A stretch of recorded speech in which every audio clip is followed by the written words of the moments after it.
Hello there, everyone. Welcome back to some more Let's Play Ogre Battle 64. In the last episode, we came down here to the Audvera Heights in order to free the Bomolkans.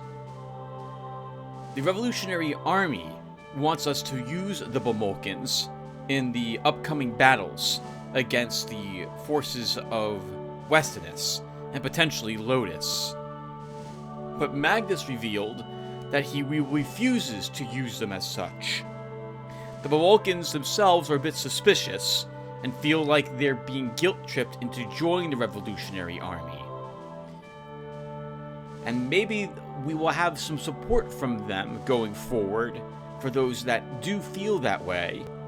But they do not like the games being played with them, since it does just mean they're still fighting in a war that they'd rather not be part of in the end. But we'll see how this transpires as we go forward. We also, in the last episode, found one of the Zenobians at the city of Pold after we liberated it.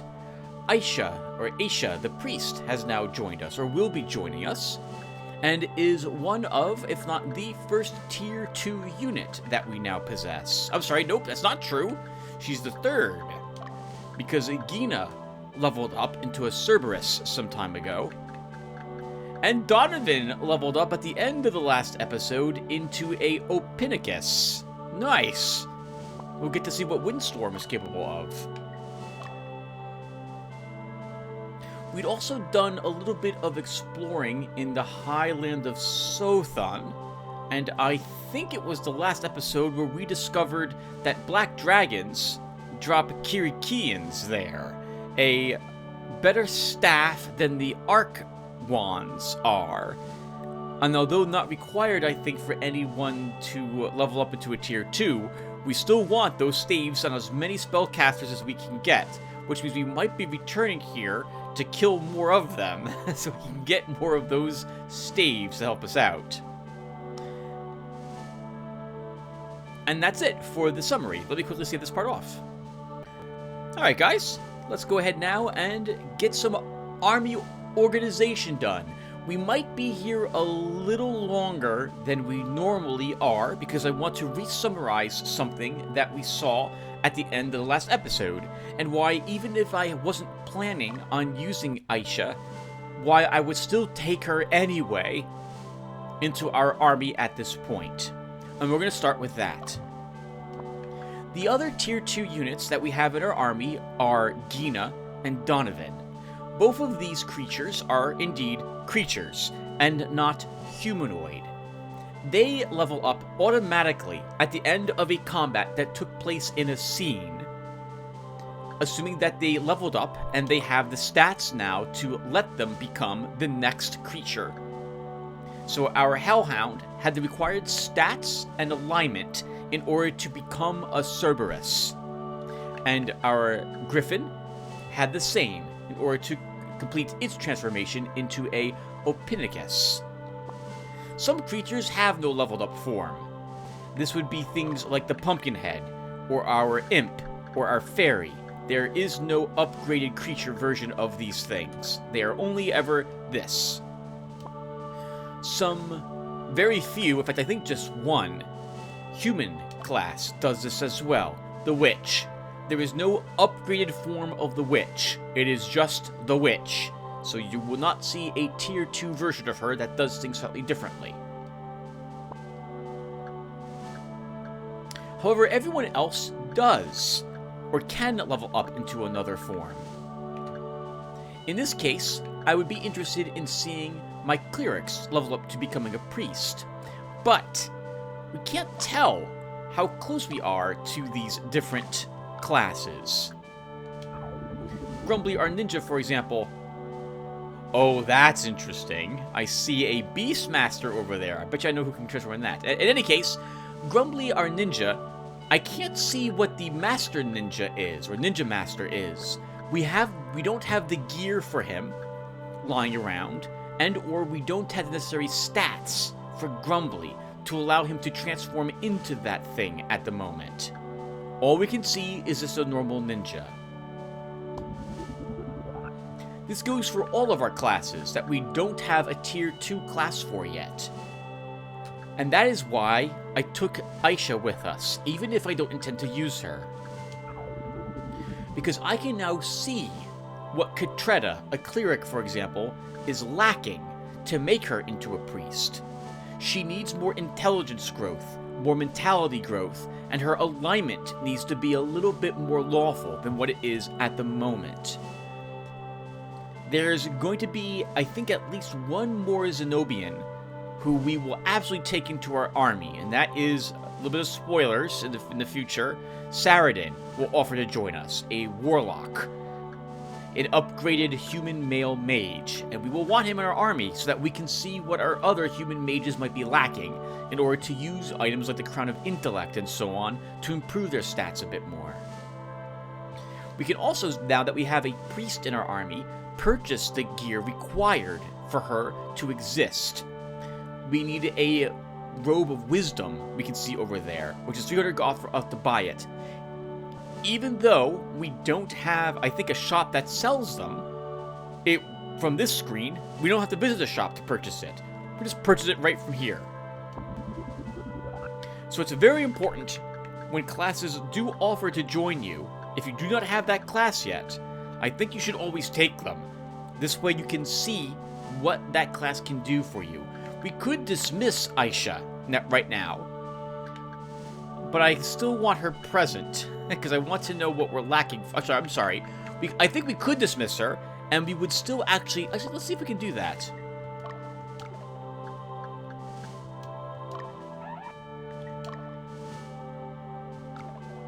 Oh, that's super sad. She says something, I just skipped it. We can take a look at that later, perhaps. And now, if I look at what Katrina can change into, we still see the priest here. Because we had it in our army at one point.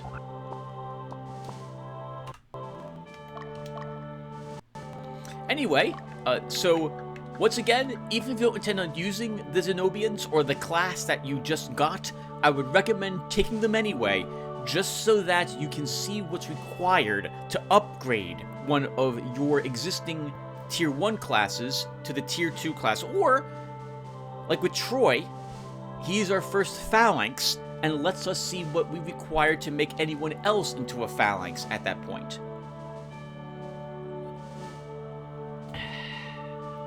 Delicious soda. Alright! I've already done all the item carrying for our armies. Almost every army that has a big unit is going to begin carrying 2 heal seeds. That includes this one. I just right now saw that I wasn't doing that, so let's do this. And an Altar of Resurrection. I'm anticipating that we will start taking more and more damage as we go forward, and as we saw from the last episode, heal leaves are they're cutting it, but it's getting very close to where heal leaves are cutting it. But very soon, a heal leaf may not heal us fully any longer. We'll probably start moving over to using heal seeds exclusively at some point in the future. Okay, so you might remember that we leveled up 2 more soldiers in the last episode. We now have, now that we've done this, we want to change these people into new classes. I've been looking at this off-screen and agonizing over what to turn our Amazon and Fighter into, and I don't really know what's best for them at this moment.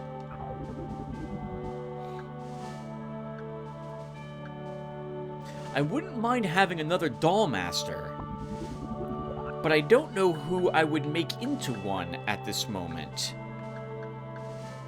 I would probably want to make another army. Actually, I'm beginning to do a bunch of babbling. Well, before I go ahead and change those classes, let's go ahead first and make a swap over here. So, Penelope is currently having some problems because her alignment is now back to being neutral and not slightly lawful. On that note, Julie's alignment is more neutral than I would like it to be. As a sorceress, she needs to be chaotic. So what I'm going to do is move Julie into Dio's army. And she'll fight alongside Shannon.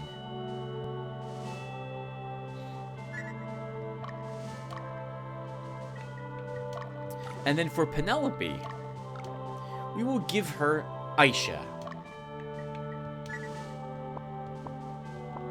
This does mean that Dio loses another frontline fighter, but I think we could probably make Artemis into a dragon tamer and stick her also on the front line.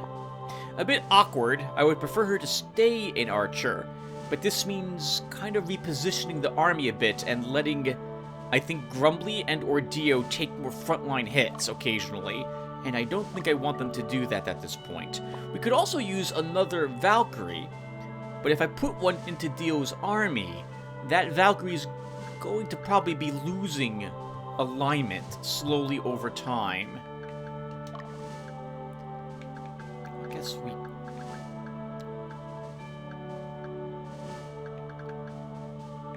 I think we stick with what I just said.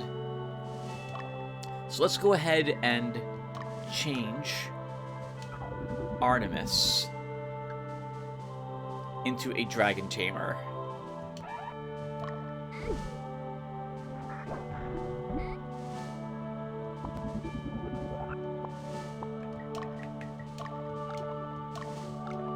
And then we put her on the front line.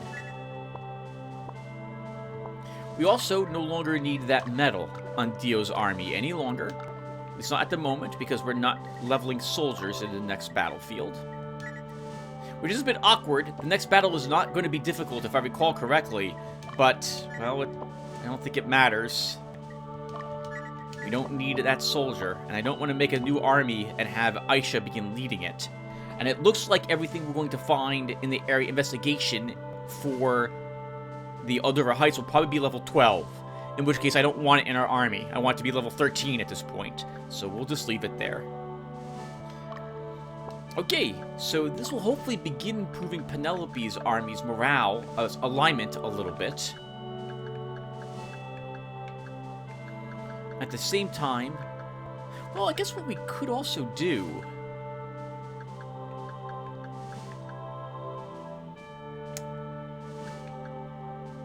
we could move Roland over here. Or move Estevez over here. And move the Dragon Tamer into this army.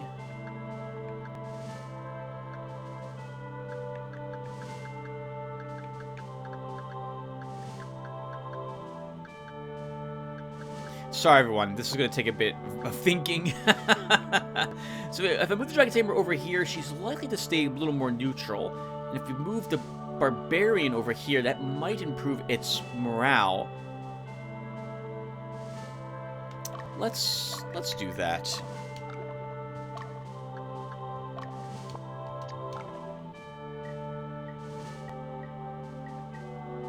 Oh, no, we're not going to. In fact, I need to put a good aligned unit over here to help out Clifford, since his alignment is beginning to shift towards chaotic.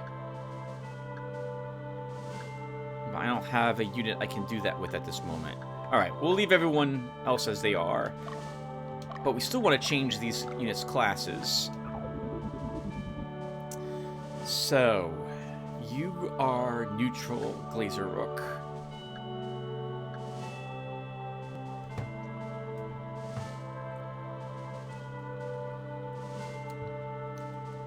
Could take another ninja.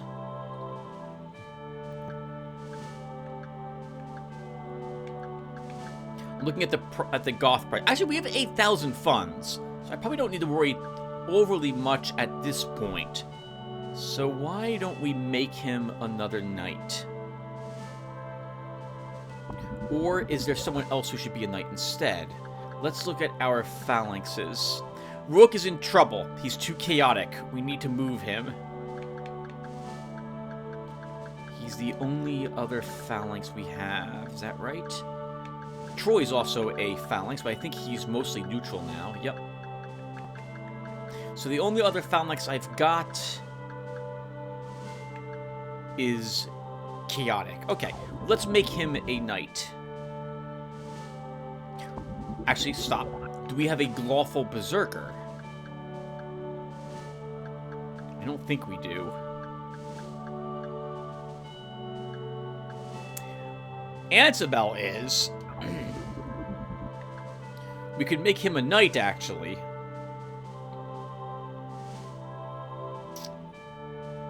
That'd be interesting. I don't think his... I wonder if his model changes. Let's do it. Oh. But if I do that, we can't make him back into a berserker again. Never mind. We'll leave him alone. Okay, so then, Glazerrook, I'm going to make you a knight.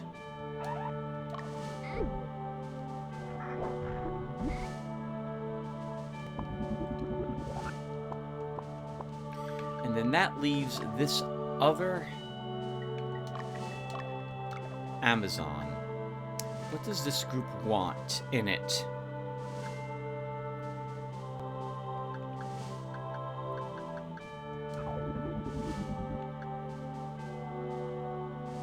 We can make her an archer at the moment. We have all the gear for it, since we just dropped an archer from our army. That also means we can give her a Yitaval.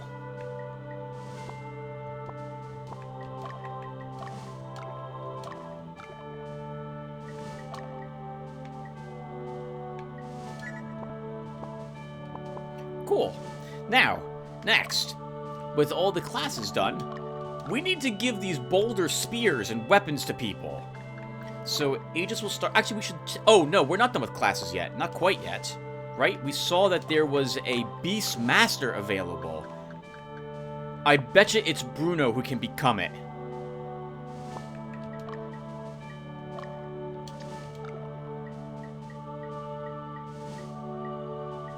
Yup.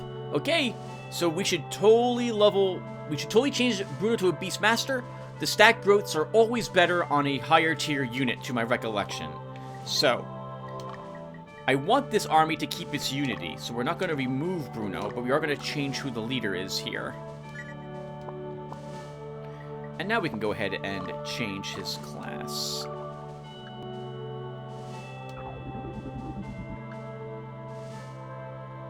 Alright, Bruno, congratulations on upgrading to Beast Tamer. Beast Tamer to Beast Master. The Master Beast Tamer, who can communicate with beasts and elevate their potential above their limits.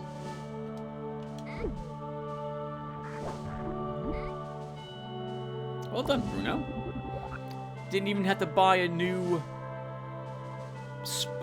barbed whip for you. Cool. I don't think I've ever had tier 2 units at this point in the campaign. When I played it before. Nor, I think I was still using soldiers in some armies at this point, because I didn't have as many promotions, so I'm doing really well. This around. I think, viewer, you're good luck for me. Thank you for watching. Oh, you know, we should probably list classes. Let's see. Do we have anything else unlocked? Nothing for the human male. We know a priest is available. How many priests are available? Just one. Skeletons never upgrade. Oh, sorry, that's not true. They can, well, arguably not true.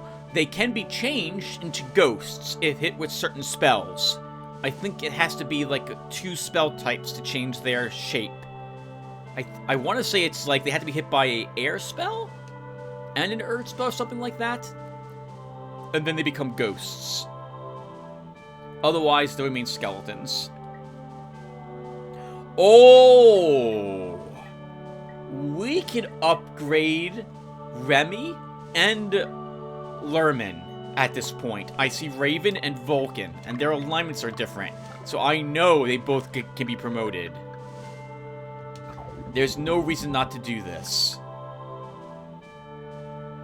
Yep, so we have to buy an armament. That's totally worth it. And Lerman levels as a Raven.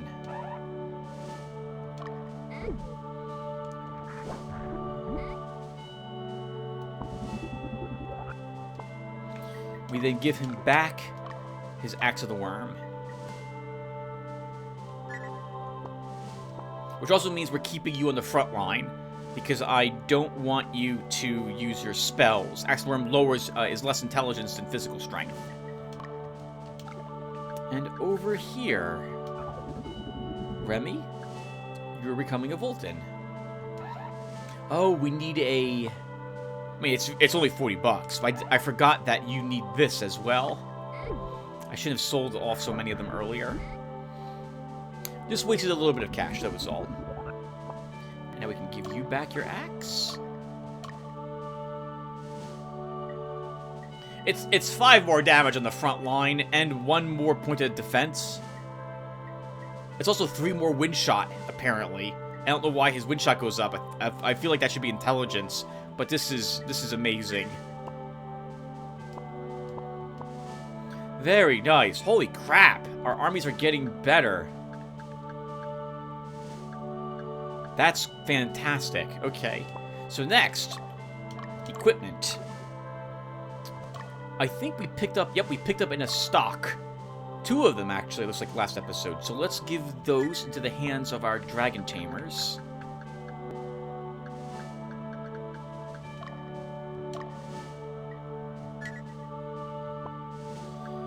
We have boulder spears. So Penelope absolutely needs one of those. Now her damage goes up. Leia? You already are using one. I only have 1 Valkyrie. Really? That's fine, but I'm used to having a lot more of those girls. Alright, then it's going to be phalanxes that need them. But not Troy. He can keep the Earth Spear. Jimus gets one. Rook gets one. Okay, so we need...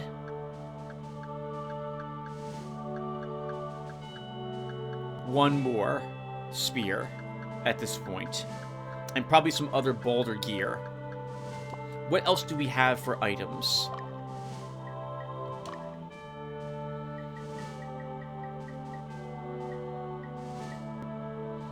No helmets that aren't equipped.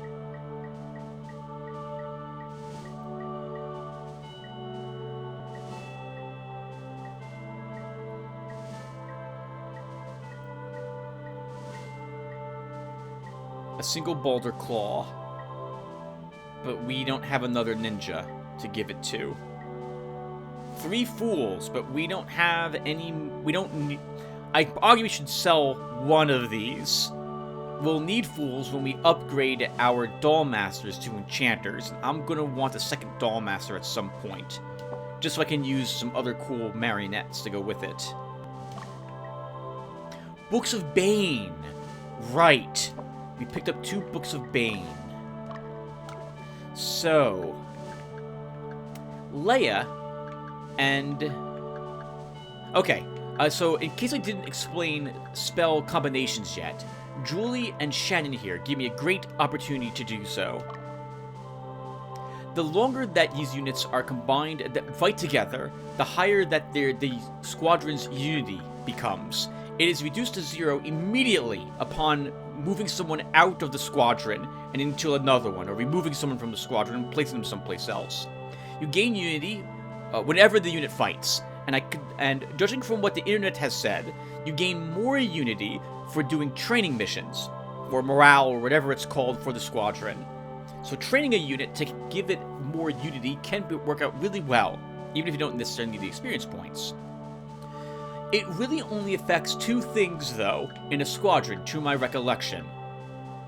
The amount of times soldiers will combine their attack to attack the same target with all of their spears. You've seen our soldiers do that when like 2 of them will combine together, charge a single enemy, and they'll all strike it.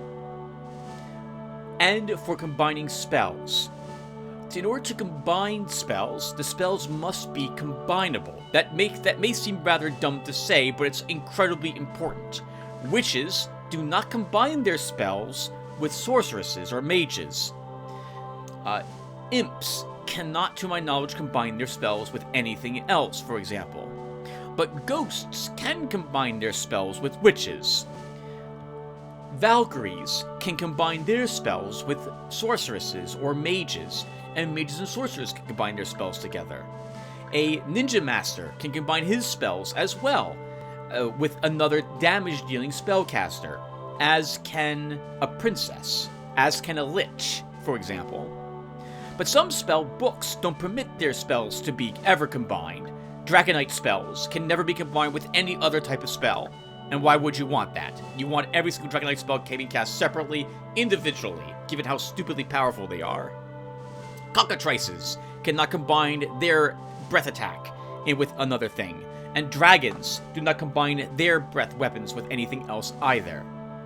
In addition, elemental forces of opposing affinities do not combine. Julie is a wind mage.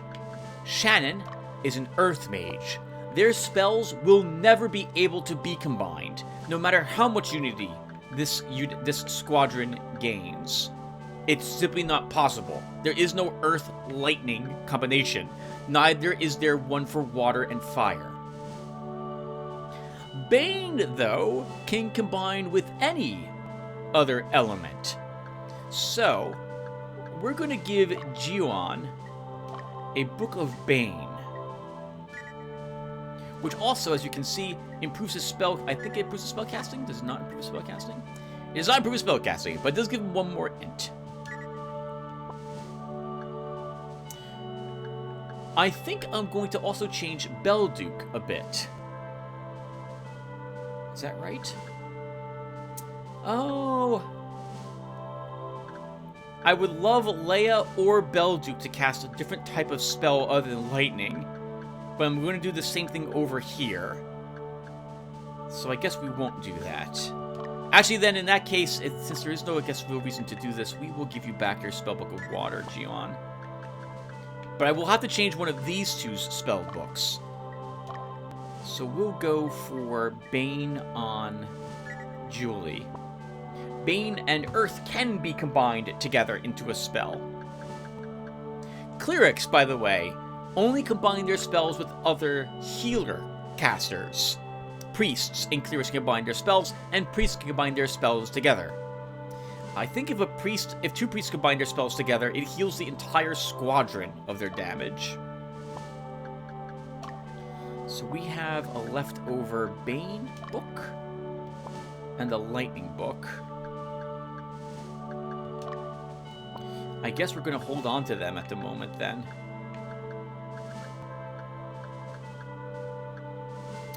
Or we could try something a little weird. Gemrock, you mentioned some time ago that you wouldn't mind being a witch or a cleric. So let's have you be a witch for a bit.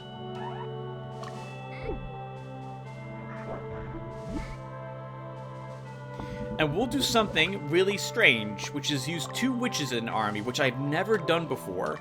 So we'll get a chance to see what combined spells they have together.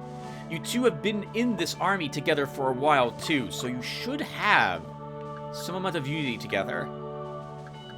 And actually, you're using Flame already. So Gemrock, we should give you Wind or Bane. We'll give you Bane to start, and we'll see what this looks like. Okay, what else do we have for items? We have no unused shields. For armor? We have a Robe of the Wise we're not using, Scale Armor, and 2 Magician's Robes. Can our Dollmaster use one of those? can. Okay. So I'm going to... It's probably a required upgrade for him. I think it's also a required upgrade for the mages. Oh, these both improve your damage. Otherwise, is much better. We should give that to a cleric.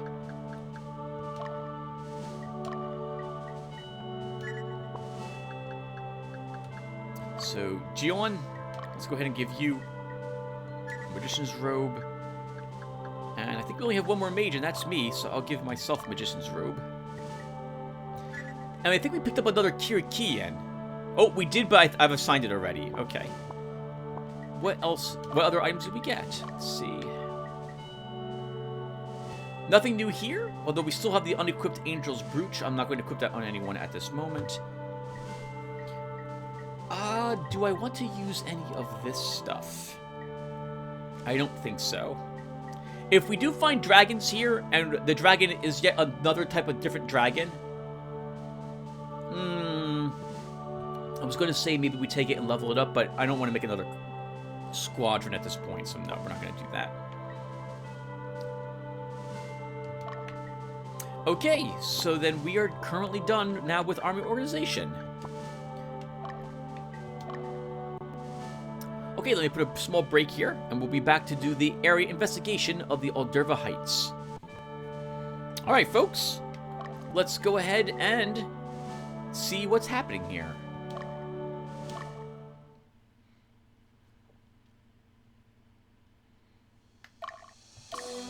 Oh, we keep the same music that we heard last time, too. Alright, no problem. So, you guys by now know the drill? Oh, actually, we don't deploy quite everyone. There are a few squadrons that don't really need the experience points. I think Ultra and Belduke are amongst those. They'll stay behind, since we don't need them to do any random battles as much as we need other groups to do so. We'll get a chance, though, to see some of our other groups fight. And you'll get to see, assuming they do so, what they're capable of doing with their new upgraded units. Okay, so first Magnus goes into the stronghold, and we see what exactly we're what we're hunting for out here.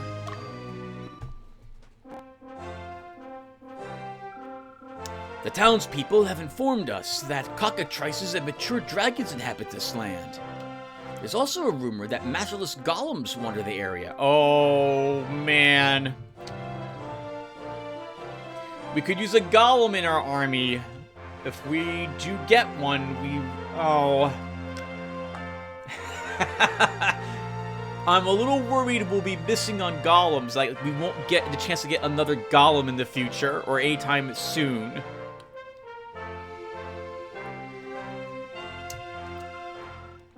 Oh, they are stone golems! These golems are different than normal golems, so they're stone or boulder golems. Everyone, we really want one of these. It's gonna be a while, I think, before we can get another one. And it's probably level 12. This is gonna suck. This is gonna suck, because this means that I'm gonna dig another squadron. Because I guarantee you it's level 12 as well, which is a bit awkward. Okay. Well, let's figure out where these things are to start. So, we can't have Magnus go into the forests at all. We know there's cockatrices there, and we don't want to have to worry about cockatrices stoning him. Magnus will check out what's happening back here to start, I suppose.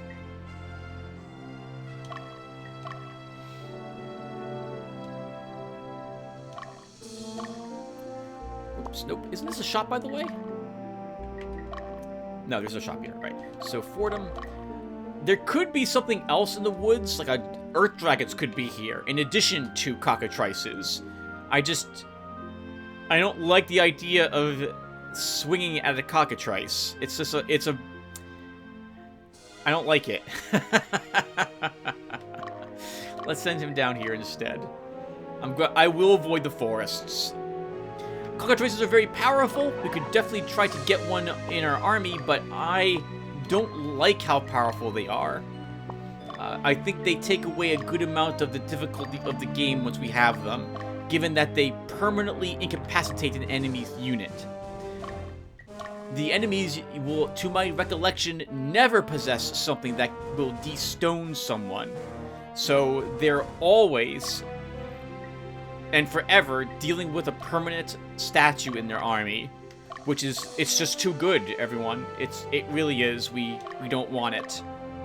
I'm sorry, we do want it, but we're not going to take it because it greatly lowers the difficulty of the game, and we're playing this so that it's entertaining for you guys to watch. Let's see, Trimus. Oh!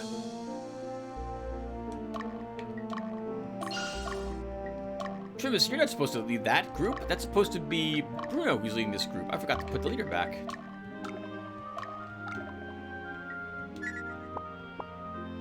And Bruno, I don't know how it happened, but it certainly happened to me.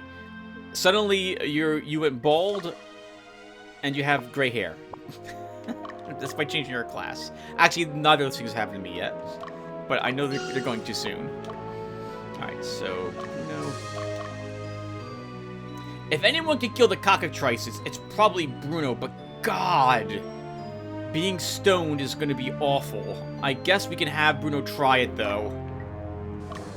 We just have to be careful. I have to watch for a crit with Gina. And if it happens, I need to immediately interrupt to stop the cockatrice from getting a chance to attack, and we need to flee. Or fight. Or hope it runs away and doesn't stone us.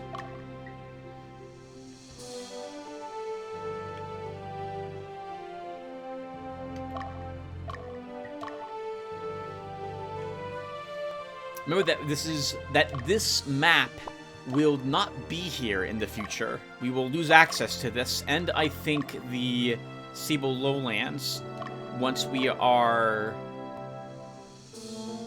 done with the Mount Ithaca fight. Alright, Dio. Let's visit Barrow. Sounds like there's a stone for its graveyards with a name like that. Are you the Revolutionary Army? I've heard of your achievements in the South. You liberated the Bomokans and proved to us that anything is possible. My son is so excited he keeps telling me that he's going to join the Revolutionary Army. I told him not to because it's too dangerous. And I'm sure he won't listen to me.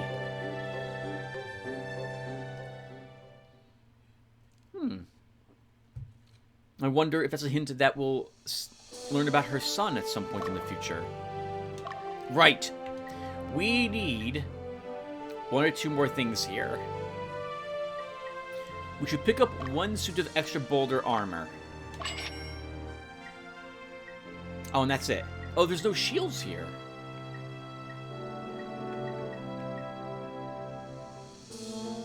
Only one suit, Tim. You don't need more than that. All right. The rests. Well, we need more than that, but I'm not going to spend that goth on more than that at the moment. Fordham. Let's visit Pold again. I wonder if Aisha has a special task here. A beautiful lady came here a few days ago, but she was gentle and kind, yet very courageous. She helped us evacuate during the attack and even tended to the wounded. She must have been an angel. Aww. We'll have her visit this place. What army is she in? Penelope's group. She's not that far from here. Let's see. Bumba.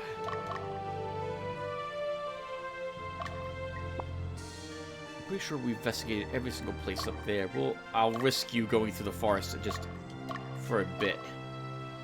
But I think we explored all of this map. But I thought that in the past. It was utterly wrong. So I shouldn't make that assumption. Let's see. I guess you'll go up the mountain and tell us what's in the mountains. A I'm guessing that it's a dragon in the mountain, and the golems are in the Badlands? Broken Lands? And on that note, Astrid, let's have you do that and keep looking for one. Oh, Penelope, let's bring you here. And Fordham, let's see, you'll investigate. I'm pretty sure we did investigate everything by this mountain range, which is why I need to do it again. Because I think I've done it already, which means I might have forgotten a spot. Let's have you do this.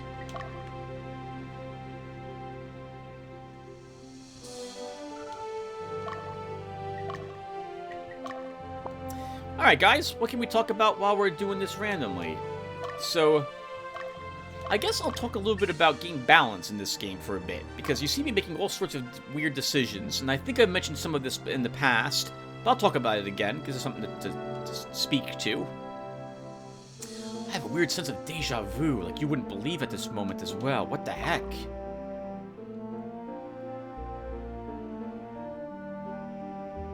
Wow, it's overwhelming. I feel like I've been here before for some reason. That's really weird. Anyway, I'll try not to get too distracted by this overwhelming feeling that I've done this before. I've talked to you guys for some reason on this map about balance, and I know I haven't done that. That's so strange. Alright, so why do I make the choices that you see me making in this game? So, I don't want to be capable of doing, for most of the games I play, of this sort. I don't want to be able to do anything that the AI is incapable of doing. And I don't want the opposite happening as well. I don't want the AI being able to cheat in such a fashion that I can't mimic. Let's go into the stronghold and we'll talk more about it after we're done seeing if I... Okay, she does have an encounter. Oh, you're the one from the other day. I didn't know you were in the Revolutionary Army. Well, I'll be praying for you. Oh.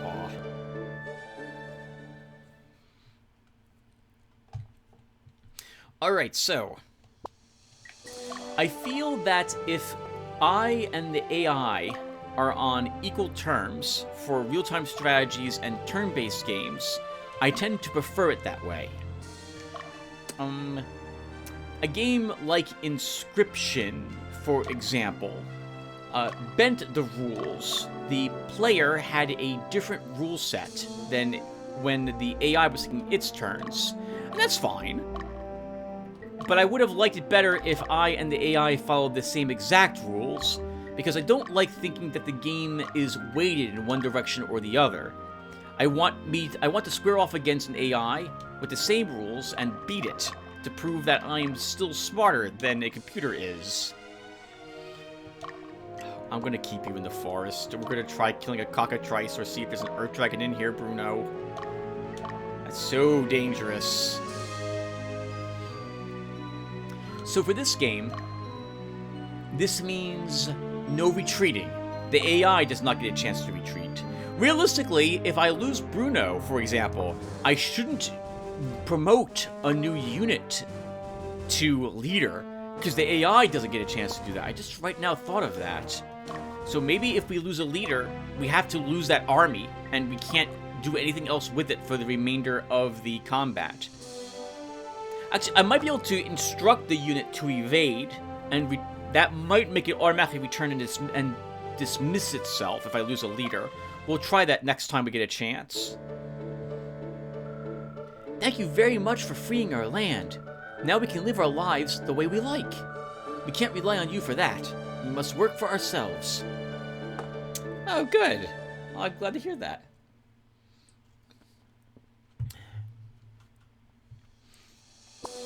And Clifford, we'll have you just rest a little bit. I was talking about something, and I completely forgot what I was just talking about, because I'm old and absent-minded. Clifford, let's have you come up this mountain. There probably isn't anything up there, but double check. Oh, balanced stuff, Tim. Right, and leaders. So, The AI cannot use all of its items at the same time to heal everything in its squadrons when they're damaged. So, I now have the rule, well, then we can't do that either. In a situation where it would matter, when I and the AI are pinned in a battle where we don't get to, we haven't thrown each other across the map, so we can only use one item each in order to make that equal. The AI, that's right, the AI doesn't run, so I don't run either. This means that once I'm engaged in combat, I'm committed to that fight and any losses that transpire. It means as well, but the fact that I do that, that Goth is a little more tricky to acquire, because if I lose people, I'll be spending it on resurrections that I would otherwise not do. But I think these are important things to do for the excitement of the video that we're watching. If I could just run from any battle that I did, where's the danger in that?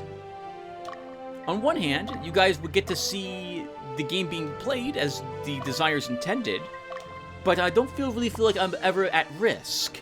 We will never ever lose someone permanently if that happens, or temporarily.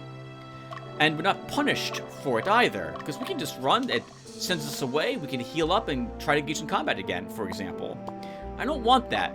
I want to be challenged. And I think it's more exciting for the game, for the Let's Play, if you guys see me being challenged in that regard as well. Let's see, I don't quite know how to... I guess it's down here would be better. Hold on, Trimus... not Trimus, Magnus, let's have you come down the mountain. Check that spot and go back up here.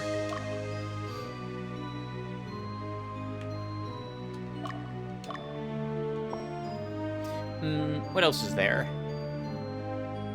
I could make some even harder rules for us if I so wanted. Anyone who dies I have to remove from our army, for example. And then we'd have lost 6 people so far if I did it that way. That feels like that's a little too difficult. There would be probably quite a bit of grindedness. Grinding, there we go. Happening if I was to do that in order to level... Well, you can't really do that very well, Tim. It's not easy to grind in this game, especially not to promote soldiers. You have to go to scenes. We would be in the later portions of the game with far weaker armies, which means that we would likely spiral to our death at that point, with earlier deaths that would happen.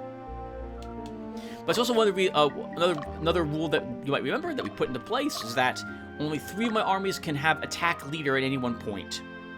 Eliminating the enemy leader is such a boon.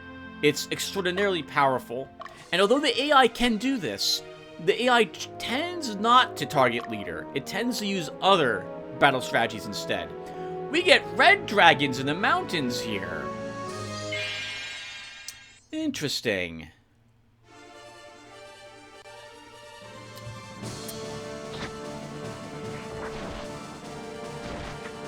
That's totally running.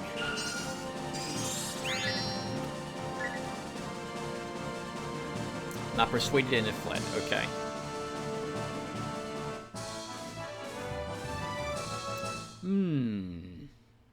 Red dragons.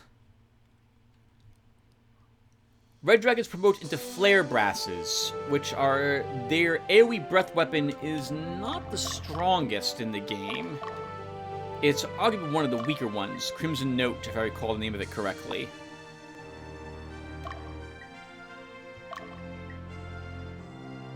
But we'll still want one to see it. Let's see, let's have you go down this mountain. Back up it again.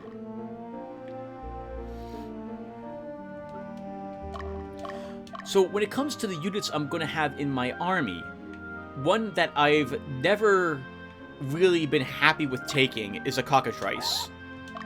It's too powerful. As I mentioned, while the AI will use them, I feel like it removes a great amount of the difficulty of the game if I was to start using them in my armies. If you stone every enemy in the enemy squadron, it also doesn't get to move. It just sits there. completely immobile to my recollection, which, well, is a great way. If you're speedrunning the game, you would probably absolutely want to have a cockatrice or two in your army. But otherwise, it's, well, you probably still won't want your army if you're not using any crazy rules. You're not recording it for YouTube. But I can't do it, viewer. It just makes the game too simple. They're a no-brainer. They're very difficult to hit. They have a powerful AoE ability that also permanently incapacitates targets. It's just too good. I don't know who thought it was a balanced creature in this game. It is totally 100% not a balanced creature. We will hate fighting them, and since I see cockatrices here, that makes me nervous that my memory is incorrect, and we'll be fighting them a little bit earlier than I would have liked to have fought them.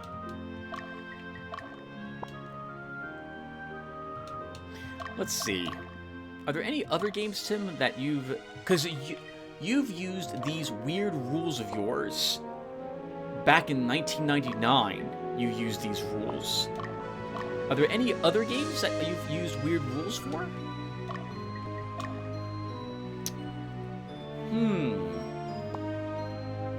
Well, most of the games that I played when I was very young, I would play as if they were roguelikes.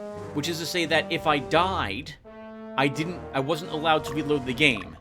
I had to start over again, from the very beginning. Which is why, for some of these games, I have such great knowledge about what it's like in the first part of the game. This was especially true for games like the Quest for Glory series, which made it awkward when you have instant deaths which can occur in that game from you doing certain things. But I would still obey that rule. It also would make it more memorable when I would lose because of an instant death. Like going left instead of right, or saying the wrong thing to a certain person.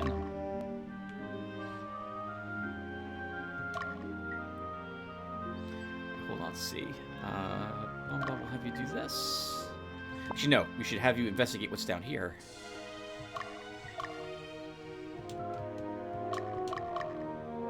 We can't afford to, once again, to leave anything unchecked here.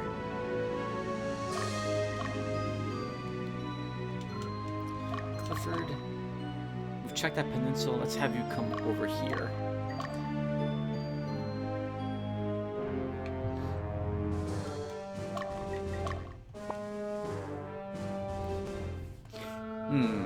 We don't have an army that's capable of knocking out a stone golem.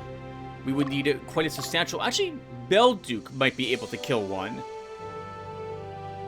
She'd be the only one who has the chance of doing so. But we could try sending her up and down to fight one and see if it's possible. I am curious as what we earn from killing a stone golem. If we can earn those destoning stones, that would be a good thing to farm. Like, at least one of. Oh, nice. But I found something. What do we get?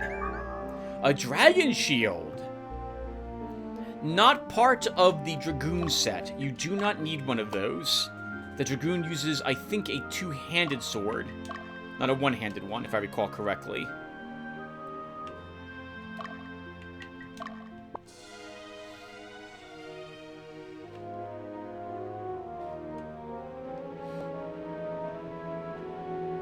I used to play games as a sort of epic story tale. I'll talk about it in a little bit. Hold on. Let's finish. See if we can kill this red dragon.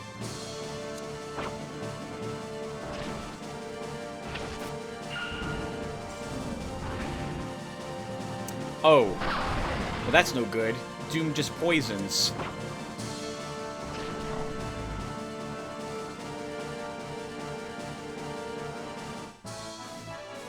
Both witches leveled up, I think. That's nice, though. What did we earn from this? A heal seed. Okay, so that wasn't the item. Gotta keep searching. So, when I was really young, I used to have, like, I would set up a series of games to play, one after the other.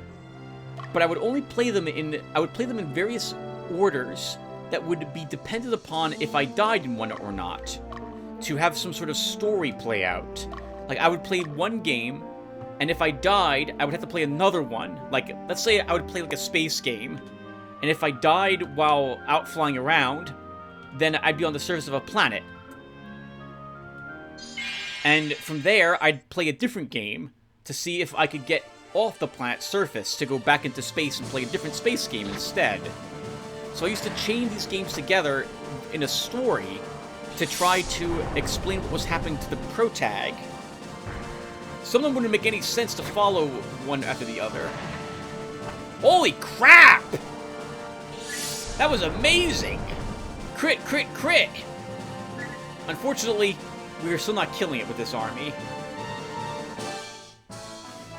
But we did get the stone golem. Okay, so now we don't really need to be here with you anymore, Astrid.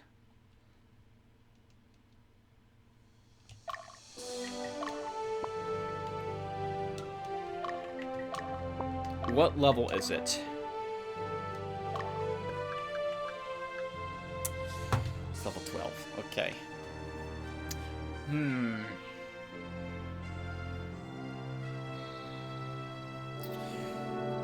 Mountain. Is a Dullmaster mountain? Dullmaster's plain. We'll hold on to them at the moment, but I think I'm going to go and see if there is a... Actually, no, I can do that right now. No, I'm not going to right now. I'm going to go and see if there's like a list of random encounters at different locations to see, or neutral encounters, so I can see if they're what is where, and if we can get a higher level stone golem from some other place. Because I really don't want the excuse to make yet another squadron in between this and the next mission.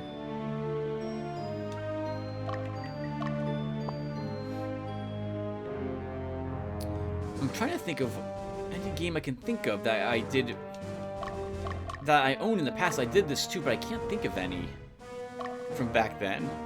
It was a weird set of rules I would have in order to force myself to play games I might not play very often. It'd be fun to kind of make a bunch of rules like that and play a series of games from my YouTube channel. I don't think anyone else would care very much to suddenly see a game stop because I died in it, and then another one gets started.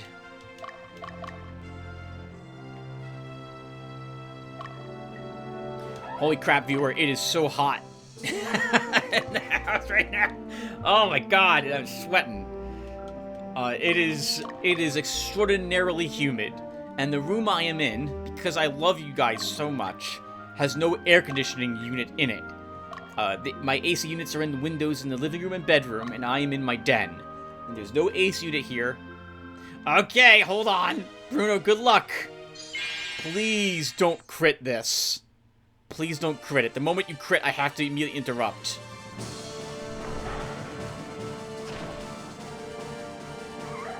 Okay, I think that's the only attack it gets, though, on the second rank, so we might be able to kill it now.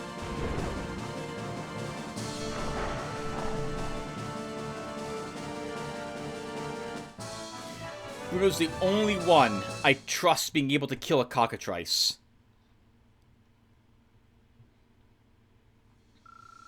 What do we earn? Oh! Well, that's nice. We do get revive stones from cockatrices. That's like... So that's 500 goth, everyone, to get one of those. That's important for us to get more of them. Bruno, you're going to be on cockatrice killing duty in that place for the foreseeable future now. Let's see. I think I already searched all this, but Lottery, you'll go that way anyway. Penelope. Did I visit this town? This one. I don't think I did. Magnus, what are you doing just staring at there? Get out of there. Let's move you over this way. So I guess there are... I mean, I've done modifications to games that I've played in the past. Both board games, choose your own adventure books, and video games since I've been little, in an attempt to address what I would always think of as balance issues. That's so weird, now that I think about it, because even when I've been very young, I've always thought that there's been issues with balance for some of the games I've played. Most of them I've played, I think, have had balance issues. It feels like there's some skills that are always worth taking, and then there are others that are never worth taking. Here's Windstorm. Let's see how much damage it does. Yep, less damage than the normal one would have done, I think, to a single target. But it's an AoE, affects everything.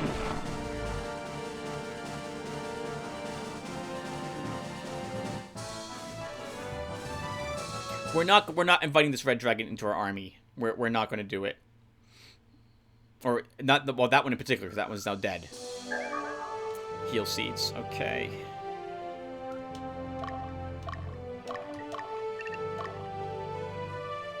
Clifford, let's have you go into Chigneck.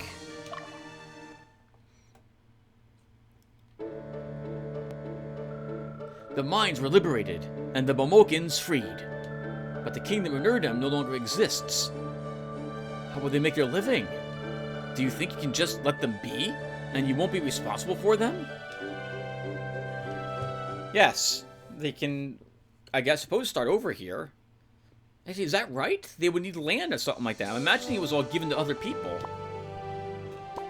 I'm gonna hope that there's like a task force in the Revolutionary Forces that can do that, and it's not the job of the Revolutionary Army to do that sort of thing. Because I got no clue how to handle that. Sounds like a job for someone else. Our job is to fight and win the fights we're in. Not to worry about what happens to people after we free them. We're just tasked to free. Our paycheck doesn't have figure out what to do with the people in it anywhere as a term of us fulfilling the contract. It's just win the battles. That's what we do. We win the battles. We want to kill more red dragons. I'm pretty sure they drop fire swords.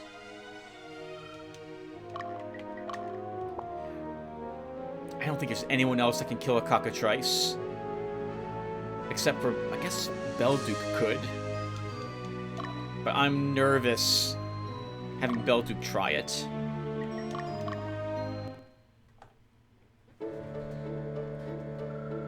Zenobians join the Revolutionary Army.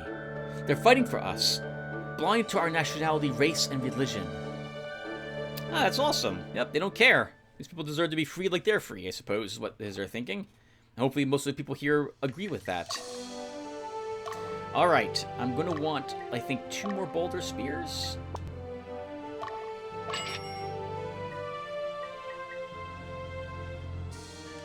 I guess we don't really need any more boulder's axes now that we have a raven.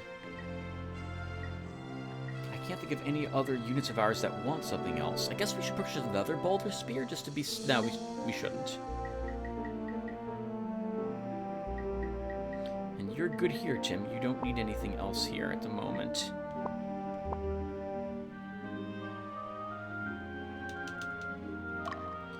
Clifford, let's have you go into this stronghold. Your achievements have been encouraging to these people. Thank you very much. You've proved to us that we can do anything. You've given us hope, too. You should be proud.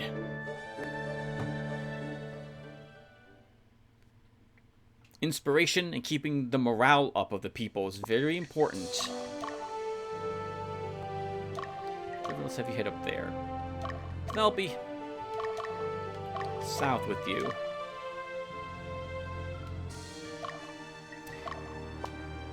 Bumpa can go ahead and rest. Do we need another Book of Bane?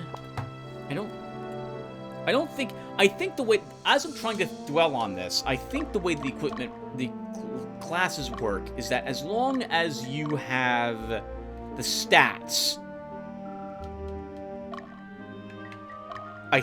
and the alignment, I think the class shows up as one you can change into.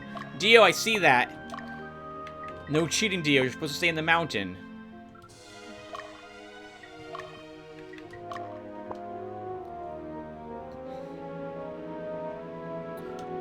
almost done with all the cities, so then it's going to be down to everyone fights one thing, I suppose. But we'll have you investigate these other areas. Bruno, your sole task, because you can do it, is to kill cockatrices.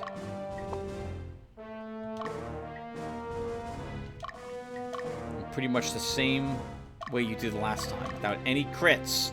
We can't afford them to go into the back line.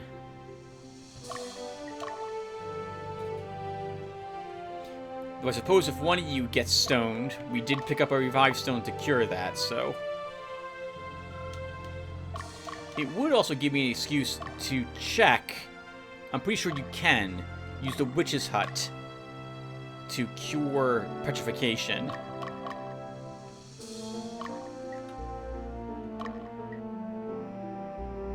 Okay, so I'm looking for red dragons to kill with everyone. So we can see what weapon they drop. And then I think as everyone kills a red dragon, once again, we'll go ahead and leave this map. Assuming we've explored all the rest of it, which I'm pretty sure we're about to do.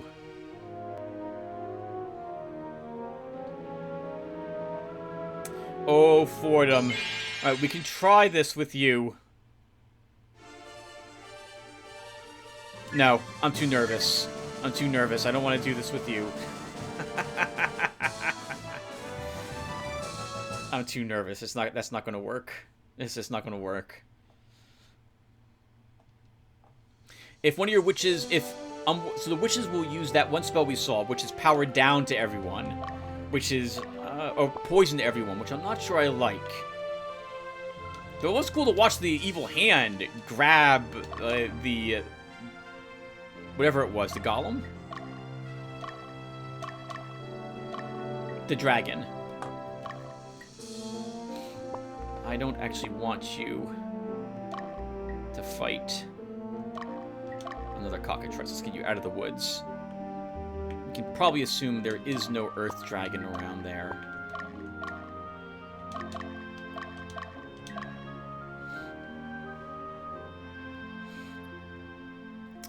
Alright, viewer, what else can we talk about? So, I still have not played any Consuming Shadow or Occult Chronicles.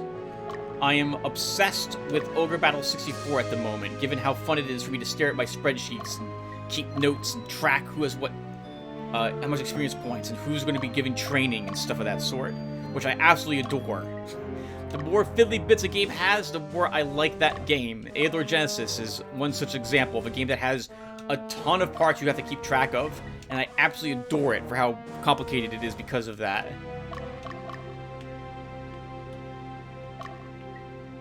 So we're going to put you over here.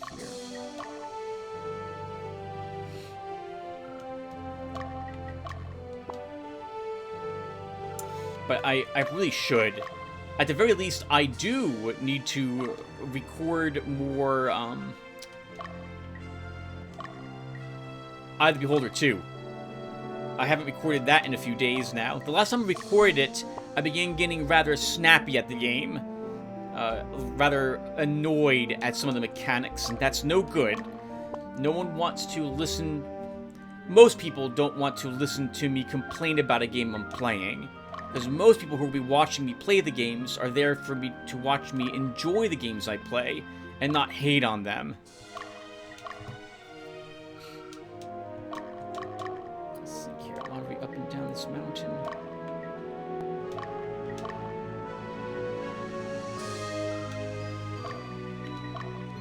Yep, everyone's looking for red dragons to kill. We know they're in the mountains, except for Bruno, who's killing cockatrices. Alright, guys. So it's been 7 days. Nice. Found another item. What do we get? Book of Water. Okay, we'll take an extra Book of Water. I guess we can try different combinations of spells with our witches until we find something that we like on them. If it would poison the targets, and it would, like, paralyze or sleep them, that one spell might be worth casting. Oh, nice, Fordham. Let's have you check this battle out.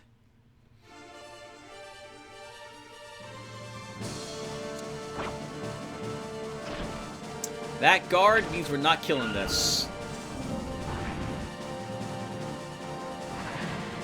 Wow. The poison doesn't even look like it's that strong of a poison. So what... Why are we doing this? You're asking, like, what good is Doom? Doom is an AoE poison, as opposed to just a single target one.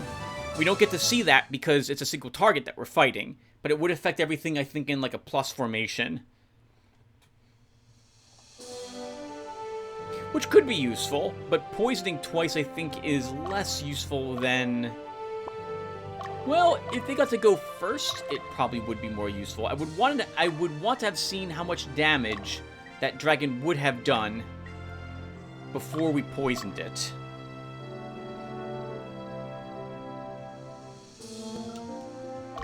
We'll move back and forth for you. I guess we'll do 10 days recording on everyone, and then, Bruno, I see what you're going to do, and I don't want you doing... No cheating! No cheating. You don't get to leave the forest, you have to stay in it. Halloween games, Tim. We were thinking about Halloween games. Probably you're exhausted walking here from that other city. We'll have you stay here for a bit. After we can rest you as well. So, what other games do you have on your computer, Tim? Talk about those. Well, okay, so this is going to be weird, though, because I don't know what these games are really like. I have a bunch of games on my computer because I have a huge backlog. On Steam and GOG, and I am trying to chew through the games I own there by giving them a try to see if I like them or not. And so to help me with that, I've chosen a few randomly and have their icons back here. I can tell you maybe... Actually, I can't even tell you that because I don't know where they are in my Steam category list at the moment. Let's see if we can kill this one. Everyone has to hit the dragon, though, for us to have a chance to kill it.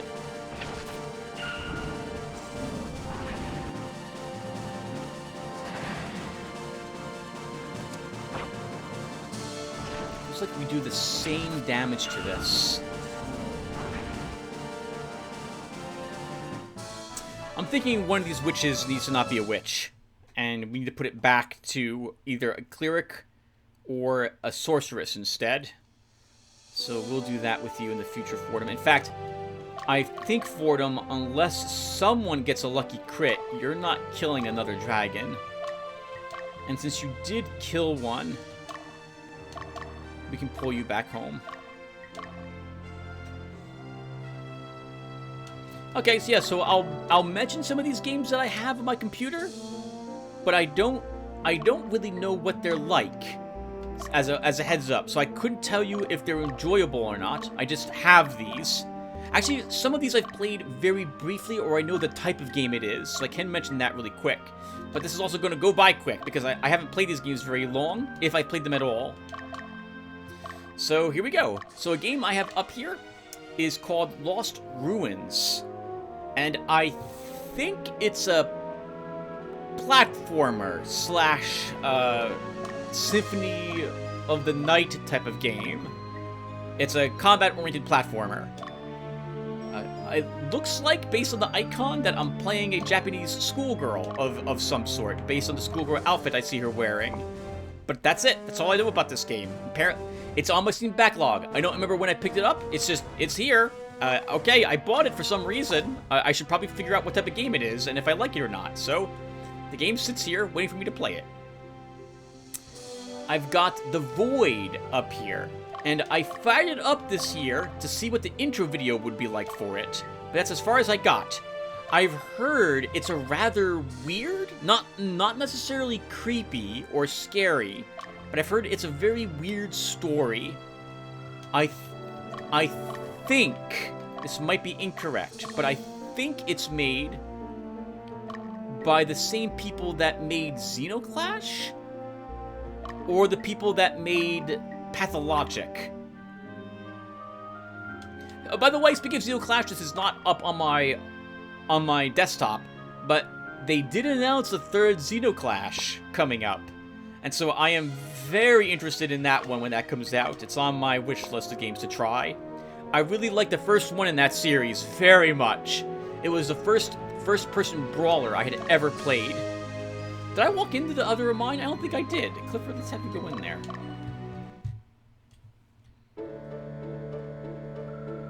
Many of our compatriots went west, but I'm staying behind. I want to fight with them, but I'm too old.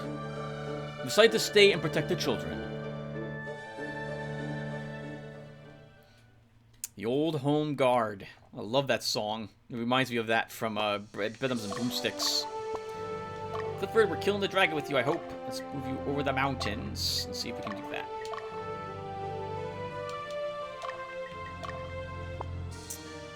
Yep, so I know nothing about the Void. The intro video, I remember it's been a few months since I fired it up. The intro video was weird. I was like, okay, this looks promising for a weird game. And I meant to play it before September rolled around so I could see if it fits the creepy theme. But I'm not going to have time unless I start playing it instead of recording some of the other games I'm playing through. And that's not going to happen, so. I can't even read everything that's on this icon because it's a bit longer than what my desktop allows. But I see Table of Tales, the Crooked something. I think this plays similarly to the Thelcio Arbiter's Mark game. You have a series of units that you control, but the graphics are very different. It's like you're playing a series of what look like miniature tables, and you're using models on those tables to move them around. It looked great. I really like the graphics and the way the game is displayed to you. And I figured it'd be worth a try. So it sits here waiting for me to give it a try. I have Warm Snow up here, which I think is it's a twin-stick shooter? Or like a Zelda Link to the Past type of game, a melee twin-stick shooter type of game. I own a game that I think it's like, but I haven't played this game either. I have a game called Hades, or Hades, and I haven't played it. But I think it's supposed to be like that. And supposedly Hades is a great game, but I haven't played it, so I wouldn't know. But I think Warp Snow's like that. I have a game called Vesper Zero Light Edition, and I couldn't even tell you a thing about it, like at all. I see the icon. I want to say it's like a shoot 'em up, but I don't really know that for a fact. So that's sitting here. Yep. Lost in Veto, I think, is a game I see, but I can't quite read it because it's hidden behind my Ogre Battle 64 window. That's a horror first-person shooter. I guess it's a survival horror game would be more appropriate. I've seen a few people play through the game. It's very freaky, some of the creatures and areas that are in the game. Your hero is walking in their dog, like it rains, a flash flood happens, and your dog gets swept into a sewer system. And of course you gotta go in and save your puppy, so that's what you do. And it turns out that sewer system is one of the worst sewer systems imaginable, where all sorts of different, like, crazy experiments happen. There's all sorts of horrible monsters down that sewer system and so on, supposedly, based on what I'd seen. Man, that's messed up. that living subway, and the weird thing, the giant face that chases you, and then when you kill it, its face splits open and there's another smaller face. That's just, man, that's just nuts. Who thinks of a monster like that? This is crazy. So that's sitting there in the attempt for me to see if I like the gameplay. I'm pretty sure it would absolutely qualify as a scary game for Halloween, but I don't know if I'll get a chance to get around to playing it. Come on, Red Dragons, where are you? Don't hide from us. We're here to... We know you have some weapon. I think it's a sword. And Belduke, I'm gonna risk this with you. You'll head out here to also hunt down cockatrices. If they can drop those stones, we will want them in preparation for when we're going to need them, which I am hoping is a little bit later than any of the next few missions. Oh man, do I even say the name of this game? Because I know what type of game this is. I'm an adult. Of course you can say the name of the game, Tim. Alright, so I see a cute little anime girl for this one, the game's called Trouble Days. And I am fairly confident it's a visual novel. And I'm fairly confident there's a patch for this game on the internet from the makers of the game, which allows the game to not be restricted for certain parts of it. And I have not downloaded that patch, and I'm not going to admit it on screen at the moment. But if I remember what it's about, I think you're a normal dude, and at some point a succubus accidentally puts herself into like your room or something like that, and she's shy, and you have to help her. And I don't know why I bought it, because I'm pretty sure I bought it years ago, but it's sitting there. It's like, Tim, you bought this. You gotta play it. Oh, we do get a sword. Okay, it's a sword of the fire drake is what it is. Okay. Clifford, we're not going to send you back home. I played another visual novel this year. So, I've only played one other visual novel. And I did that, I think, 2 years ago for Halloween. I think it was 2 years ago, unless it was last year. And that was Tokyo Dark. I didn't realize it was a visual novel at the time. I thought it was going to be a game like Myst, or like one of the old Heroes Quest games, but I'm pretty certain it would qualify as a visual novel more than any other type of game. And I liked Tokyo Dark. I really liked the story, and I liked the protagonist. I felt so sorry for her. It didn't have a happy... I thought all visual novels were supposed to be cute and have, like, happy endings, and that wasn't at all what I played with Tokyo Dark. That was, man... That was really dark. I felt so bad, again, for the protagonist. I don't remember her name. I just remember... Oh, man. I remember that she reminded me of my ex-girlfriend and a really good friend of mine that I still talk to occasionally named Liz, who has done Let's Plays with me. And she had the same attitude. She was Asian. She was from Laos. And I remember breaking down at the very end of that game because it reminded me exactly of something that she would do. Oh man, that's sad. That was so sad. The other game I have is... Oh, what was it called?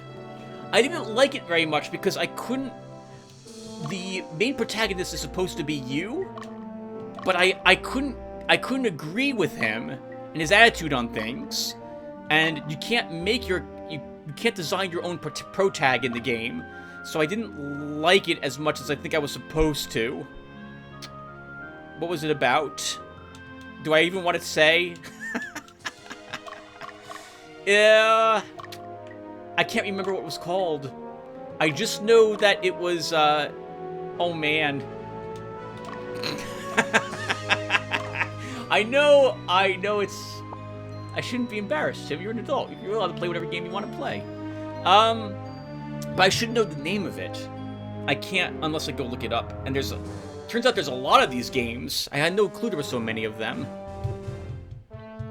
Sable something is what it was called. It's apparently the second in a series of 2 or 3 games.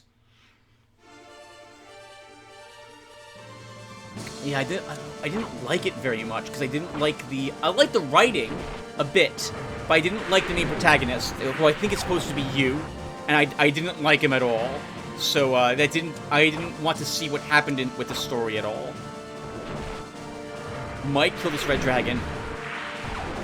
Did it! Good job, Dismiss. What do we get? I guess we don't really need all these swords either. I think these weapons are used by knights. So we're not going to need as many of them as I would think, which is good because we didn't get one there either. Dismiss, let's go ahead and bring you back home. Everyone kills a dragon and then we move them home is the plan. Or we do a fight and I realize that we can't kill a dragon and we move them home anyway. Yep, so Trouble Days, that's the one that's up here. I'm sure I'm going to be very happy to have my brothers see this on my Steam games played. It's going to be even funnier if I beat that game. Another game I see up here, let's go ahead and strategically change the topic, is an old one that I've never played called Omicron, or That's right. The Nomad Soul is what it's called. I think Dave Bowie did the voice for one of these things. Dismiss, you get another red dragon. I will totally take an accidental red dragon on the way home. Because it gives a chance to get another Sword of the Fire Drake. And we know you can kill one of these. Remember, even though that does less damage than the old attack, it does do damage to everything on the enemy battlefield. And the damage is greater if the enemy doesn't have a whole lot of physical resistance. Dragons have a decent amount of it. Omicron Nomad Soul is a game I've watched the intro to a few times, because I have fired it up. Yes! Take another sword. It looks like it's a behind-your-back exploring game of some sort that takes place in like a cyberpunk futuristic setting, if I recall the introduction video of it.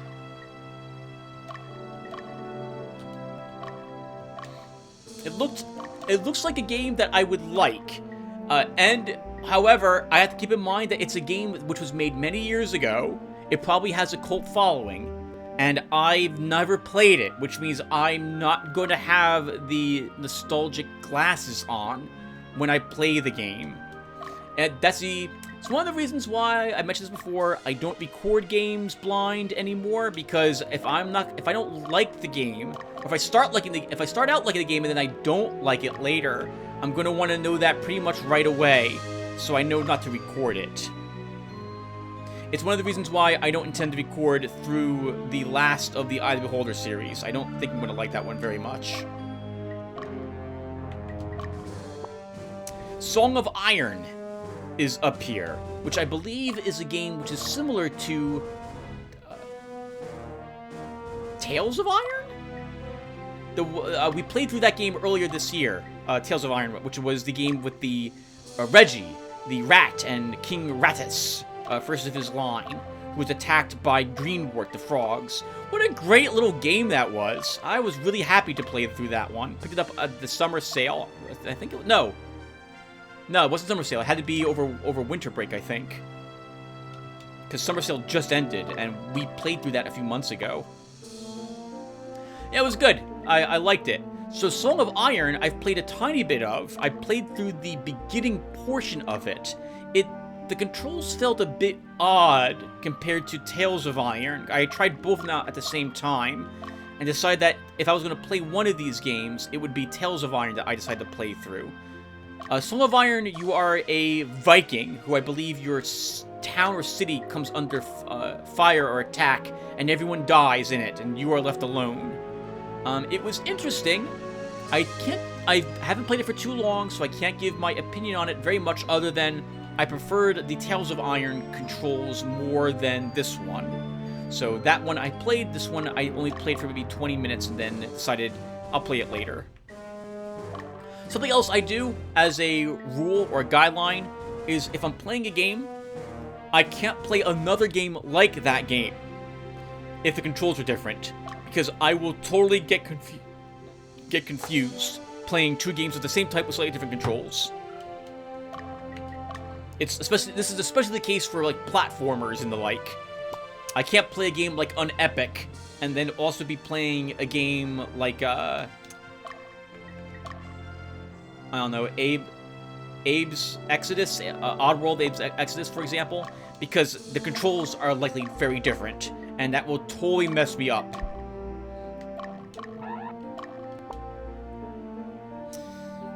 I guess we're going to keep talking, everyone, so I'm not going to cut the recording this time. So, I see a few more game icons at the very least to talk about up here, so we'll go through all these. High Fleet is up here. And I've seen quite a few videos on High Fleet. I watched someone play it for a bit so I could have a better grasp on what the game is asking me to do. You are part of a fleet of sky ships. The ships look very bulky, as if they were constructed during like a steampunk type of world or setting. Similar to the Da Vinci in Rise of Legends, but they're like flying bricks. It's not quite accurate to describe them that way, but they it's pretty interesting the way these ships look like. You get to create your own ships. You place armor on them, where the weapons and engine systems are going. You have to allocate where the armaments are being placed. Where's all the ordnance going on those ships, for example. And as they take damage, certain sections of the ships may detonate and cause other internal reactions and so on. Reminds me a bit of the old Battletech games, or MechWarrior games. Combat takes place as a twin-stick shooter type of feel to it. You have one ship that deploys against the enemy army in your fleet of ships assigned to do an area. Eventually, that ship may get beaten up or begin running out of fuel, in which case you retreat that ship and then you launch another ship to do the remainder of that battle, or how many other ships of yours are present to continue the fighting. Your fleet is consigned to death. You are not expecting to make it back out of your attempt to take over the enemy's territory. But if you can, that'd be fantastic. You get to manage your fleet. You have a bunch of different supplies, fuel you have to manage. You got to manage different how much ammunition you're carrying on your fleet that slows you down. Scouting ranges are important. You have to deal with different types of enemies. Like you have to deal with the other enemies' flying ships. But enemies can also launch missiles at you from quite a distance away. You have to worry about enemies or your own fleets launching different types of like gunnery planes, like small single pilot ships, as opposed to what effectively are capital ships, for example.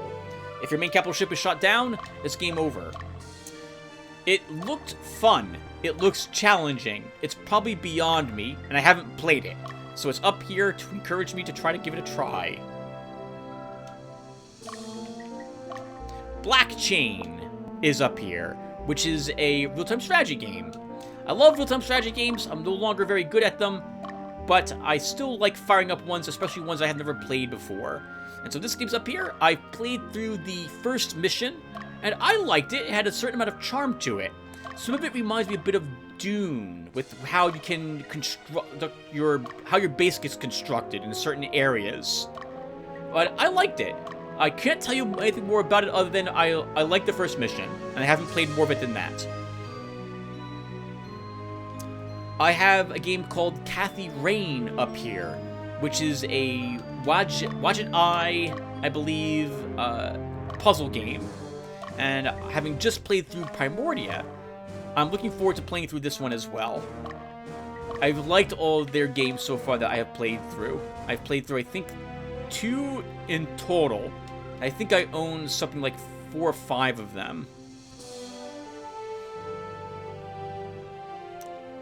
I have a game called Elex up here, which I think is like the combat, I don't know. I'm going to say it's like Dark Souls, but I don't know if that's accurate or not. I don't think the game plays like that. It might be more appropriate to say it's like The Witcher 3 or like Two Worlds 2. It's here. It looks like a futuristic setting. I want to play it. I haven't. So that summarizes that game. Hold on. I want to watch this battle. Oh, we're not going to kill this dragon unless we can crit. Because we did less than 75 points of damage, and we need to do 75 points of damage to kill the dragon. Nope, not going to kill it. That means that, Penelope, your group cannot win a fight against a dragon. You also can't win a battle against a golem. You probably shouldn't fight a cockatrice. We'll have you make one more attempt at a red dragon. Maybe we can get lucky crit. Yep, I don't know anything about it. It's here. It was quite sizable to install, so I'm assuming graphically at least it looks probably pretty good. But couldn't tell you anything else about it. Because for some reason I like buying games. I know, even though I have a ton of backlog games already, I still buy more of them. I think the idea is that eventually I'll get bored of all the games I currently have and never want to play them ever again for some reason, and be able to play something new. And so when I see a good-looking game that promises like some unique game style or gameplay aspect to it, I want to pick it up and give it a try. And then I end up having hundreds of these. But I go back and play the old games instead. I could live the rest of my life and be completely content with all the games I currently have on my computer and never need another game ever as long as I'm alive, ever. So I don't know why I keep buying these. I really should not do so.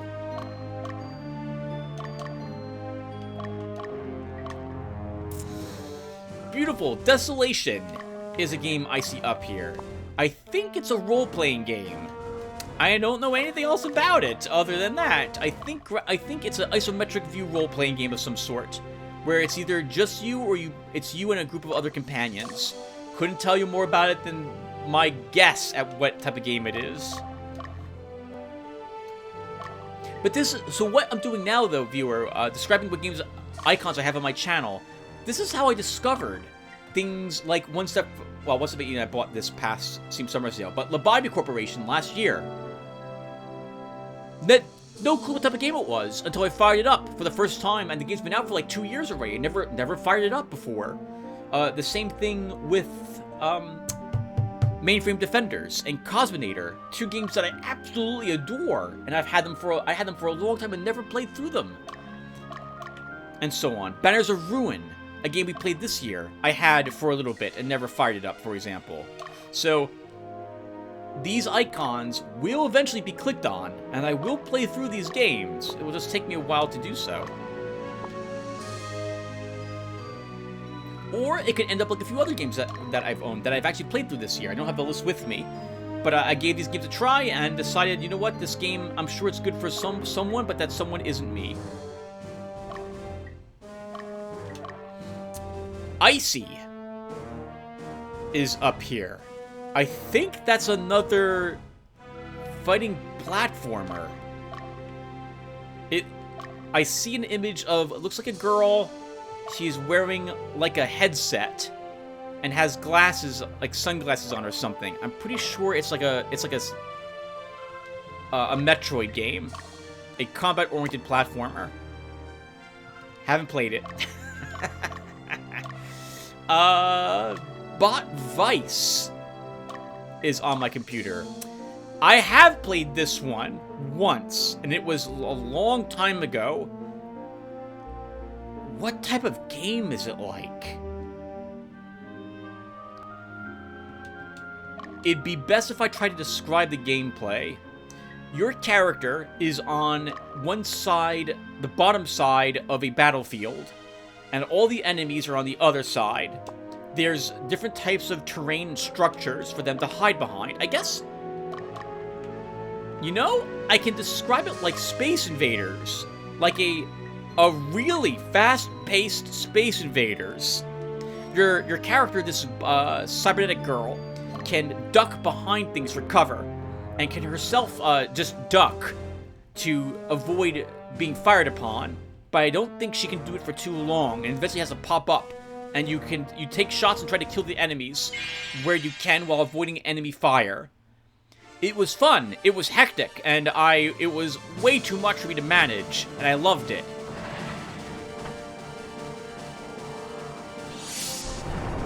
I think we can kill this dragon. With you, Astrid. Yes, we can.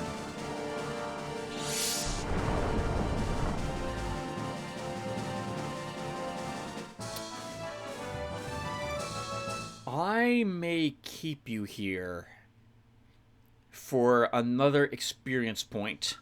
Some more experience points. Nice, very nice. So, Astrid's Platinum Dragon. Yeah. I don't want to level this in training. I want to level it here. So we're going to keep Astrid out for a little bit longer. She'll do another battle. Oh my god, I was talking about Battletech earlier. Well, Battletech, the remake of its icon is up here. I played it very briefly, and I remember not really liking it very much. But I think I didn't get very far in the campaign. I'm sure it opens up the more I play it. It felt really simple. But the first Battletech game was very simple, so I think it's probably a faithful reenactment, or a faithful... What's what I'm looking for? I can't... Spiritual successor. to the original BattleTech, if I stop to think about it. Okay. Really, Clifford Lee? Oh, Clifford Lee killed something. Okay, so... Ultra. Oh man, Ultra. I'd rather you kill dragons than take the risk with the cockatrice. But I think you can kill a cockatrice, so we'll have you out in the forest as well. And really quick...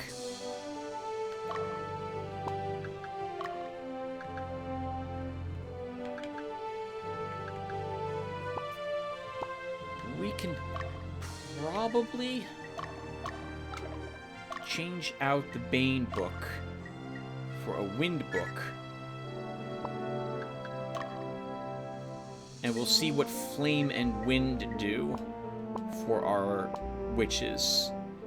And you know what? Oh no, I can't do that at the moment. Someone else has to leave and we'll send her out.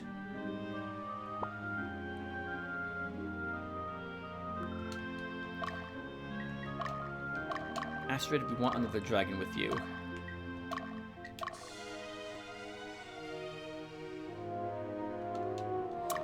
I need to rest. Okay, so... oh, that's it, everyone. That's all... nope, I have... oh, I have one more, but I can't see what it's called. And I'm going to get the name wrong if I try to say it. So much for that. Sorry, Unknown Game. I'll have to talk about you in the next episode. Everything else on my computer by icons are either work-related, for me to write code, or shell into my system remotely at work, or are emulators to play other games, of which I have several. I have MAME, my Commodore 64 emulator, this one, and Dolphin, which I think is a 64 emulator too. Somewhere I have a PlayStation emulator, because I know I've tried my Final Fantasy Tactics ROM, and that one works. Please don't crit it. Please don't crit it. Sorry, I'm so nervous, everyone. You have no clue how nervous I am fighting a cockatrice and not running immediately from this thing.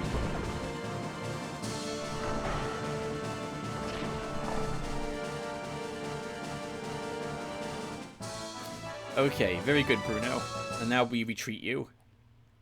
I wonder if the Revive Stone is what we always get fighting it, or if there's like a heal seed thing from it too.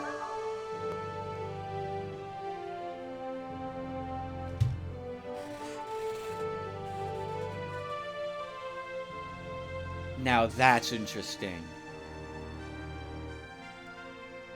Scroll of Discipline. It's worth killing them. This is one of the alignment-changing items you can find in the game. It's this or an Urn of Chaos, if I recall correctly. The Urn of Chaos gives a unit more chaotic points. The Discipline Scroll gives it more lawful points. So we will want to use that on, like, Penelope to increase her law. That's interesting. So farming cockatrices is worth the effort if we can kill them safely. And I think this dragon dies. Oh, or, well, we still do 50% damage with Pumpkin Smash. So we absolutely have lowered it to the threat of it being killed, even if we don't hit it with Reynolds.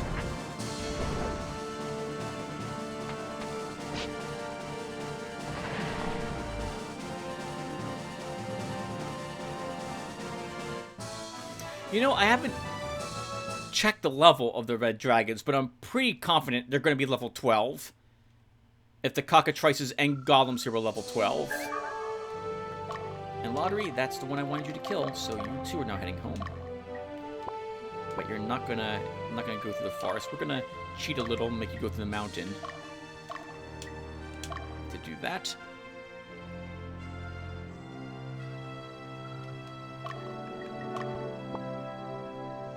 Could I talk about the ROMs I have?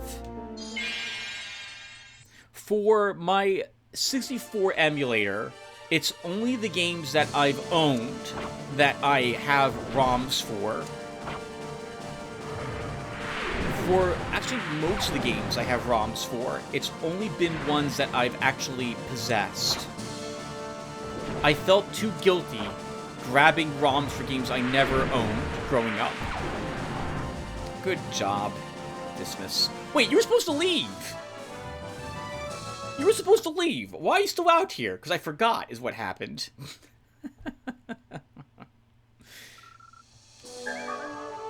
Dismas, get your butt out of there. Stop cheating. No one likes a cheater. We are done, by the way, I think, searching all the different areas out here. If we lost something, we could use our dowsing rod, but I don't think we left anything out here. And I think it was more important that I actually use a dowsing rod on the Sable Lowlands, everyone. The Sable Lowlands, I think, is where we will pick up Black Knight gear lying around. The Mantle, whatever that's called. Valiant Mantle, I think is what it's called. Is what the limiting item is when it comes to getting Black Knights. I do think you earn them as drops at some point in the game, but it's rough farming them. I think the thing doesn't drop them very often, and the thing itself is hard to make it show up, if I recall correctly.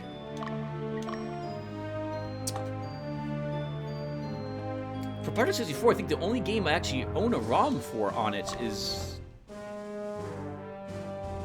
this one. Is that right?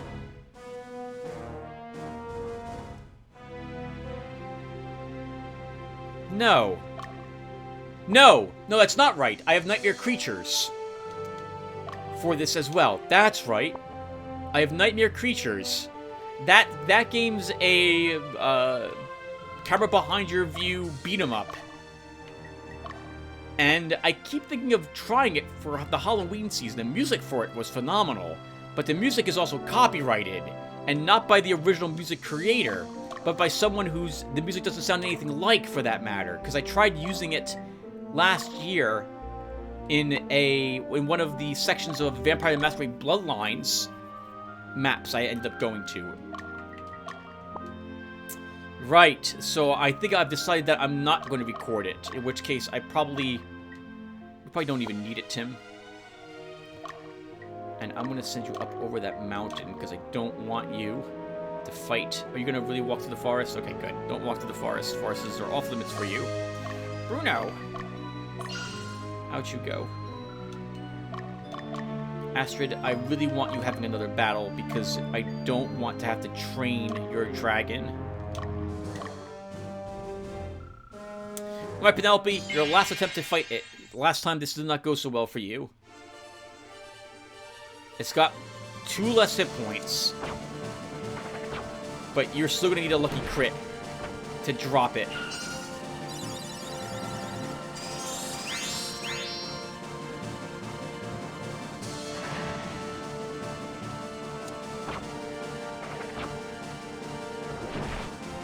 Nope, doesn't happen. Okay, so Penelope is not strong enough to kill a red dragon.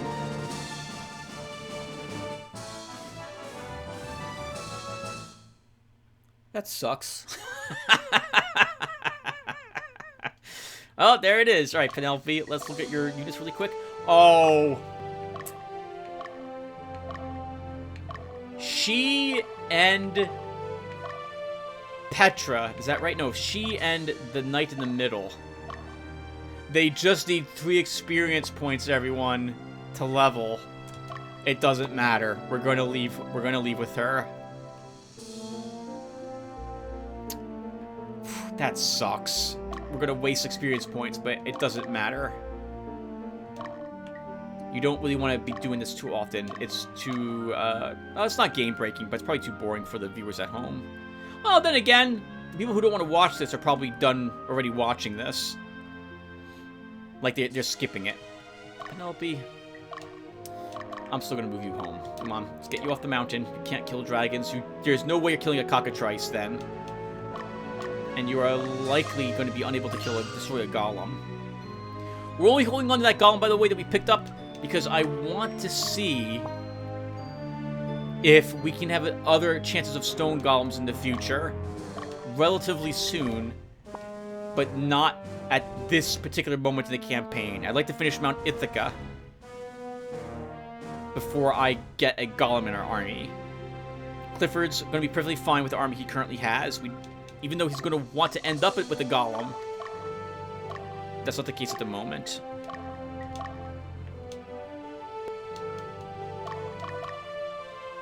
I'll do it back and forth. Oh! Here's something that I can talk about briefly as well. I found this on my computer from a year ago. I forgot I even recorded this. You might remember that around this time a year ago, I recorded the Warrior of Ras 3, The Wild, an old game I used to have on the Commodore 64. Well, I had recorded a bunch of games at the time, or a bunch of games makes it sound like there's a bunch of them, which there isn't actually. But I recorded the Aztec Challenge, right? I recorded Mr. Dew's Castle, and there was another game I played because I finished up a game I had been playing. I think it was Felser Arbor's Mark, right around this time last year, and there wasn't enough time to start another long series of games before we ended up in the Halloween months. In the fall months, which is when I record scary games. So I recorded a few Commodore 64 games. Well, it turns out there was 3 others that I recorded and never uploaded them. I have Action Biker, and I recorded myself beating that game, something I never was able to do when I was young, because of how tricky the 3-dimensional roller coaster like obstacle courses are in the game. You are playing a dude riding a motorcycle, and it's a scavenger hunt. You drive your motorcycle around the map, and you're looking. Wait, who are you again? Wait, stop! Everyone, stop! Is that you, Bumba? It is you. You have not yet fought a dragon. I would like you to give it a try.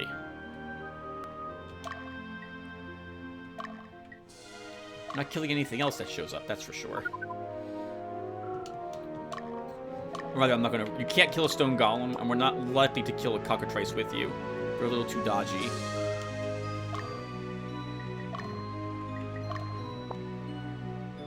So what it is that it's this contained map. If you drive too far to the right, you end up looping and not appearing, but you end up the other part. You can drive from right to left on the screen for like hours, and you'll loop the map. Of course, you'll have to get gas every so often. You have to manage the gasoline in your motorcycle, or you end up using a life. You can refuel whatever you would like at the gas station. And you have a number of lives. You crash into something, you're dead. So it's 1 life per bike. The game will spawn an item in the. It'd be a lie to say randomly. That's not how it works. They are always in fixed positions, and they're in a particular order for you to find them in.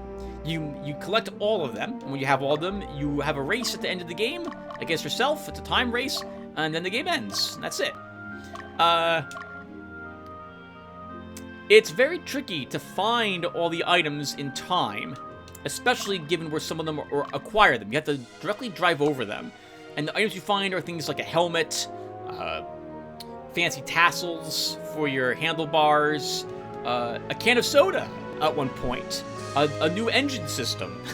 They seem to be really random of how useful they are. I remember when I got a can of pop, is what it was called. I remember screaming out loud, like, really? Really?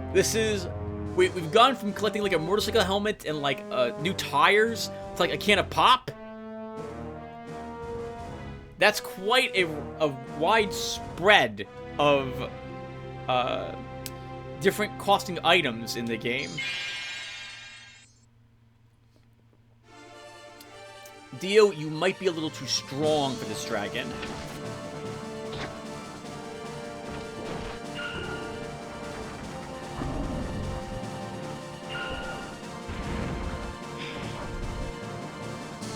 You are.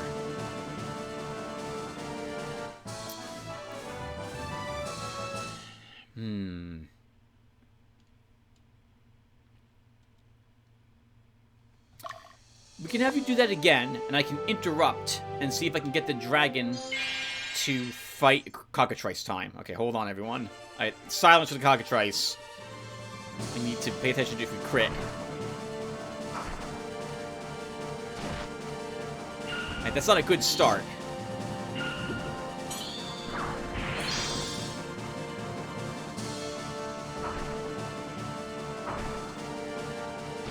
Oh, okay, good. We crit, but that was what we needed to kill it. Good work, Ultra. Holy crap, that's frightening. now we pull you out of here. Only one Cockatrice for you. We don't need another. Another revive stone. Holy crap, everyone. You have no idea how important it is to get those at this point in the game. I really should stay with Ultra and kill these level 12 Cockatrices over and over again. We really should. But I'm going to feel too guilty doing it, so we will kill only one each. Belduke, well, one each. Ultra, Belduke, and Bruno are killing one. Belduke, you can probably handle one as well, although you might cause it to run with how much damage your group does. By the way, Dismiss, we don't need you out.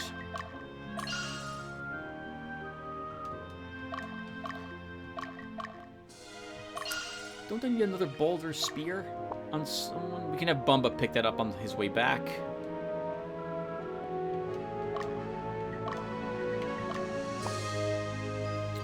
I think day 19, we begin leaving anyway, even if those guys haven't fought and killed a red dragon. I don't want to spend 30 days here.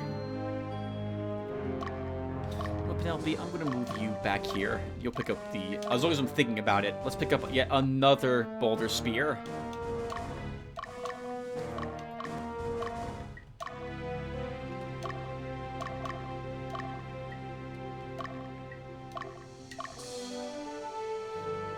We're going to have another group of soldiers be promoted into a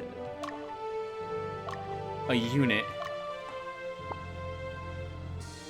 Do we want to pick up more gear for that? I don't yet know what I'm making. It all depends upon what other types of creatures we find in the next area investigation, Tim. I would really like to find and kill another another red dragon on Astrid. And Magnus hasn't fought anything. I don't think it matters, Magnus. We're going to start moving you back home. Penelope, I am going to purchase, let's see. One more ball. Oh, I've already bought 2 extra Boulder Spears. I don't think we need another.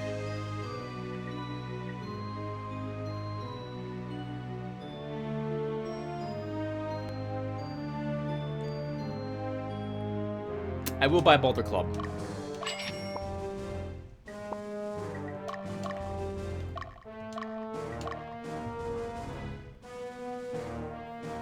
Alright, guys.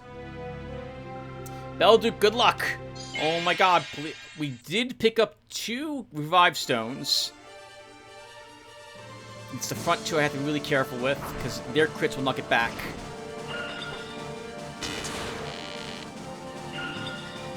Oh, we're going to cause it to run. Because this is going to put it into lower than 30 hit points. Oh my god! Jiwon! What the heck? 39 points of damage. Well done. But we didn't kill it. So yeah, you do too much damage. Too much damage. We gotta pull you back. I guess then I'll have Ultra go back into the forest to make up for that.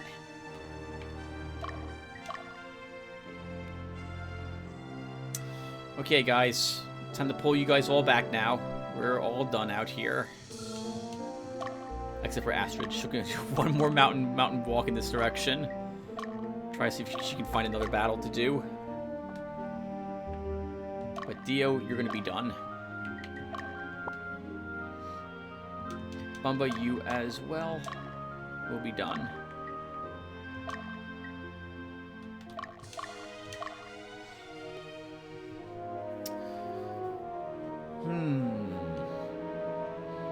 what other games did I play this year, Tim?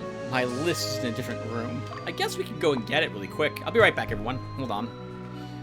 Belduke. I'm gonna go here. Alright, be right back. Hold on.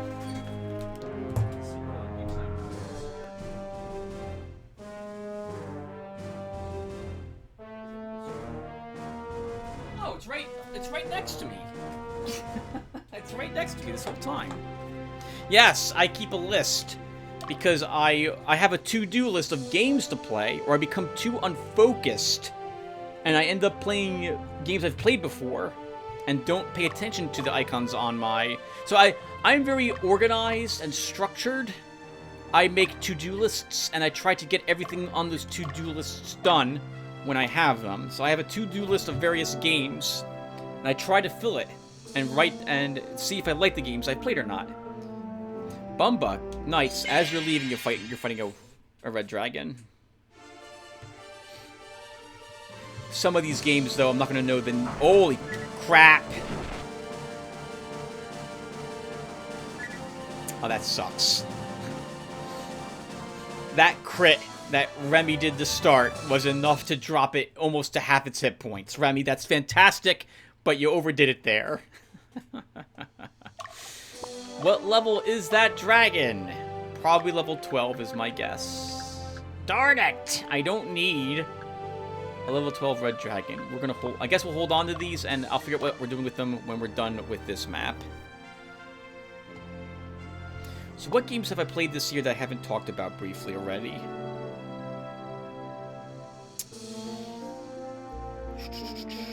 Well, I guess we got... Alright, Ultra, we're gonna have you rest here. Halfway.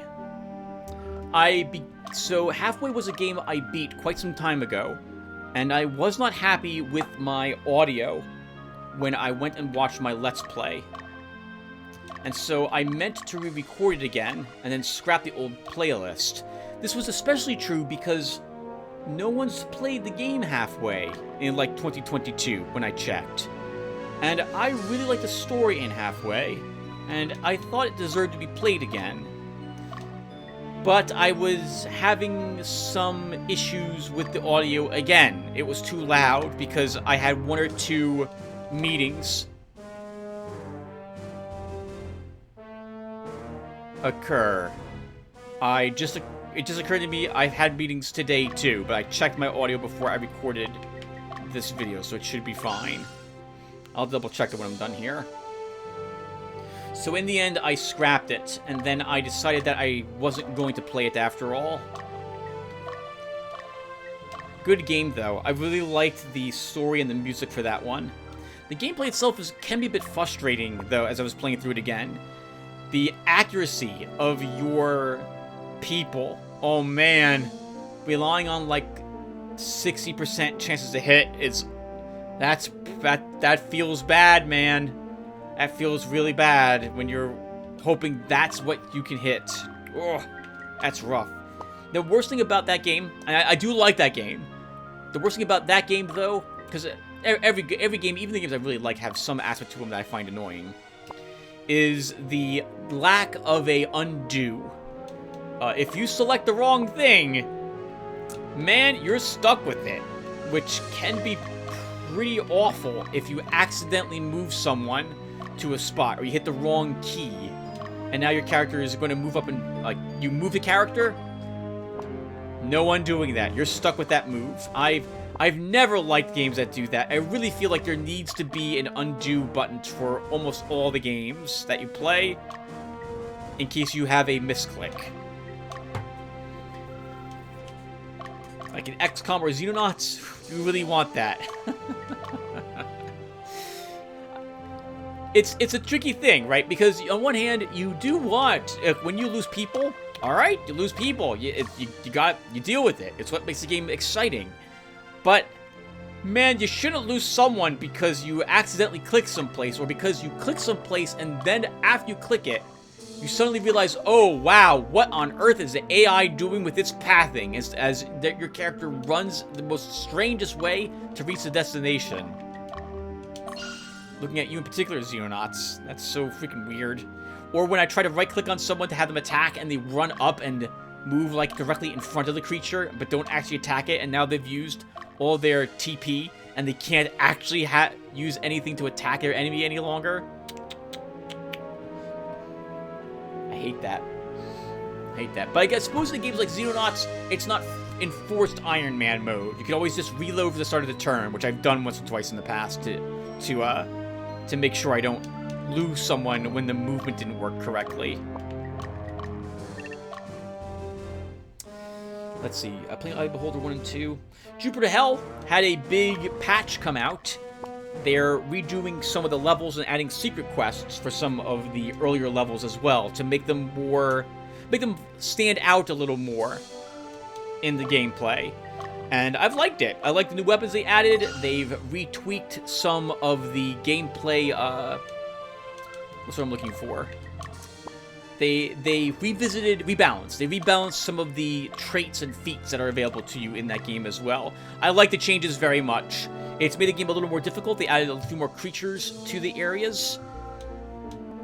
And they've made it so that the skills are a little more useful now than they used to be, some of them, while removing ones which were obviously way too strong. So good for them. I like when game developers revisit the balance of a game and try to tweak it to perfection. Alright, my living room, I was playing Zelda the Ocarina of Time. I played through the first Zeldas? Zelda 1, Zelda 2, and A Link to the Past earlier this year. And I meant to finish Ocarina of Time and Wind Waker, but I never got around to it. I have yet to beat Wind Waker. I own and have not played, and did not beat Twilight Princess. And the last game I own for the Zelda series is the flying one. I can't remember the flying one. You guys, if you're a Zelda fan, you probably know what Skyward Sword. Skyward Sword. I own those ones. I've never beaten Twilight Princess, never beaten Skyward Sword, never beaten Wind Waker. So I keep meaning to play through all of them, and I just don't finish them. Something distracts me, and then I don't get back to it. I'm gonna say something that's gonna get a few people to give me the "What are you talking about, Tim?" Face. But I didn't very much like Ocarina of Time when I'm playing through it again. It's one of the most frustrating games I think I've ever played. The camera angles and the targeting is... Oh man, I hate it. I hate it. I can't believe what I was willing to put up with when I was young, but having played games where the camera controls are significantly better, as is the targeting, and I don't have such an annoying targeting assistant in the form of Navy. I want to really have that game reproduced with a lot of the annoyances removed from it.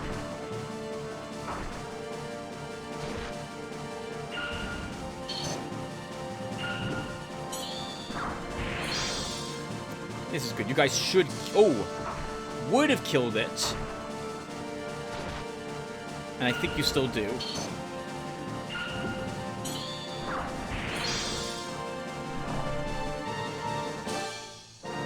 Very good, guys. I'll be quite content with whatever this drops. Survival Stone or another Scroll of Discipline. Both of those are really useful. Yep, perfect. And we're done here, everyone. I babbled for quite a bit. Hope you guys don't mind this time. Astrid, I really wanted you to do another battle, but it's too late. Or it's not too late. I could do it. We could do it off screen, but no, we're not gonna. We're gonna leave this area. Yes, I have to retreat him too. Alright, and we are finally done with this. Okay. So, Baldur's Spears. And I want to switch Gemrock or Dorkables. Oh, I did switch their books. Right, we did switch their books. Okay, so... Oh, well, we needed one spear here on Aegis. I forgot to give her a spear. And then there's another one in Estevez, so we bought just enough of them. Okay, good. All my spear users have a Boulder Spear, which makes them hit harder and cast spells more efficiently. We have another Boulder Club, but I don't think we have anyone who needs it.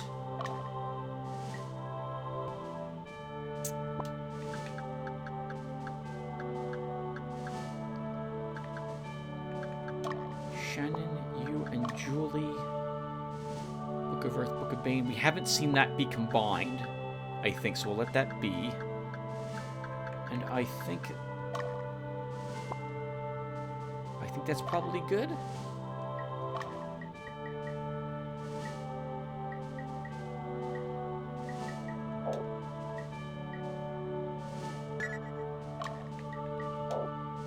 Oh, interesting. Charlotte, you want the Book of Bane to do more damage, but I like the look of other books' spells. It's just it's important. Actually, we should really give you a Kirikian. That's 2 more. That's 3.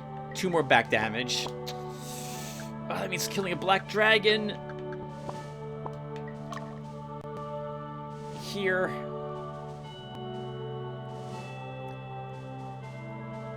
I'll think about it. It might be something I do off screen, because I'll be right back, everyone. We have training to think about now. Give me a few seconds. Okay, guys. So, a few things. First off, we don't need these guys. We're going to end up seeing stone golems at level 14 2 missions from now, and most of my squad will be about level 14 then, or level 15, instead of level 14 or 13. So we're going to go ahead and just discharge this guy, and we don't need the red dragon either. We'll find higher level dragons and stone golems up ahead. I don't want them to be only level 12 at this moment, because I don't want to have to create another squadron to begin leveling them. We're not going to do that. Next. I'm thinking we probably don't want 2 witches here. But I'm also thinking that we probably don't want a cleric and a witch. If I'm going to... Well... We'll be okay with a cleric and a witch. So we're going to put Gemrock back to being a cleric again. We still had all the gear.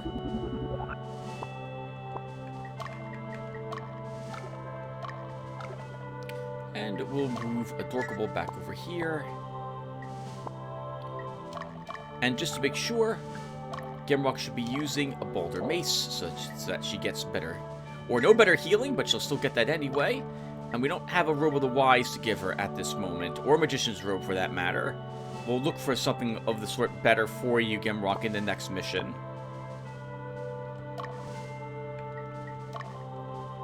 If I give you that, your healing goes down. Okay. Okay, so... training. And a heads up that I did find the random encounter list online. That's super handy to see what's coming up where and what level it is. I will have to remember to go and look at that in the future. But the general idea is that sometime after Mount Ithaca, we'll be able to pick up like level 15 red and earth dragons. So we'll look for it there. And I think Mount Ithaca might have stone golems for us shortly afterwards. So we're not going to really worry about getting another unit into our army, hopefully for some amount of time. Actually, that's not true at all, because we're going to get Lytle when we go to the Sable Lowlands as a free NPC archer. Darn it. I'll feel compelled to add her to an army as well. Alright, well, we'll see what happens there. In any case, it's training time. So, we've got quite a bit of Goth, 6,700, but I don't want to spend too much of it in training. I'm thinking we can probably afford 1,700 on training total, and that's we're probably looking at 4 groups max, 3 groups probably. That assumes that we don't fail any training. I'm nervous doing training in Audvera Heights because we've seen cockatrice out here, and like in the Highland of Sothon, we saw pumpkin heads in the training. and there were pumpkin heads there. I'm thinking that we're likely to see cockatrice at the Audvera Heights training. I don't think we're permanently petrified doing that, and I'm going to say this. We will do training here, but I normally wouldn't. I'd go back to Malaysia and do training there instead. But we'll do it here because if we do have a cockatrice group that we're fighting, you will get to see, potentially, what a cockatrice's petrified does. I'll then reset right after that occurs.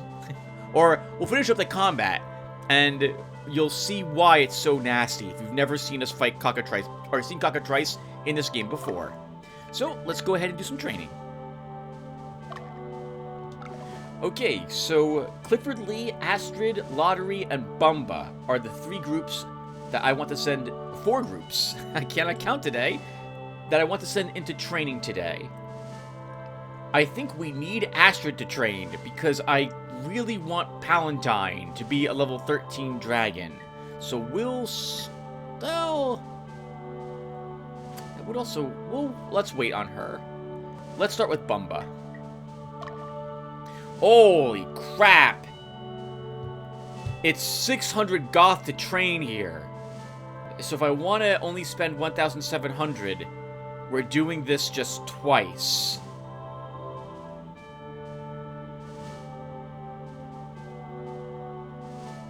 Okay. I still think we have Bumba train, so let's do that. Oh my god! I'm happy that you stopped by to train, but do you believe that strength is everything? 'Cause we do. This is an ugly group. Holy crap, we're not winning this. It's not in the best formation possible, but it's in a fantastic formation. What's your combat set to? It needs to be attack leader. It's the only way we're gonna win this.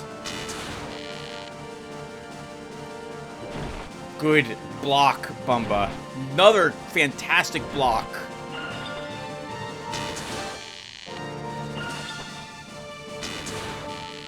Two of the knights are not in the best position, but that paladin's gonna be really painful.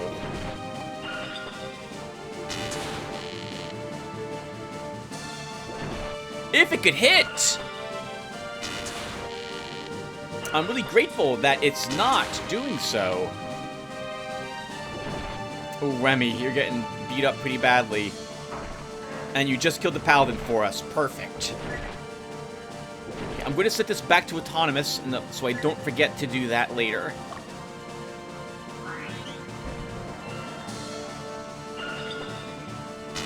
That's your second power-up, Remy. Hopefully you'll be doing a bit more damage and resisting a little bit more. Good. We don't have a healer here, so that little power-up has got to be enough to carry you through a few more rounds of this. Might not be. You are taking less damage, which is good.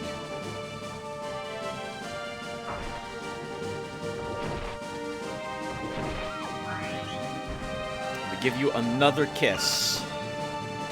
Come on, Remy, you can last. Good. Good guard. Every time you're powered up, you get a bit stronger.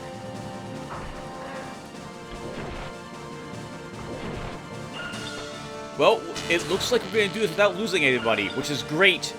This was a really difficult battle. I don't think we probably could have done it without losing Remy had we not had the fairy where we had her. 72 experience points. Fantastic. Bumba and Remy needed... Oh, not Bumba. Remy and the other knight, or Bumba, needed just 54 experience points to level. That was fantastic. Let's save the game and do one more training here. Actually, first, I don't suppose anyone here can become a paladin, can they? I should always be checking this whenever someone levels up to a new max level. Oh! We can level Bumba to a paladin. We will absolutely do this right now. So...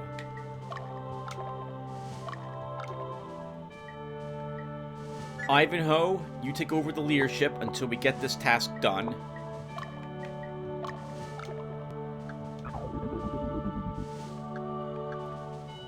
Our first paladin. Bumba is already using a blessed sword and boulder armor, or this would have cost us over 1,000 goth to do. It's one of the reasons why you see me still panicking about goth. It seems like we have a lot, but we won't really know if we have a lot until after we've leveled everyone to tier 2. So it's 250 for a boulder helm and boulder shield.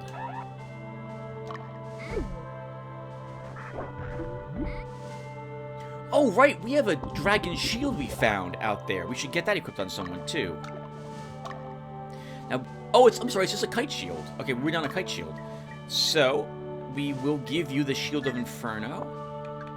And Dismas, I think, will give you that dragon shield. It doesn't look like it does anything, but I'm fairly confident it does. I want to take a look at it really quick. It's 10 resist strike and... Nope. Yes, and 4 resist fire. And the kite shield is 8 resist strike. So it is better in every way compared to the normal kite shield. So we are glad that you have it. Man. A paladin. And we haven't even done the... What is this? The 14th? 13th? 14th mission, I think. Unbelievable. Okay, so it's going to be Clifford, Astrid, or Lotaeri as the next group to train.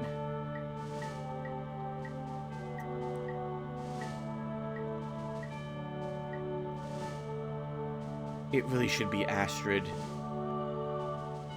She needs it more than other people do. She has a level 12 in her army, and her rest of her army could use that experience points. It's almost $600 for this, though. If the group's roughly the same level, Astrid's not winning that fight, though. So you know what? We're not going to send her. I'd rather send Clifford. He's more likely to win the battle. Let's do it, Clifford. Okay. So... we are losing this fight. I'm going to reload, but I want to show you what the cockatrice does. So that you guys understand why it's such a terrible opponent to fight.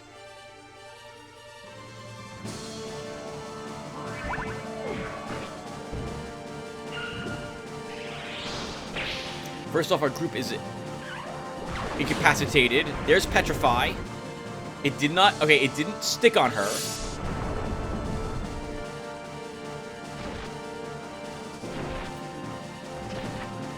Which is good. It can affect an entire group of people. And it petrified our knight. So the knight is now permanently out of the fight. He will never recover from that.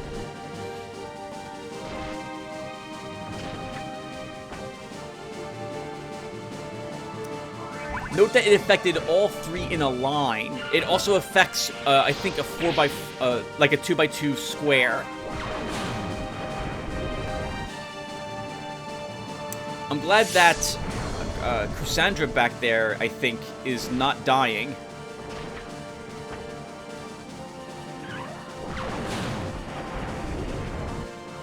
Okay, we just lost our Phalanx permanently, so he is also out of the fight. They can still be hurt. They don't take any, like, reduced damage or anything of that sort.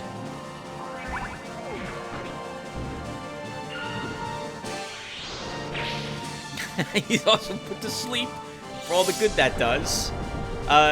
It looks like we might actually win this. Although we're going to lose Clifford to that constant abyss happening.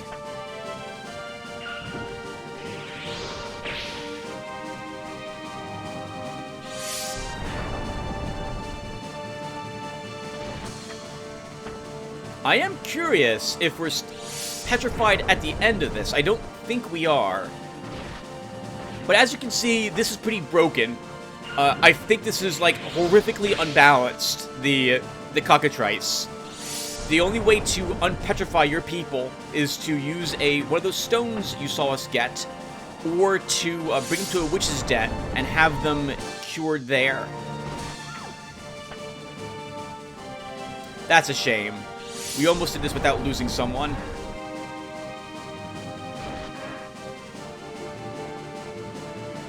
Oh!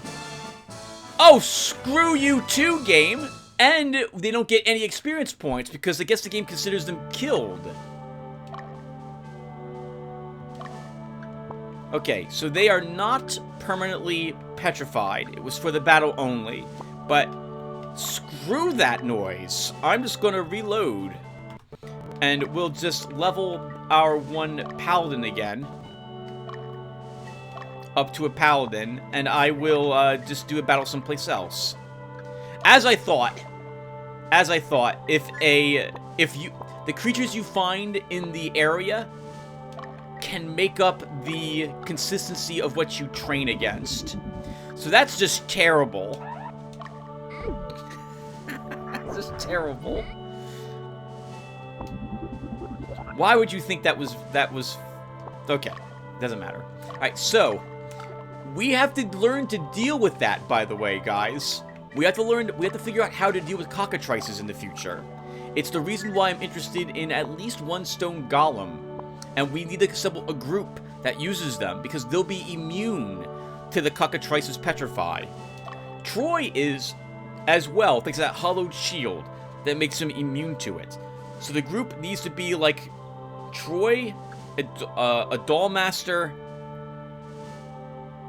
a golem, and something else that we don't have to, either we don't care about it very much, or it can afflict something on the cockatrice to sleep it or something. A witch may be good to use as the third for it.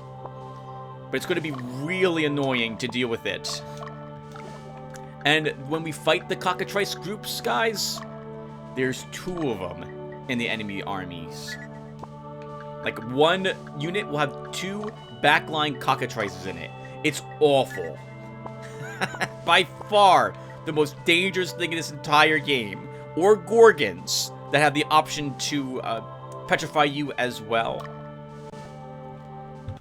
Okay, so we're not going to train there. Let's go back to Highland of Sothan and train here instead. So I still want it to be Clifford. Maybe, though, Astrid can win a battle. This is with Pumpkinheads.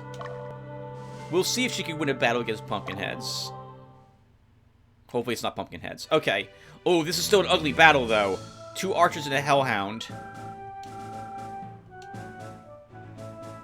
And the archers are both in the back rank. This is a tough group.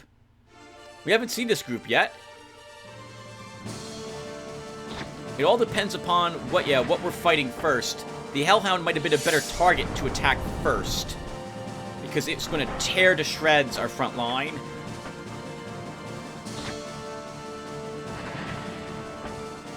If we can sleep an archer, though, that will give us a chance.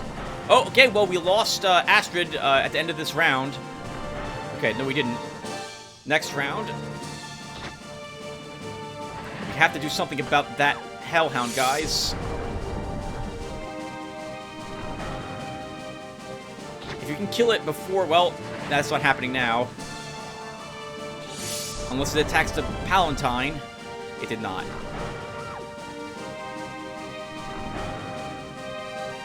Could still kill our archer.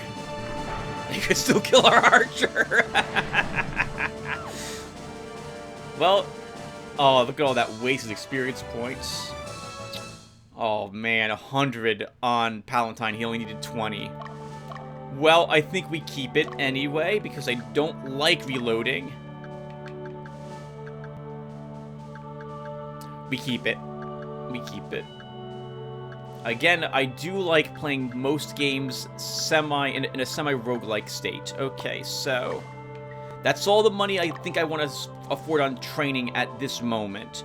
We have a few level 12s, which is going to be tricky, but we can probably handle that in the Sable Lowlands. So we're going to stop. Actually, we should check what's over here now, because our archer reached level 14, Lisa. There's nothing else she can be yet. Okay, she needs another level. You know, that was kind of lucky. That Bumba could level to a paladin again. Is that right? No. I leveled after the combat there. Okay. The stats you gain when you level are random, so there's no guarantee if you were to quit the game and start the mission up again, and that unit levels, that you would get the same numbers you got the first time. This game, to my knowledge, does not use a fixed seed for its random number generator. Okay, so let me put a break here, everyone, and when I come back, it's time for us to do the Sable Lowlands, so give me a second. Actually, there's just, like, 2 more things we need to do first. We gained a Scroll of Discipline when we killed some of those cockatrices, so we should totally use it.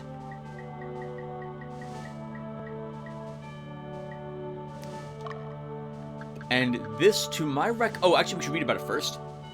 Lawful scroll that raises the alignment of its reader. Yep, that does indeed what I thought it did.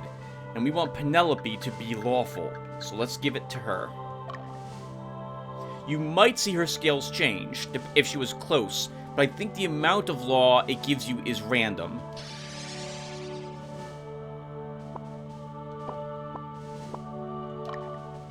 Okay, so it improved it, but not enough that we can see the scales being altered in any way. Still, I think that was a good use of it, because we definitely want Penelope to be lawful, as Freya's need to be somewhat lawful to create that class. And there was another thing I wanted to do here. We gave all the boulder spears to everyone. We do have scale mail, but I don't think anyone on our team can really use it yet.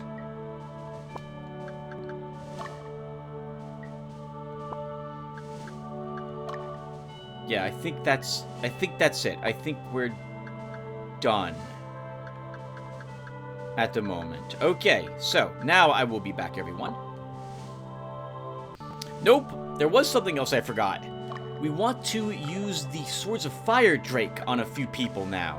So let's go ahead and give these away. So, I don't think we'll see the oh, we will see the damage go up. Okay, so Raphael here is going to get a Sword of Fire Drake. He loses some intelligence, but now his attacks will also deal fire damage, as opposed to just physical from the Boulder Sword.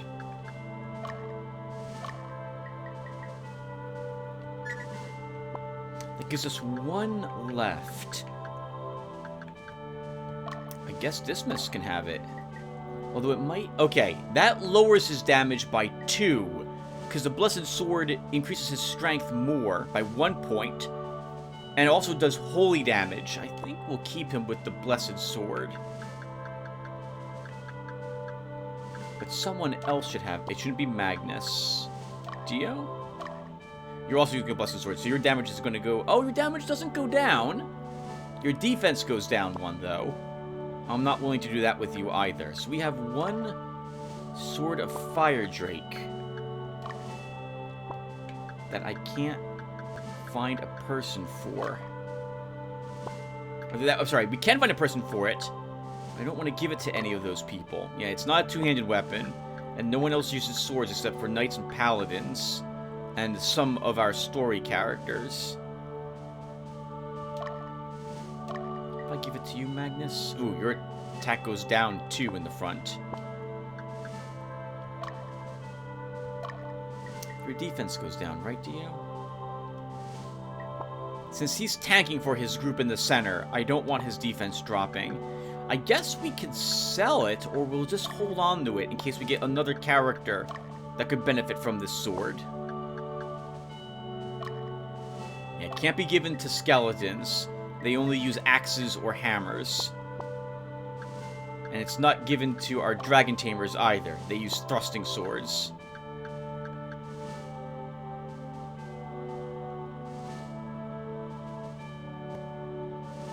Do we have the gear to maybe change Reynold into a knight now? We could do this temporarily for him, since we promoted Bumba.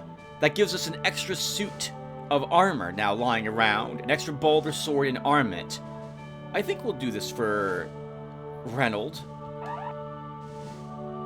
That's fine, because he's going to eventually be back to being a Beastmaster.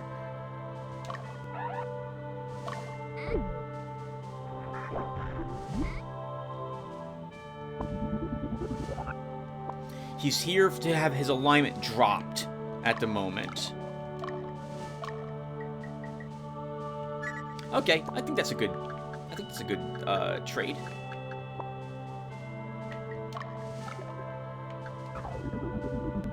You guys are too expensive.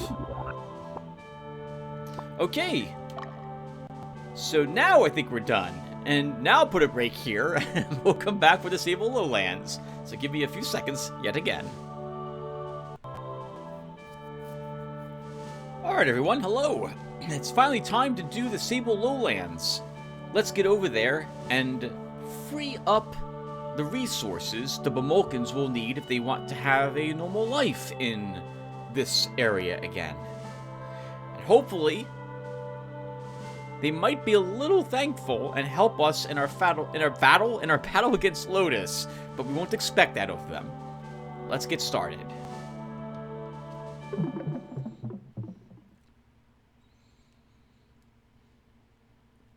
Scene 14, City of the Past.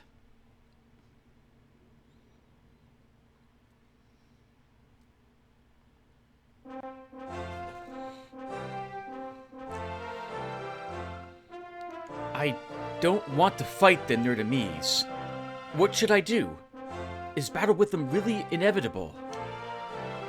I'm certain they aren't willing to fight us either, but unfortunately, they are forced to fight. It would be very difficult to avoid this confrontation. The Bamulkans have lived here since the old days. I hope the liberation of this area affects the situation positively.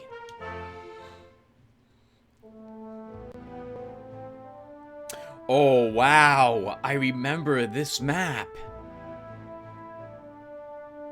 Let's get started. No one cares if you remember this map.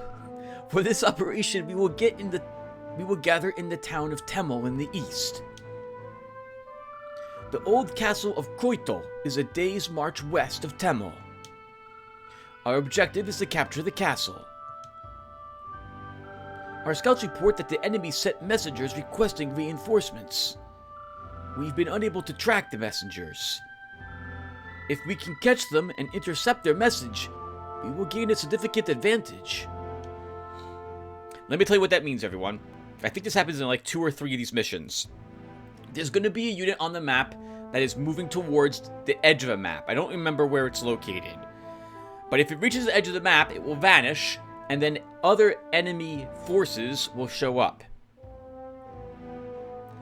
Unsurprisingly to you folks, we're going to let that happen because we want the experience points the other enemy squadrons will grant us. It's so weird to think of it that way, because back in 1999, I would always try to catch and kill these messengers, and it would be really more difficult for me to level my troops. A lot more training would have to be done to keep up with the demands of the levels required to do these scenes, or a lot of grinding in between. Yeah, that's about right. During the area investigation. So we will let these units appear and fight them. Should be fun. Oh, really quick about the map.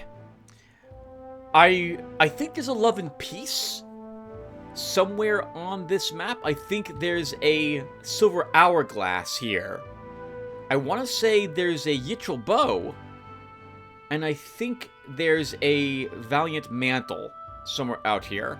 In addition to a Scythe required to create the Dark Knight.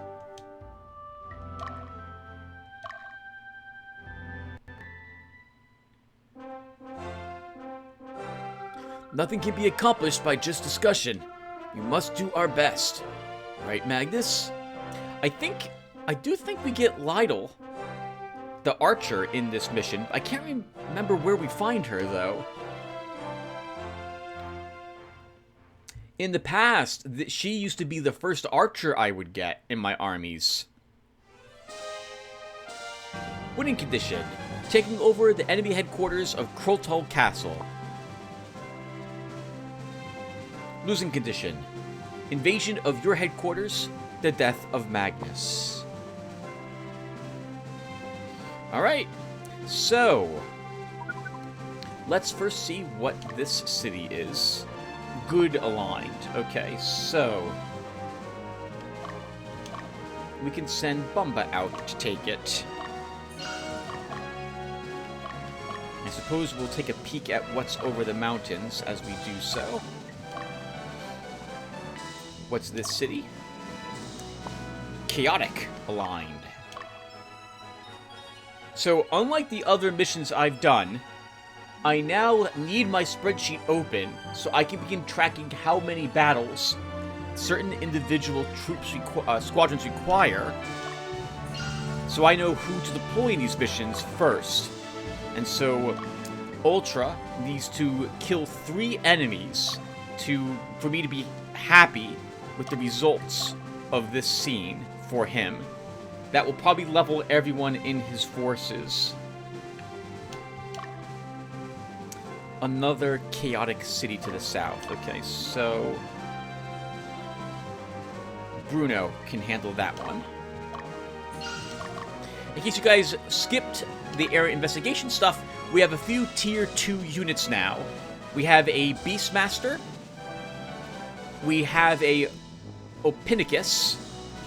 And we've got a Raven and a Voltan in our armies now. Alright, let's start moving those troops out and see what they encounter. Magnus, you will also need to fight. Actually, Magnus, I guess you should probably face this way.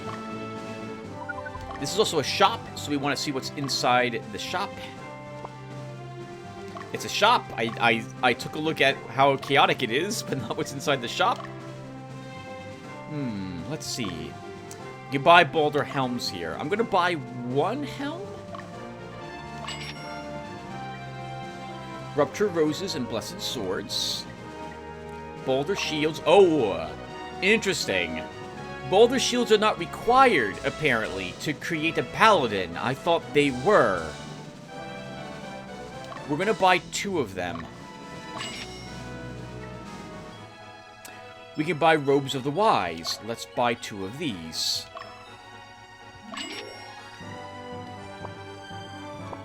Okay, a bit of Goth spent right away. Alright, we see some enemies. We've got a Witch charging us from the south. Grapplers, a Valkyrie, and a Witch. So, Bruno could probably handle that battle. Bruno, I have you wanting to kill... 3 enemies. Hey, everyone. It's our first Diana. That's what it's called. This archer has 3 shots in the back rank. This is going to be a ugly battle. Magnus, what does your army consist of?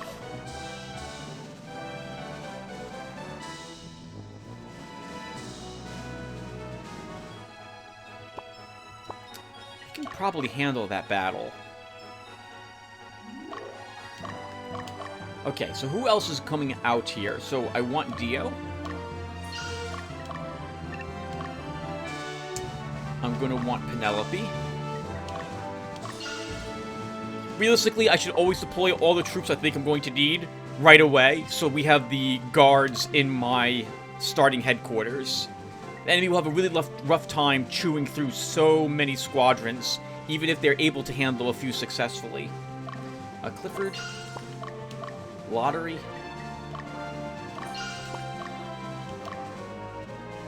Fordham.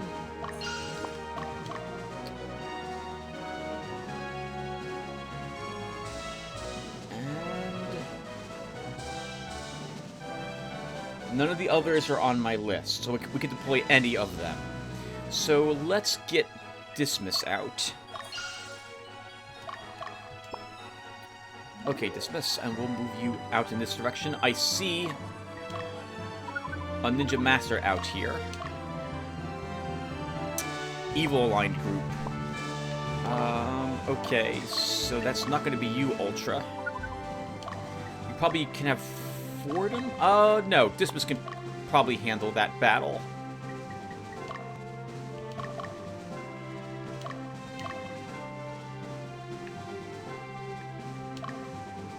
Let's see. In the meantime, I guess we can move Fordham down here as well to assist if we need it.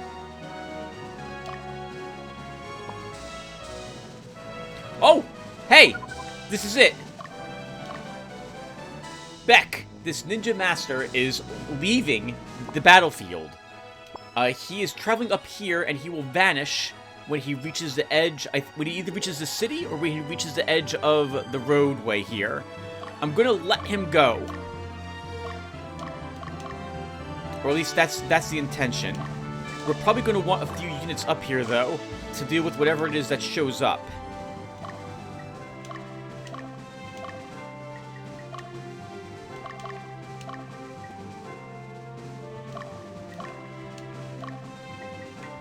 So let's move a few of our units on the mountains and see what's approaching.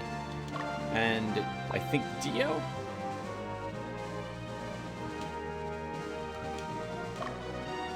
Yeah, Dio will stay at home and guard our capital. Alright, Magnus, let's see if you can handle this enemy squad.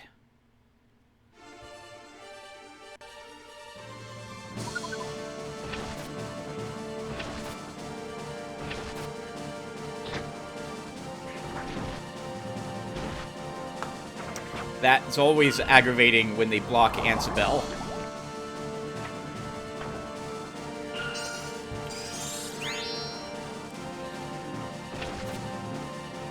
Because that we could have absolutely guaranteed a kill on that one grappler.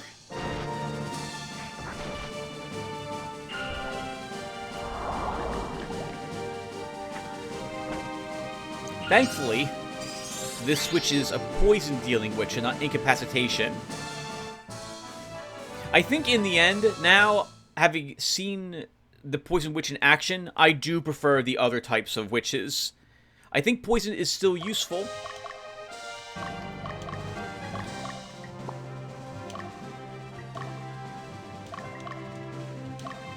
When you are in training, but not so much outside of it. Go get her, Magnus. And Fordham. Let's have you cross here. Bruno, you'll also cross.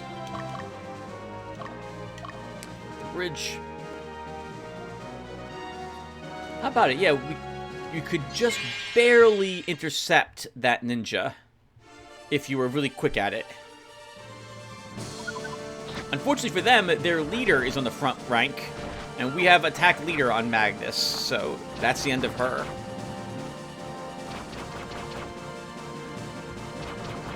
Okay, that's all the attacks they get.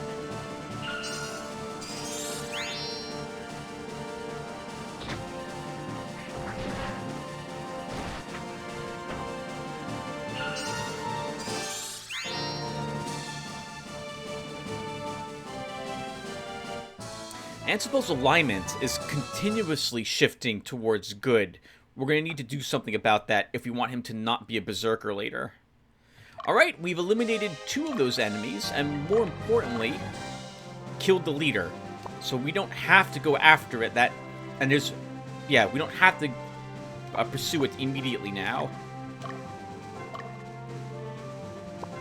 Do I risk going after the other group with Magnus? I think we do. We eliminate both leaders. And I have Magnus slotted for 5 total kills, though.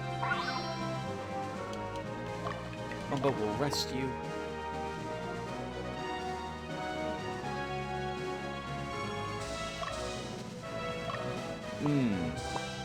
There's a paladin group here. With a bunch of Voltons in it. Ultra, you can probably handle that group.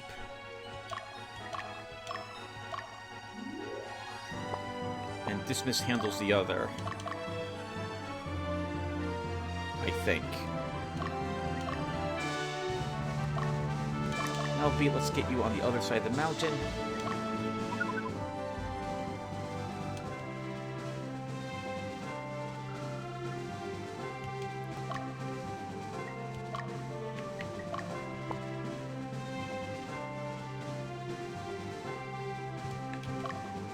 Okay, good. The Ninja Master is attacking Dismiss, so we'll wait for him to arrive.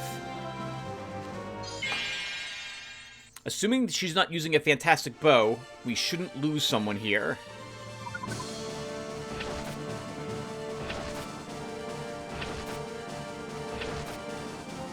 And she is the leader, and she has no blockers. We have a good chance of actually eliminating her. She's using the same bow we are. Yttriol.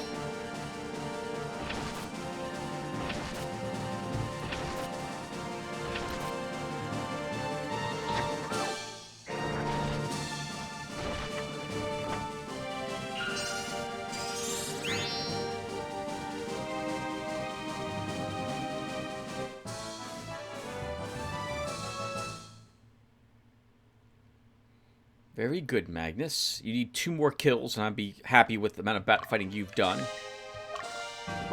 Both leaders are killed. We'll just have Magnus camp there. Fordham, let's have you chase down what's left in that squadron. Okay, so they left. Holy crap! Okay, I think I've seen this only once before. What do these armies consist of?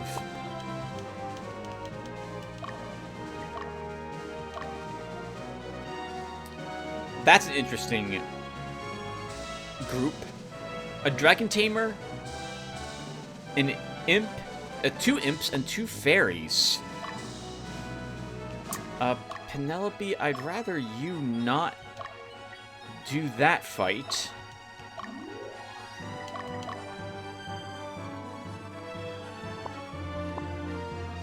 Yeah, I think I'd rather Lotaeri handle that. Bumba, you are going to square off against the Raven group that's right in front of you. 2 Worms and a Raven. That's not so bad. We have a Fencer. A Fencer and 3 Hawkmen. That's easy to do. Clifford can head on down the mountain. And some of them are probably going to reach us. Bruno, I want you liberating this stronghold. And I think we'll be okay. These squadrons don't look like they're that difficult.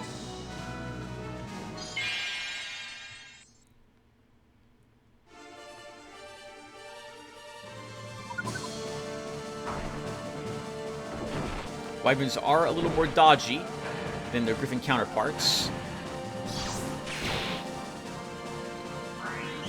Remember, you and Aloe are getting along very well. She loves giving you pecks on the cheek, apparently.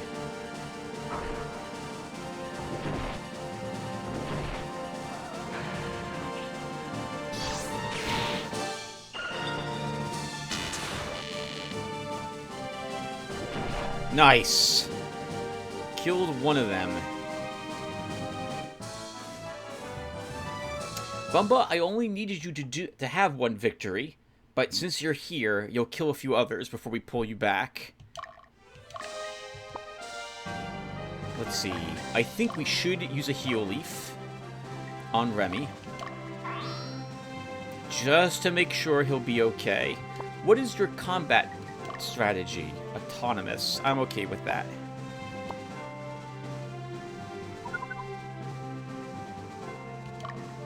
Bumba, you're going to have to deal with that fencer group.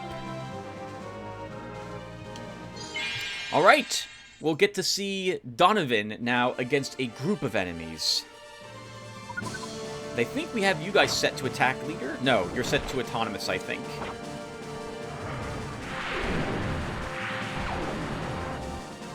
As you can see, the damage spread was not that high. We did, at min, 8 damage to one target. But it does hit everyone.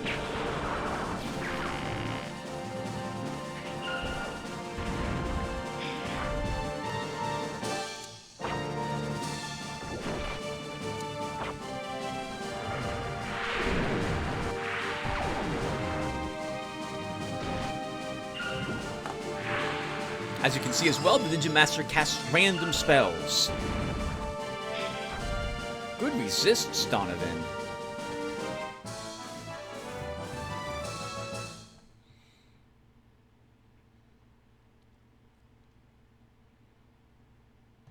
We can probably camp him. Ultra, I don't want you fighting him, so I'm going to pause you there.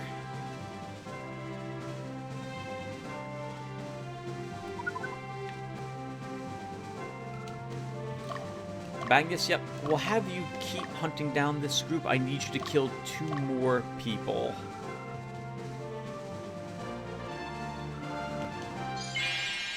Depending upon if we win this battle or not, this might ping-pong this army into Bumba. Oh, that's annoying. 2 misses from that tanky imp means that we probably lose this battle.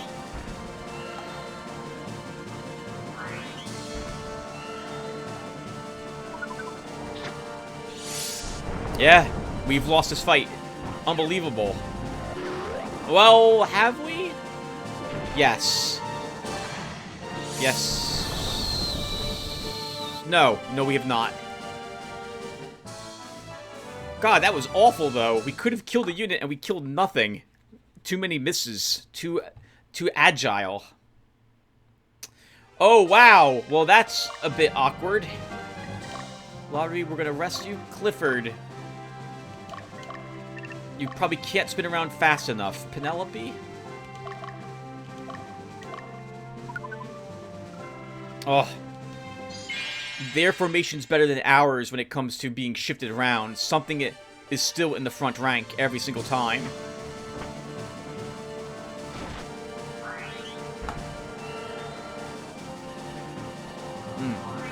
That was a weird way to phrase that. Their army doesn't seem to really care about how it's laid out.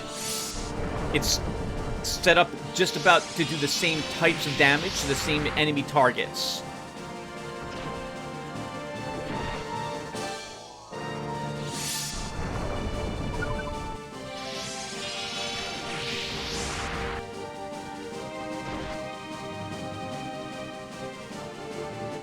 Oh, everyone, I got a phone call. I gotta take this. I'll be right back. Alright, sorry about that, everyone. Back. Ow, it was a while. It took a while. Talking about Dungeons & Dragons with one of my family members to see when it was we could play. And so, alright, that's all done. So, what are we doing here? Bumba is awaiting the arrival of that fencer. Clifford is moving up. What does Ning consist of? Another not difficult battle. Oh, and that one is a tricky one. That's 6 back-range single-target spells, and then 3 front lines. Okay. Oh, wow. Good thing I checked this. Clifford, you could use a heal? Right, we just fought this group. And we sent it down here now. And I'm guessing we need to break Lottery out. And he should be fine for another fight against them.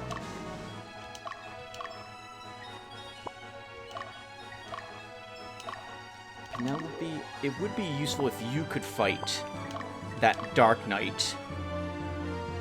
You can handle her. You can handle her.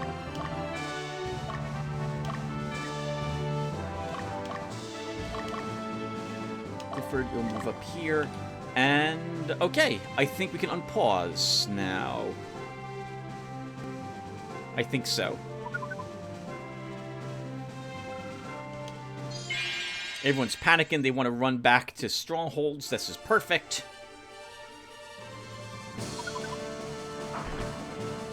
Good guard, Bumba.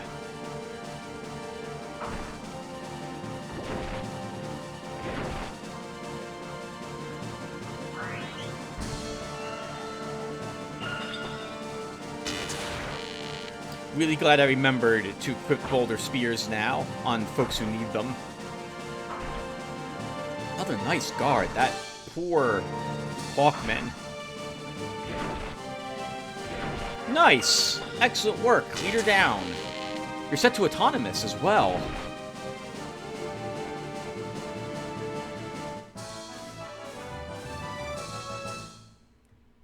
I'm looking over at my chart, and I just realized that I have no clue who needs to kill what now. Or how many forces are supposed to be fighting. Bumba, with that leader destroyed, we'll move you up against... Nope, the other one. Nope, still wrong. Nope, no one there. Dallas.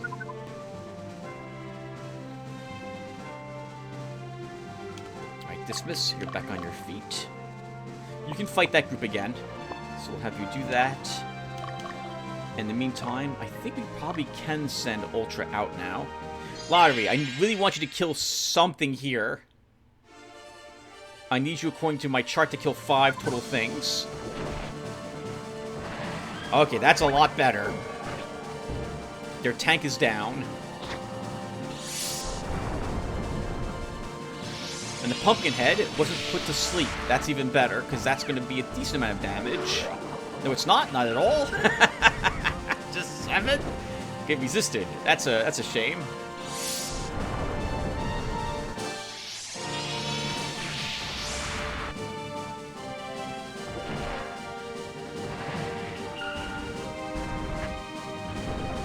Darn it. I was hoping we'd kill the second imp.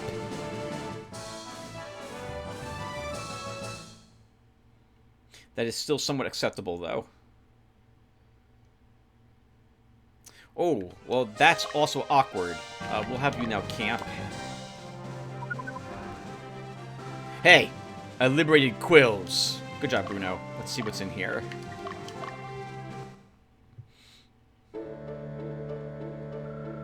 It's been 10 years since Lotus pushed their religion on us. In order for Lotus to invade Zenobia, Nerdum was destroyed and Palatinus was conquered. What a cruel world.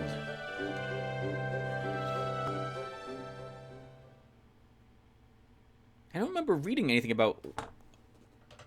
Well, I guess it's just the leaders who are pushing Lotism then. We didn't really read much about Lotism requiring other people to convert to it, but I guess they just want the people to convert to it. I guess that's a good enough reason as any.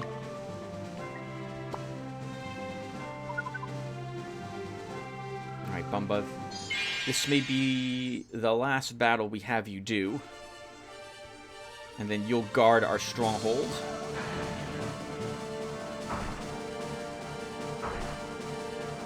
If we can kill all of them, which I think you'll be able to do. Nice, especially if you're powered up. You get 2 more attacks this round.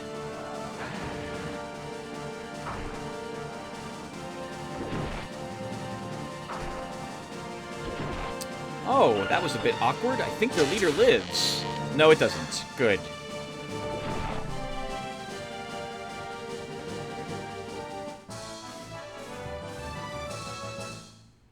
You may have noticed that we're not earning as much experience points as we normally would.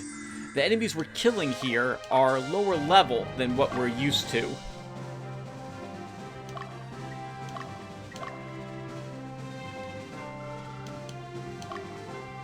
Clifford, let's have you fight... I guess Ning.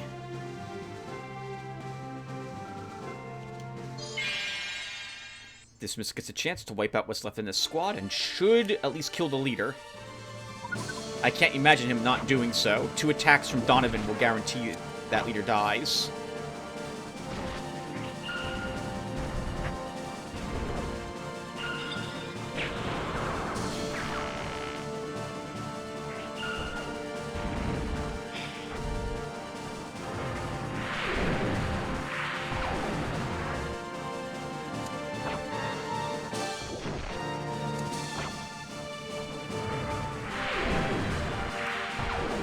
What's the difference if the Appendicus is on the front line?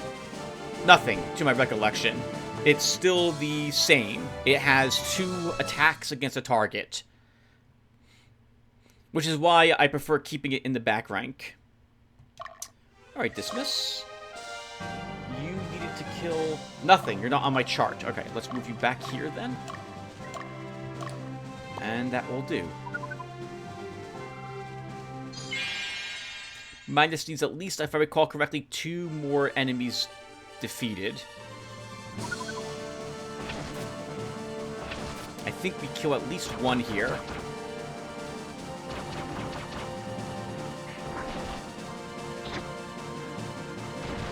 Holy crap! 96 damage from Ansabel. That was amazing.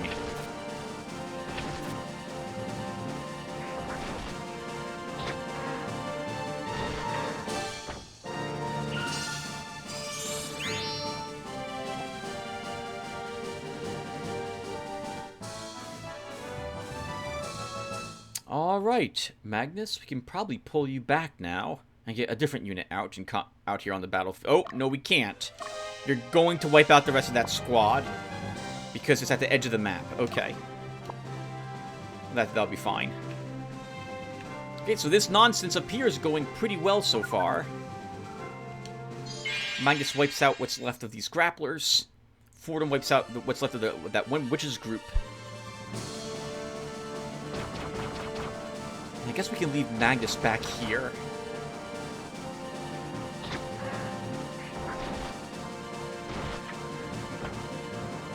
That Worm Axe and Helm of the Fearless. So nice on Ansabel. Nice. And our... what was her name? Aline is that archer's name. Leveled up as well. Huh? What's this? A heal seed. Alright, Magnus. Oh, well, we're not moving on yet. Fordham now has a battle to do.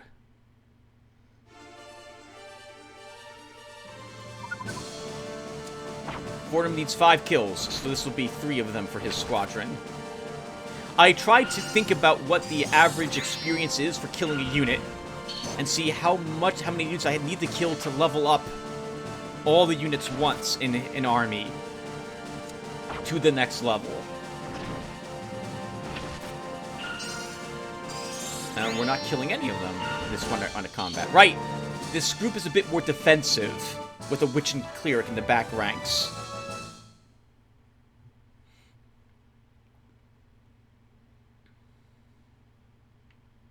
Okay, Magnus. We can have you go here. Bruno? You're still resting.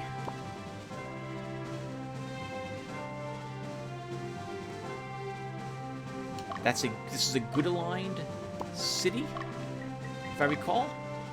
It is, okay. Penelope, oh, right, Bumba has got to be the one to take that city. But I don't want him fighting anything else over here. He'll claim all the experience points. I guess Penelope will have you start resting. Actually, no, that's dumb. Penelope should fight this Raven group, which is named Clifford. He'll roll around. Oh, they have a heal item. That's super annoying. That's going to take a while to chew through these guys then. We deployed those soldiers during our attempts to take this territory.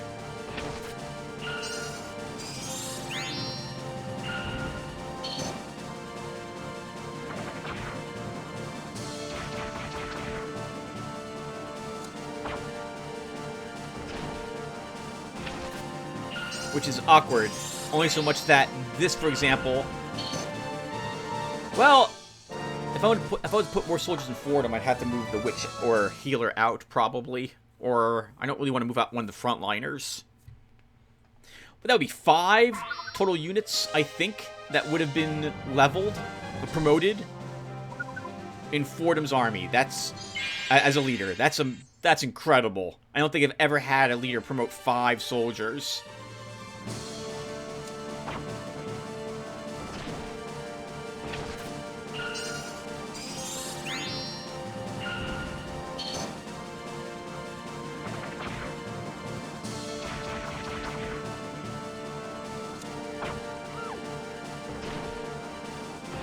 Oh, wow, nice. Wasn't expecting to get 2 killed. Good surprise crit there at the end.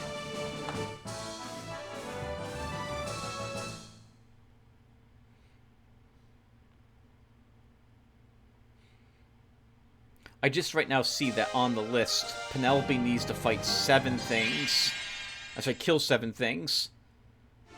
I don't think she's close to doing that. She hasn't killed anything yet, so she needs more than anyone else does for leveling. Oh, this is super awkward. The positioning here. Yeah, at least he's paralyzed.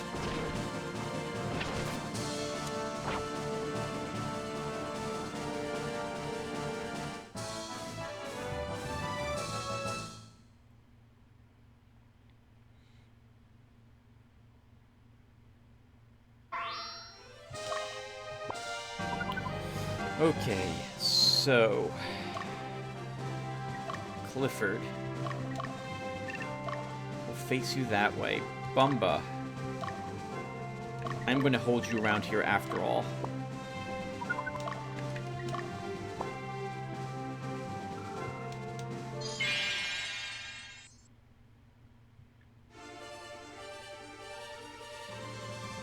I don't think he survives this.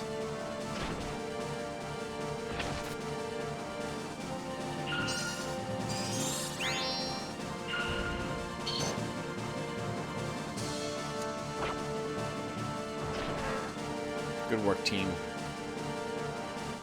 Yeah, 9 experience points, so that means that Fordham is a higher level than that unit was there.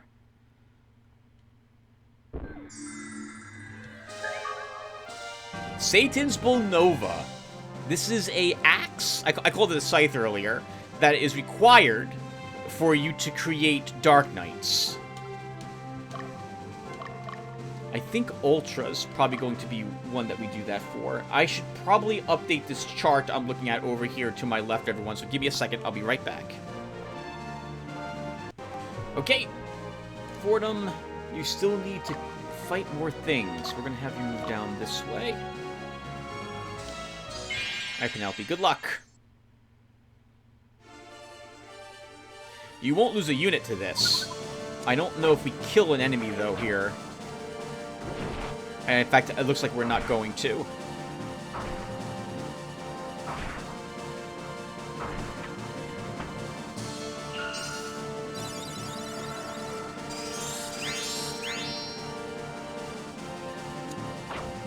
Seeing that multi-heal makes me realize how much we do want more priests in our army.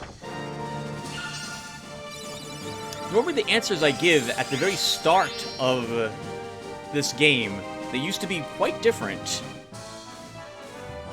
And I would start with at least one, yeah, at least with a cleric. And have multiples of them going forward. Oh, that's a bit awkward.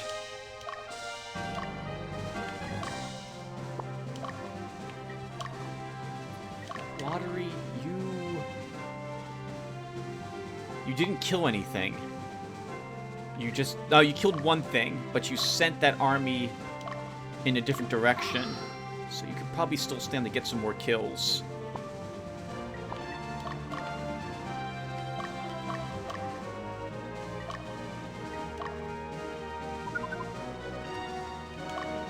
Good. Penelope will take out that group. Clifford, we'll have you actually fight this unit.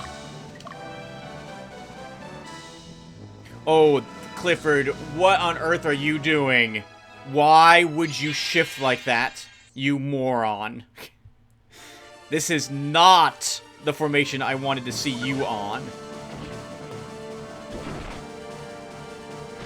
We may lose Clifford here if he's going to stay in the front line like this. We've lost this battle, that's for sure.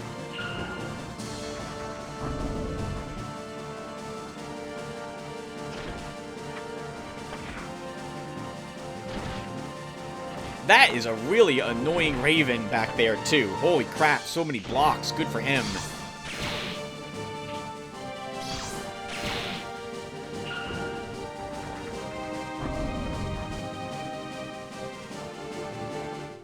Yeah. What? Why'd you do that? I have no clue why you did that. Why did you decide to suddenly expose a flank to the enemy? rest yourself. Okay, that's it. I think he wanted to get on the road for some reason, even though we had the unit targeted.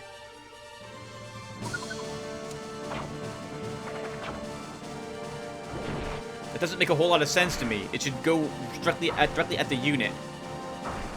Although, on the other hand, I do kind of like it in so much that it adds to the difficulty of the encounter. So, we lost that battle. Otherwise, I think we should have won that fight.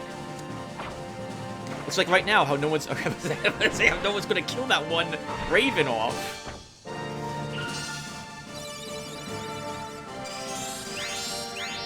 I just like complaining, everyone. Nice. 1 unit killed and 3 people leveled. Oh, I think they all needed just like 2 experience points, so... Oh, man. Well, that's gonna have to be acceptable.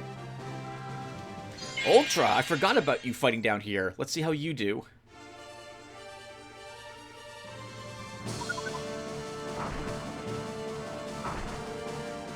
The Paladin is very dangerous because of its Blessed Sword. It could eliminate Spinal here. At the second rank, though, he only gets 2 attacks, not 3.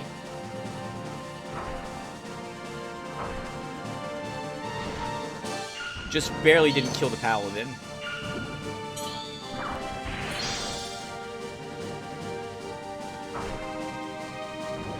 A crit would have done it, so I'm glad he didn't crit our skeleton.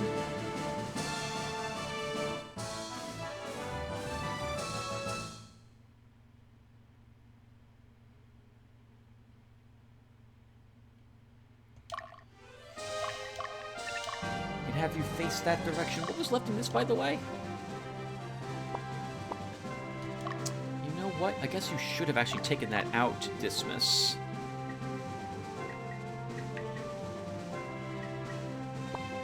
No, we'll pull you back after all. How are you holding up again? Okay, we should use a heal leaf on Spinal. So let's do Cage, sorry. Spinal is in Belduk's army.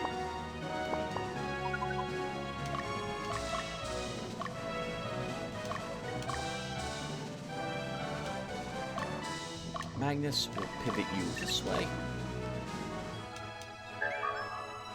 Valiant Mantle. Oh, I got the name correct. Yep, that's the cloak. We need those for the Dark Knights.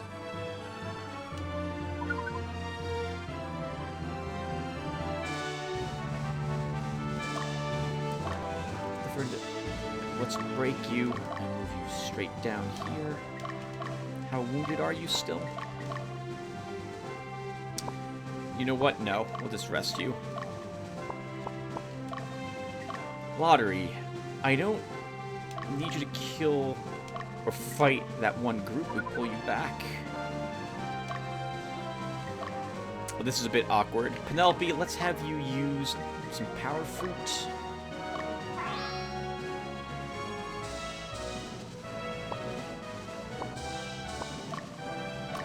And Bumba, you're going to end up needing to fight the Dark Knight group.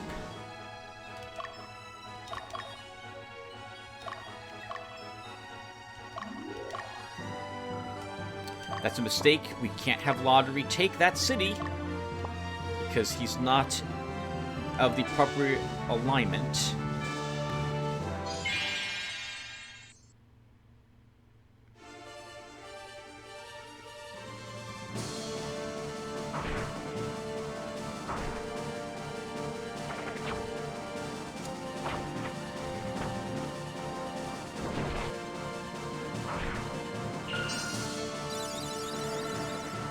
You know, I don't know if I ever talked about it, but I really like all the little touches they've done in the game. Like, when a Hawkman flies forward, it looks different than when he's flying away from the target. Like, they got the motion of the bottom half of them correct. All the little animations of when someone's casting a spell or drawing back an arrow for the bow, they did such a good job on these little touches. Kill it! Penelope, kill them. Kill them all.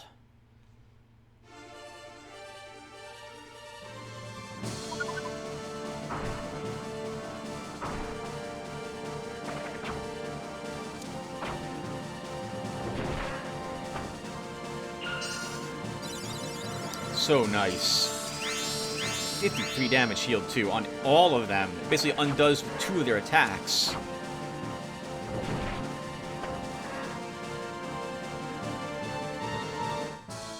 Well, I really kind of wanted Penelope's alignment to go up, rather than our good aligned units' alignments to go down. Boulder armor found. Penelope, I'm going to rest you. And Bumba, I'm going to move you away, because I want Penelope doing that fight.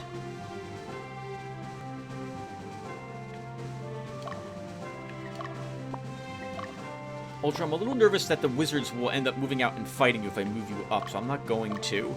We'll have Magnus return home. We're done using him in this battle. And Bruno, you also will head out.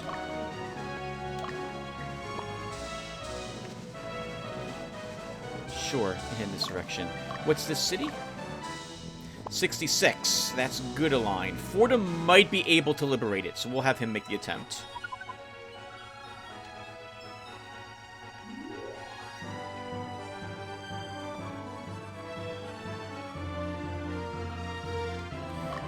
Alright, Clifford, I'm going to move you down here. Penelope, you are now well rested. We can break you, and you can fight this group.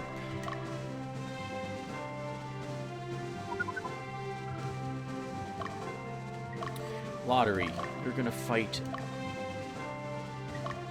Barinya again. Ultra, I think you wipe out the leader here. And probably at least one more enemy.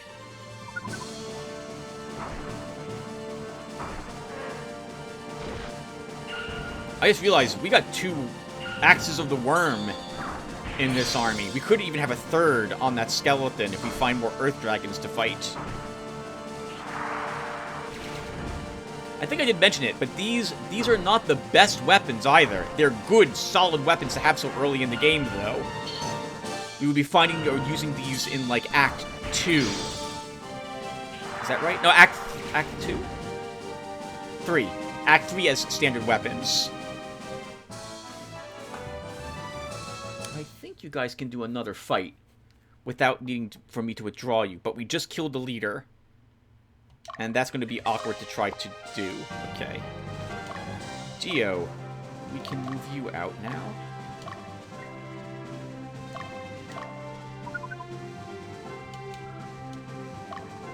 Dismiss. We can dismiss you.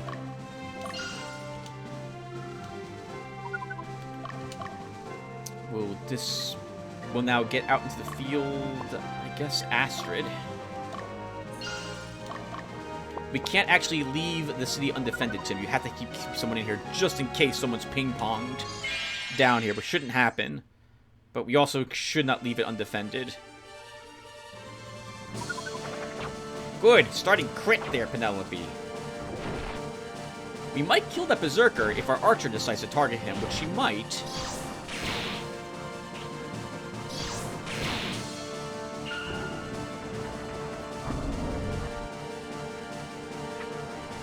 Nope. So doubtful that we will kill any of these. It's a good group. It's a good group. That's a bit awkward. I was hoping we wouldn't heal again until after the enemy got their second round of attacks.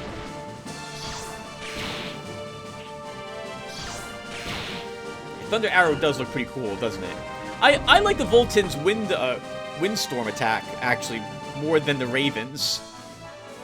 I think it's cool that he summons all the wind into his hand and throws it at the enemy.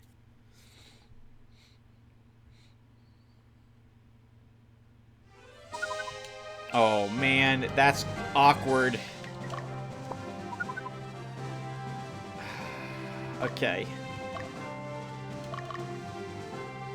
Oh, that's super awkward. Bumba. Let's have you rest.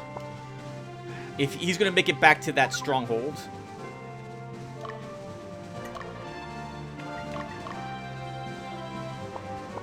I guess you can do a battle against him, Lotaeri. You're going to end up doing that anyway.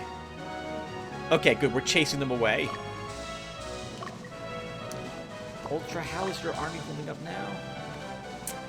You're a little hurt. I don't want you fighting that enemy army, though. The wizards up ahead. No matter what, Bumba, I want you taking that stronghold, so up you go. Clifford, you're just going to stay there. Astrid, I'm going to move you out now. You'll fight that enemy mage army.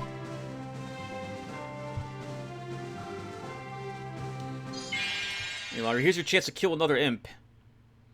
Or a fairy.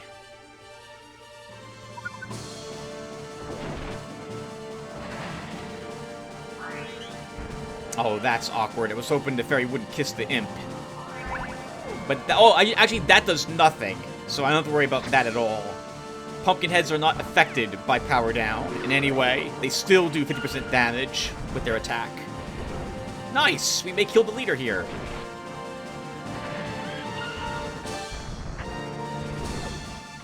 Good! Yes!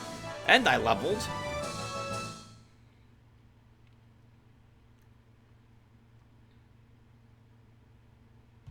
Okay, I think I'm done, so I'm gonna get myself out of here.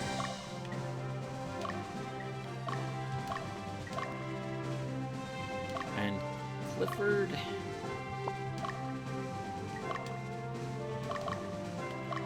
Let's have you wipe out that imp. Actually, no, the imp should be killed. Nope, not at all by you. It should be Penelope that does it, but Penelope's also tired, so we gotta rest her. Fordham, you're now well rested. Let's get you moving on.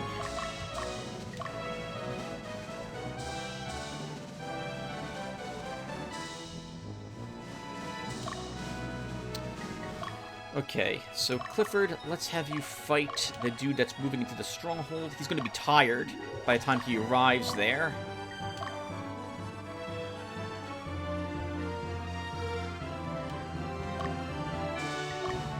Penelope, just go and fight... chase after Barnya.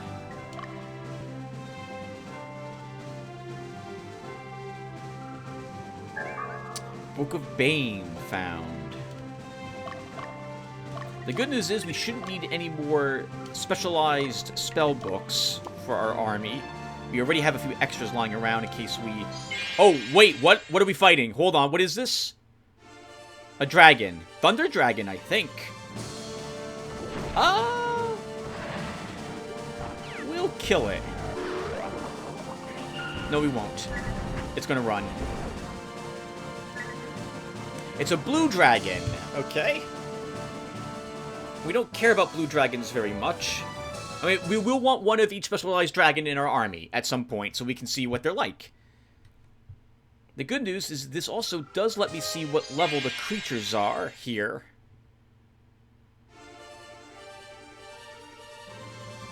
Well, if I was going to hope to fight this enemy army, this is the best enemy formation to fight them in. They have the least amount of attacks here. That front Raven is the one that blocked all our attacks last time. He's so annoying.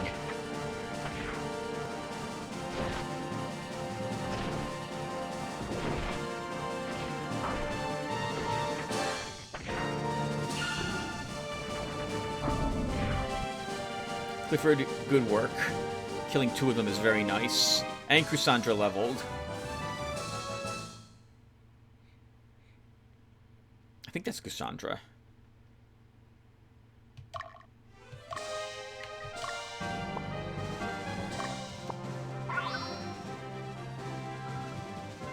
Dio, have you rest us a tiny bit?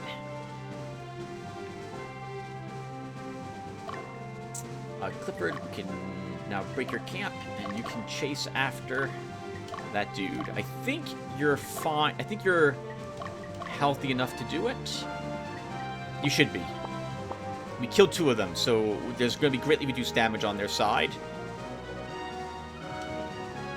Fordham. Let's have you push on through the barons. We succeeded in liberating Kuva. Right, Bumba? What's the deal with Kuva?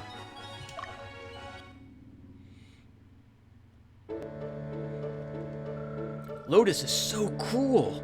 Did you see the Bomogans? Lotus used them as cannon fodder. They're not treated as human beings. Please don't hurt those nice Bomogans. I guess this answers the question I was thinking at the end of the last episode with the reaction of that Doll Master. And that is that, I suppose this has always been the case, slavery sucks, and no one wants to be a slave. And if you can treat someone poorly, they'll do it. That's just terrible.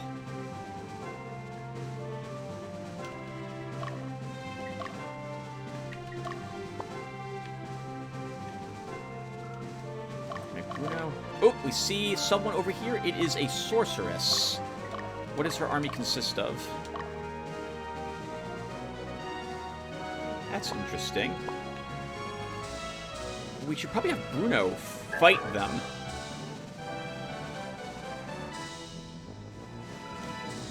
Lotaeri, I am back home. We can retreat me, and we can dispatch Belduke. Everyone's going to gain a little bit of experience points, I'm hoping, in this episode. I just realized that everything's on the front rank, so we might lose the phalanx here. Okay, we're not going to. Oh, that was a big hit on our Berserker, though.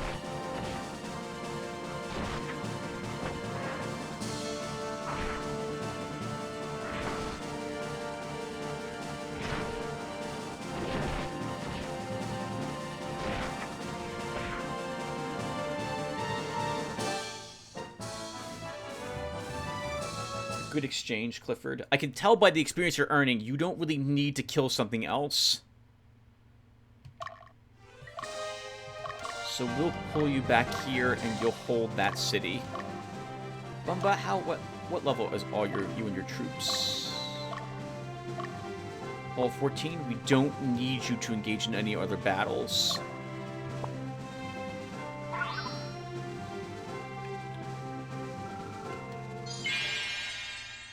Penelope needs to wipe out what's left in both these squads, I think.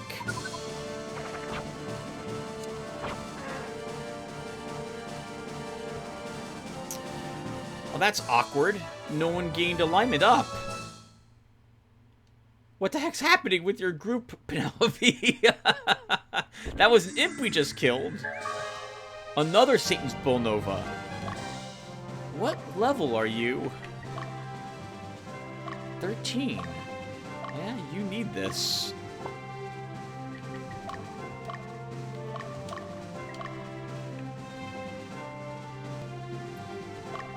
Okay, so Astrid, let's break you and move you here.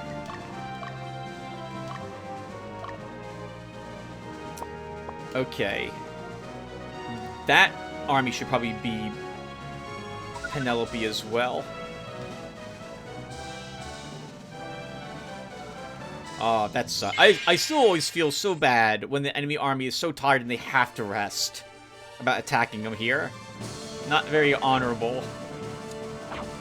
Oh, that sucks. As someone who doesn't get a lot of sleep, man, I can understand that you just can't run anymore. And then you're hit right at that point. That sucks. But they should have outdated. They should have outfitted this squadron better.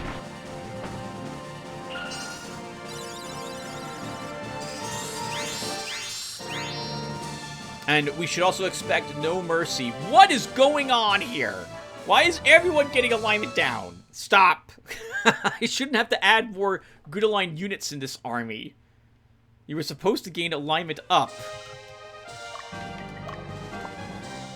Then again, I do think attacking sleeping enemies does lower your morale, so this is becoming super awkward for Penelope's army.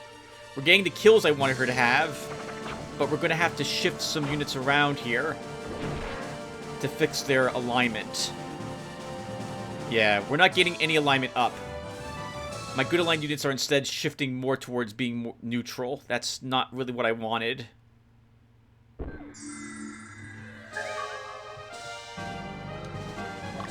Penelope, now you can rest. Okay, so...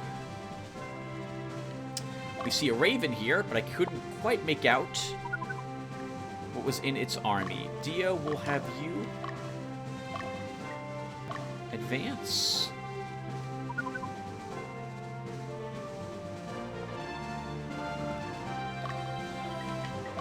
Penelope, you're still level 13. Yeah, we at least need to kill one more thing to level a handful of your units. So let's move you down here.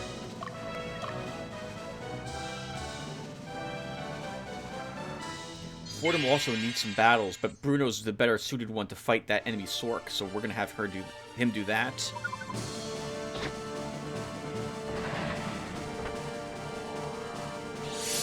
This imp is going to be a good aligned imp by the time we're probably done with the next scenario at this rate. Or not, or it's gonna get alignment down. Why did we get alignment down there? I don't understand what's happening. That was a berserker. That was an evil unit. We should have gained alignment up there. Something is wrong.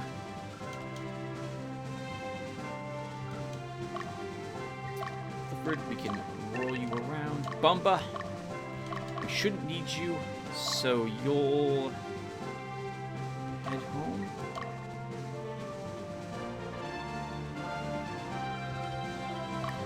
Bruno, you rest up, and then we're going to fight that Sork off.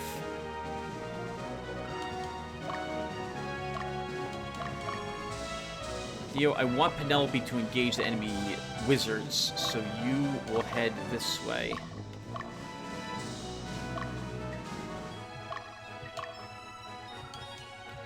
Astrid, you're also fine. We can have you head up here, too. Lots of chaotic-looking units here.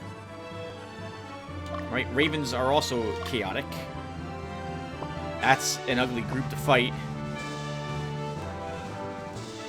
Bruno, you fight the sorceress. Fordham tries to liberate the stronghold.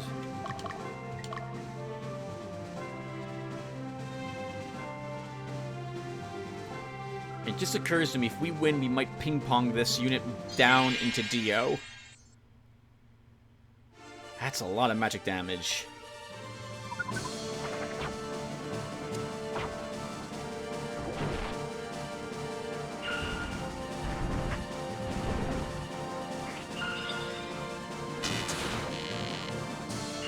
They do not like Raphael there in the center.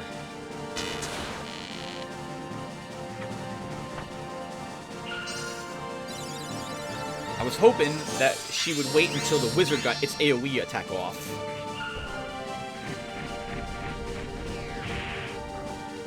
Oh, wow, that really hurt.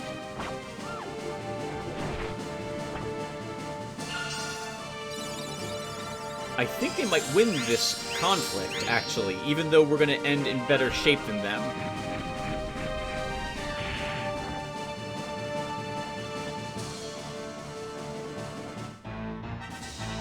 Yeah, too much damage.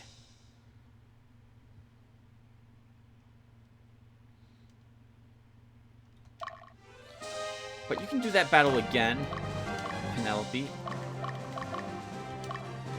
Bumba, you are going across the road rather than take the mountains. We're gonna force you over the mountains.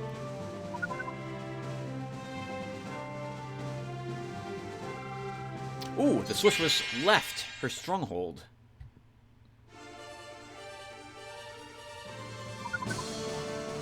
I do not see this going well for them.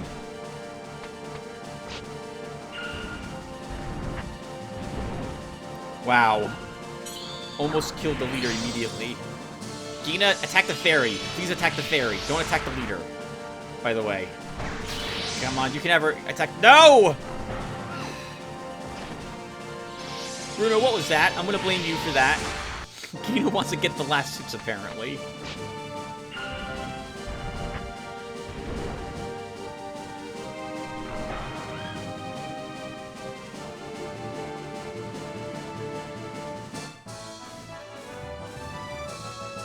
Bruno, you're on the chopping block for 3 total kills, so you need to kill that platinum dragon for us too. So you'll do that. Dio, you'll start us off against them. It's a very painful group, but I think you can at least win 1 engagement against it. Elduke will rescue.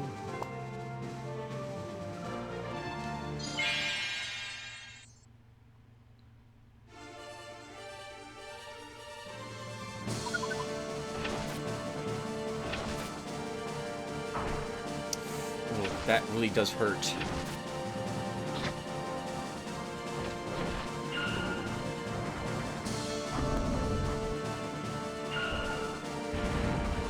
Those two need to work on their unity so we can have... Oh, no. Grumbly, I think you might drop here.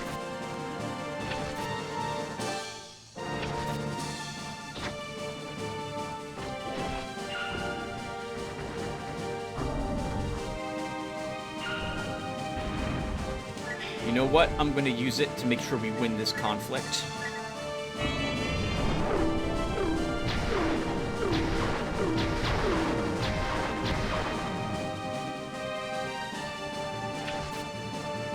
Dodge was useful. That guaranteed me 1 as well. Nice. Glad we used the Lempedra. We got a level up on 1 kill.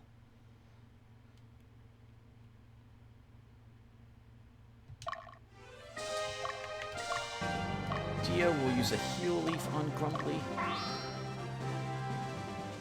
We're going to use another one. We can get away with it because the AI isn't close to us. So it would be able to use multiple heal items by the time it would engage us, if it had any.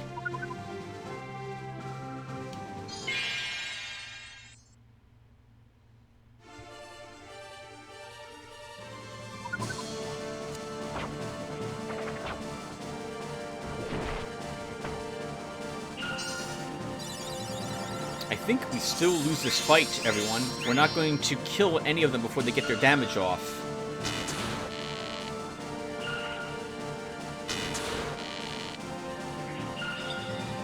Ooh, and they're all attacking our knight, attempting to kill him.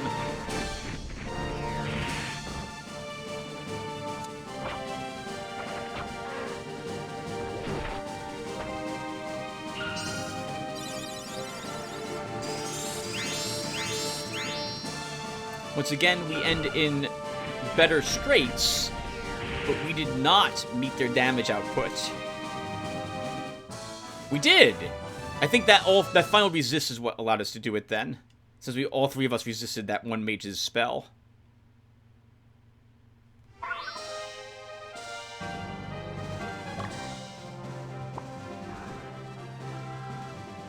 Baimuk has been liberated. Good job, Fordham. What's happening here? Revolution? I dreamed of that in my youth. As I got older, I started to lose hope. When I see what you're doing, my dream may become a reality.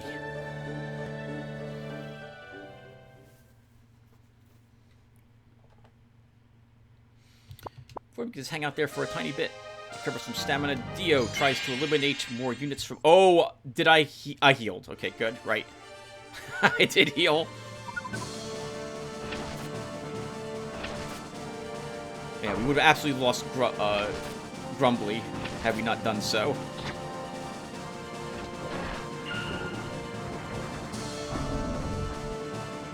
That's good. We'll kill that grappler also.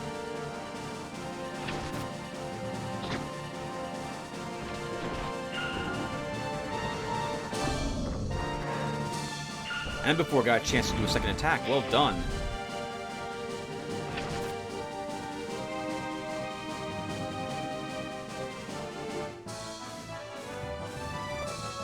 I think we would have lost both Grumbly and our Dragon Tamer if not for those heal leaves.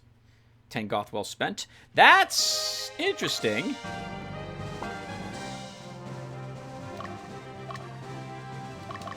Dio, I can move you probably here.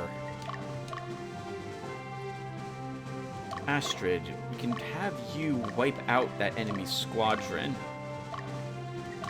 Ultra can move in this direction to claim the city.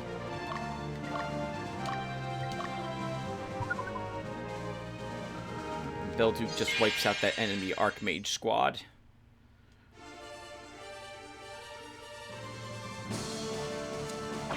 Or tries to.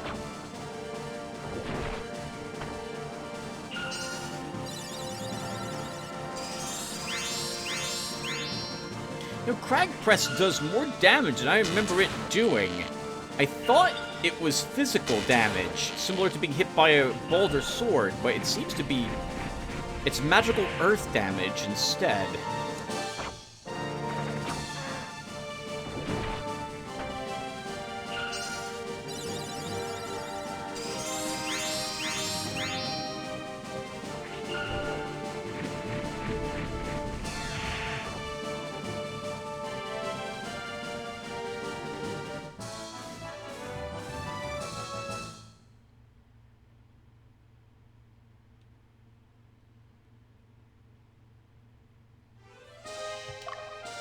Penelope, that was pretty clever of that Dark Knight group.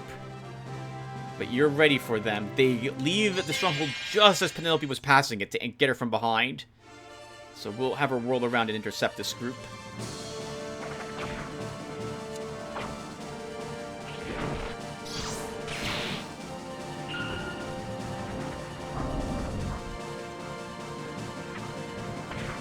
Glad we have Raphael in the center there to take these hits. More hit points than others and more armor, which is nice. Probably should give him a boulder shield at this rate.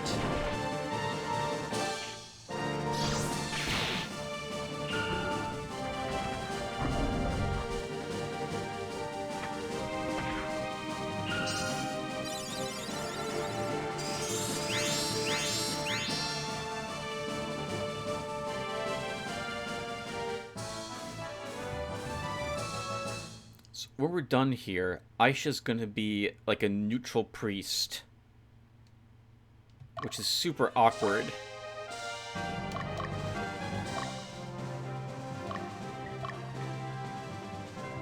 Dio, what are you doing? Oh, you're moving on the road.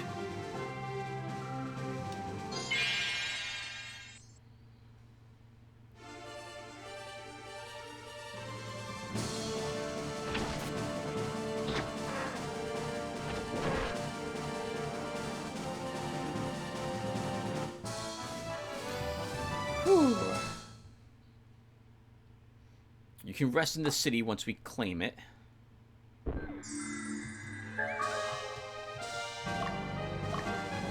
can rest you out here at the moment. Penelope wipes out those mages finally.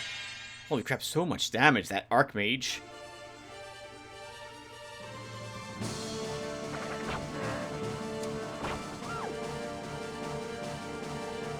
Good. Some alignment up for Penelope.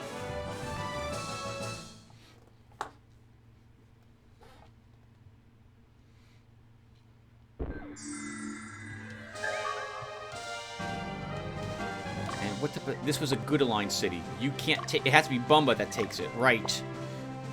Penelope, it's safe to rest you. The enemy's not going to charge you at the moment. Belduke, I see a group of Voltons up ahead, so we should probably have you fight that one.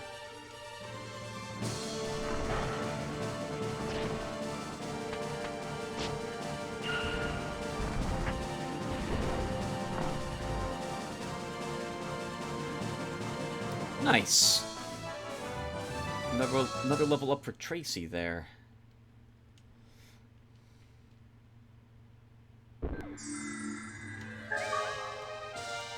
Oh, yep, and I recognize that archer. That is indeed Lytle. Yep. Holy crap! That's an annoying group to fight. 2 sirens. That's some AoE damage. They are basically Archmages, only the female versions. They do more damage, I think, than the Archmages do, but have less hit points and/or defense.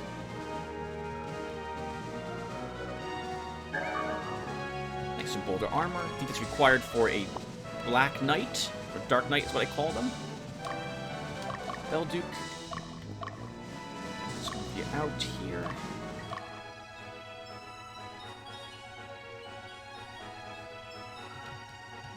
Bumba, if I want... No, you weren't taking that city, right? That city's not a... Hold on. Oh! Uh-oh! I think he's leaving. We don't want him leaving. No, no. We want to kill him. Block him, Dio.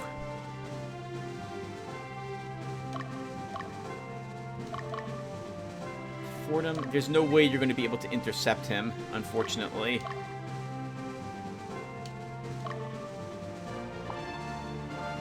What's the morale, or the alignment of the city? 16, it's evil, so Belduke can actually take this one. Bumbo, we can have him back.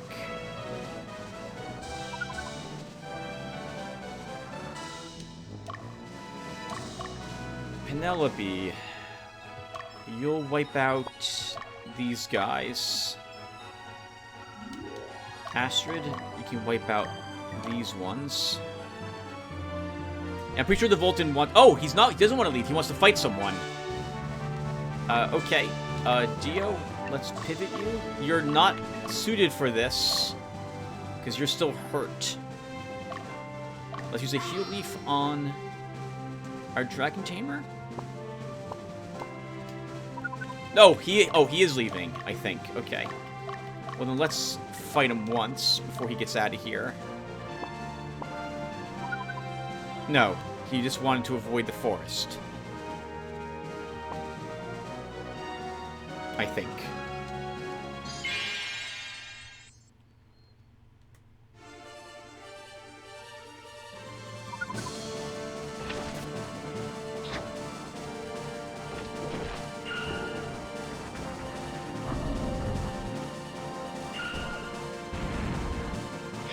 Maybe there is no Dark Earth combo, but I think there is. I think these sorceresses just need more time together. And/or they need to target the same thing. Oh wow, Dio's the one they're targeting this time. He should live.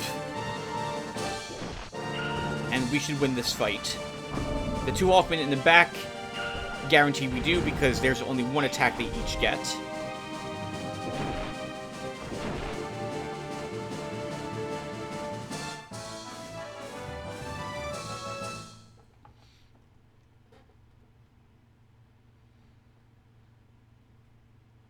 And now, Dio, you are badly hurt. We need to pull you back and heal you. Hey, I liberated Prigley. Good job, Ultra, thank you. What's happening in there? Reinforcements had already been sent when you guys liberated Alba, but they were destroyed by monsters. I heard a few survived. A hint that Lytle was part of the reinforcements sent to stop the Revolutionary Army when the creatures of the Netherworld were released. Ultra, I don't really want you to do it, but we're gonna... I don't want that squad to heal up in the center castle. It will be annoying to try to, Nope, okay, well, we're not catching it, actually, so... I guess we do keep you here, then.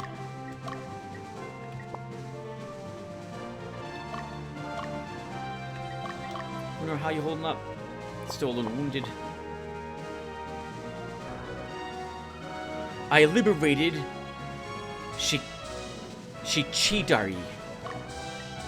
I can't pronounce the name of that place, Belduke. Why don't you go and visit the people herein?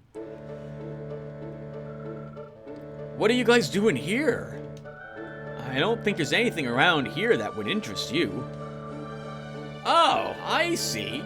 You're trying to trick your enemies. Be careful. They might have a smart guy like me. We're actually here to free this area for the Bomolkins.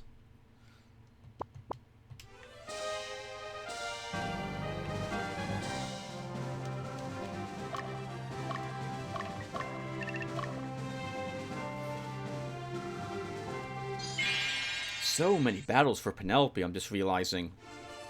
She's got the lion's share of the kills on this mission.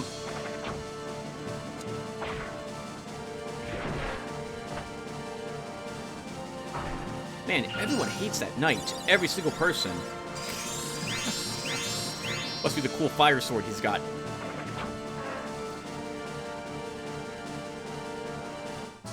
Man. No alignment up for the knight, even though we killed the Dark Knight, or Black Knight. Penelope, we are done with you. You do not need any more of this. Belduke, let's send you out. What's this city? Okay, 69. I don't... Oh, okay, Penelope is leaning good. Oh, that explains why we're not seeing any morale shift. She is basically... She and Aisha have the same alignment. Okay. You can actually then liberate this city. And Belduke will send you this way.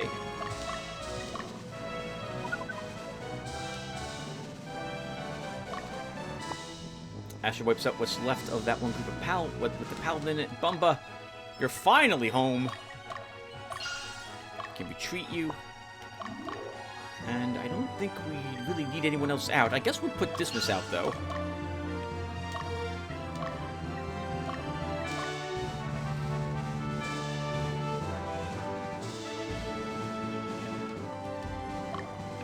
Fordham will rest ya.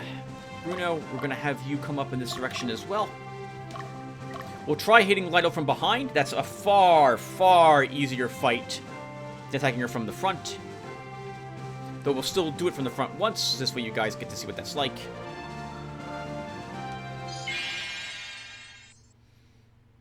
But say, I forgot what's even in this group. It's a group of Voltans. Not the best army to fight it with, since we want the alignment to go up. Actually, I guess I don't really care. This is mostly to level our dragon.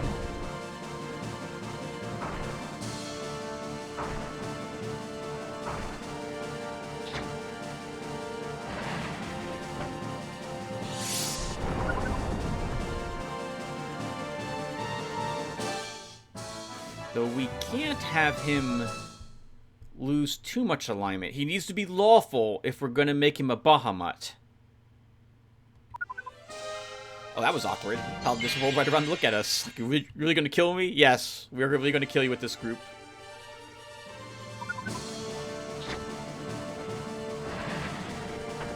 Well, that would be good. That it will be our Archer and Imp that get the kills there, since they'll have their alignment affected.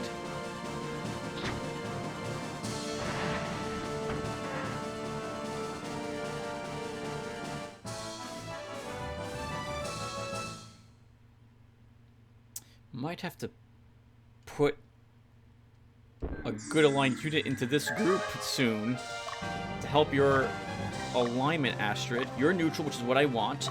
That's not good. Paladine is now neutral. Lisa and Spike are now leaning neutral.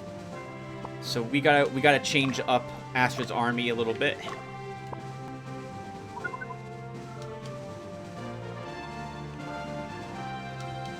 Fordham, you hold there for a bit. Let's see. Ultra, how are you holding up now? Fully healed. Okay, we can have you move out then as well.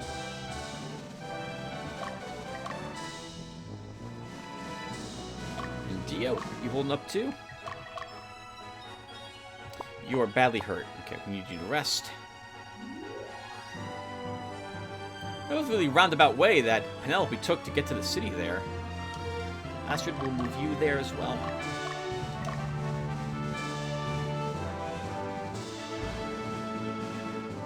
Kototas has been liberated. Excellent work, Penelope.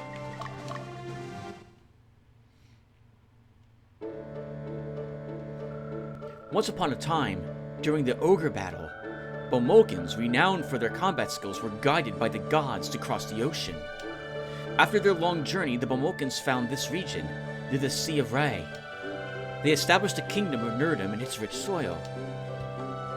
Right, I forgot, the Bomogans are training themselves for the eventual Ogre battle to occur.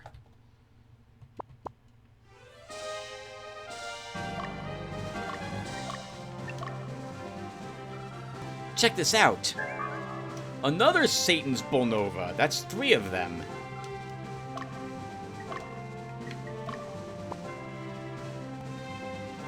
It's good that we're getting so many, but it's the Valiant Mantles that are really going to slow us down.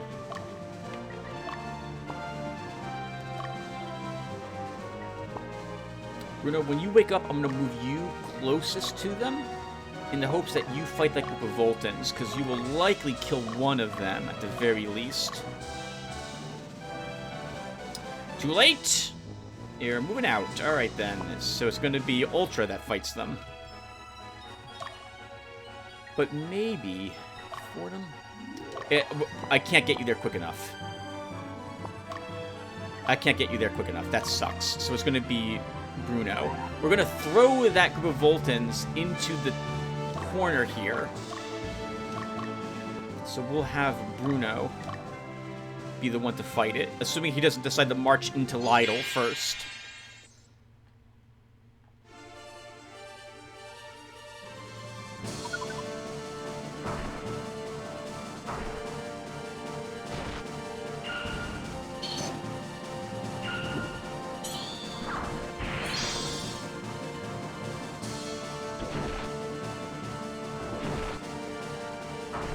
Oh, good crit there, Mr. Volton.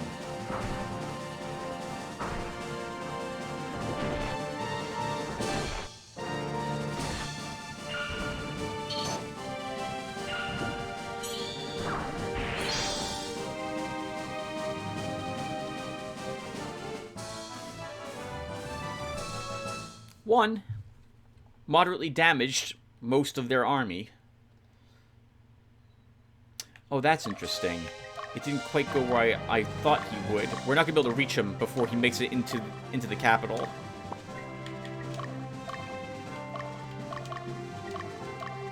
And we need to send Ultra out of there, and we'll move Dio up. Are there any other shops, by the way, here? Just one shop, okay.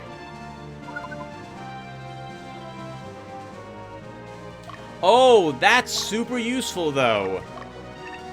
He's stopping because of where Bruno's located, which means that we'll throw him into... Yeah, we'll throw him into Fordham, I think, now. After after Belduke engages him. Alright, this works out for us. This is what we want.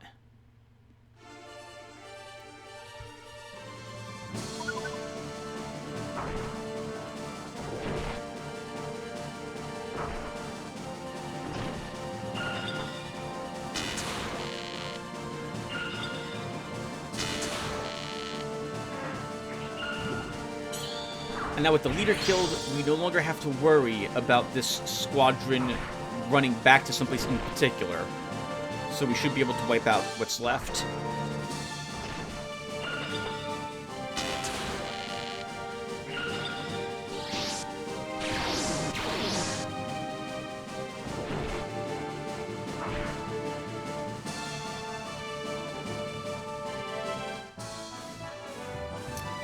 You kind of need the experience as well, Belduke. I just realized how much experience you got for killing, I think, just one unit there. Well, but it's going to be Fordham that gets it, just as I thought. Are you level 13? 14, 13. Oh, we have at least one level 13 here. Two level 13s. You should probably fight Lytle's group then.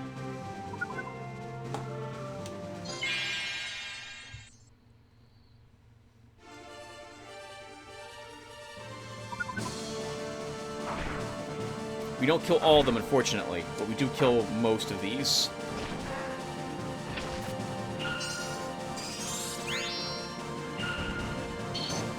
The good news, by the way, about paralyzing sleeped enemies is that they don't get a chance to guard or block. Oh, we don't kill that knight. I thought we would.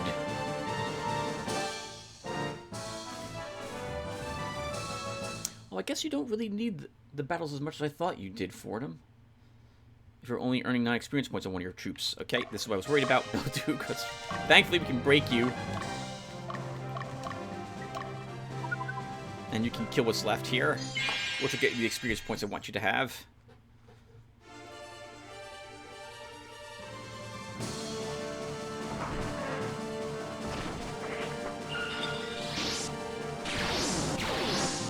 $91 damage, single target. That's pretty pretty darn good.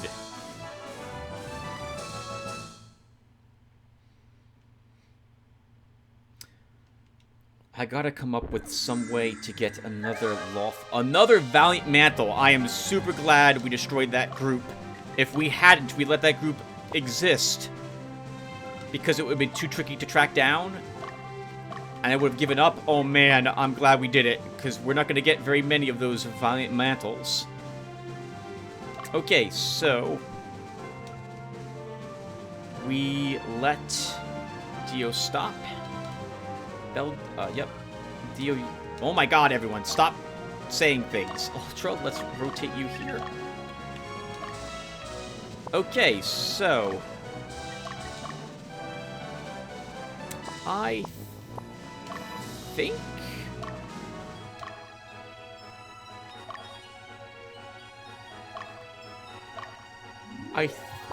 we can do a battle with you, Belduke, to start. We might lose someone to them, though. We could start with Bruno, I suppose. And then, Belduke, you go next. And then it will be Dio.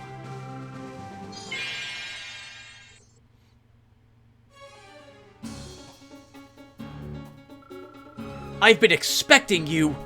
I'm Lido Klein. I'm the sole survivor of the Central Division, Order of the Red Branch. The others were killed in the south. Revenge will be mine. Revenge? You know what I'm talking about. Oh, I see. You won't admit publicly that you've been using ogres. You're talking about the battle against the Southern Division. No, that wasn't us. Liar! Who'd suspect General Gonzalez of such treachery? Even if the general did have something to do with it, why'd he attack his own troops? You think I'm stupid? That's enough. Gonzalez was controlled by the infernal aura. He was consumed by the darkness. Please believe me. I know all about darkness. I'll believe you. If you can beat me, that is.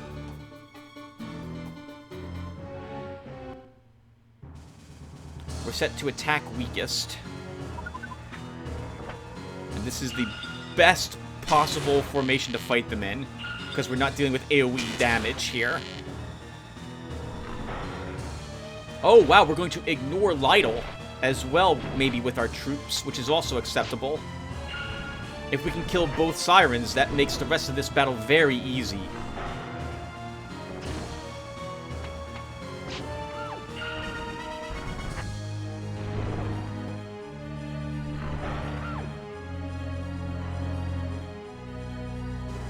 And we leveled up the phalanx in the front.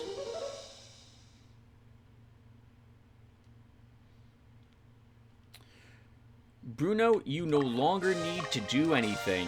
We can just keep you there. And we can wrap it up with Belduke's squad now. Although, I am going to have her use a heal leaf on Spinal.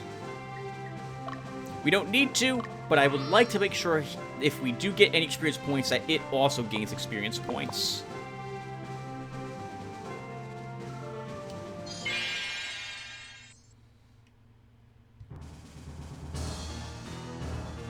A bit awkward to fight her on the side like this, though. Oh, I think we're killing... Wow, we are absolutely killing her right here.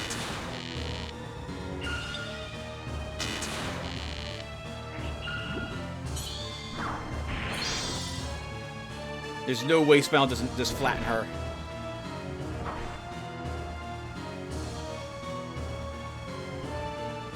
Nice. And Spinal leveled as well. Cool.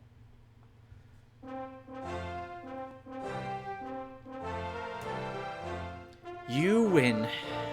Alright, I'll believe you as I promised. She's one of the few who talks with hearts in her speech, right? I doubted the way things were anyway. Let me go with you, to find the truth. Besides, I'd rather live in a world where hair and skin color are insignificant. So please. I like that attitude, Lytle. I agree with you 100%. Besides, you use also cute heart emojis in your speech. Magnus, you know what to do. We welcome you to our battalion, Lytle. Thanks, Magnus. I'll give you my very best. It does mean that we need another formation now if we want to add her to the army immediately.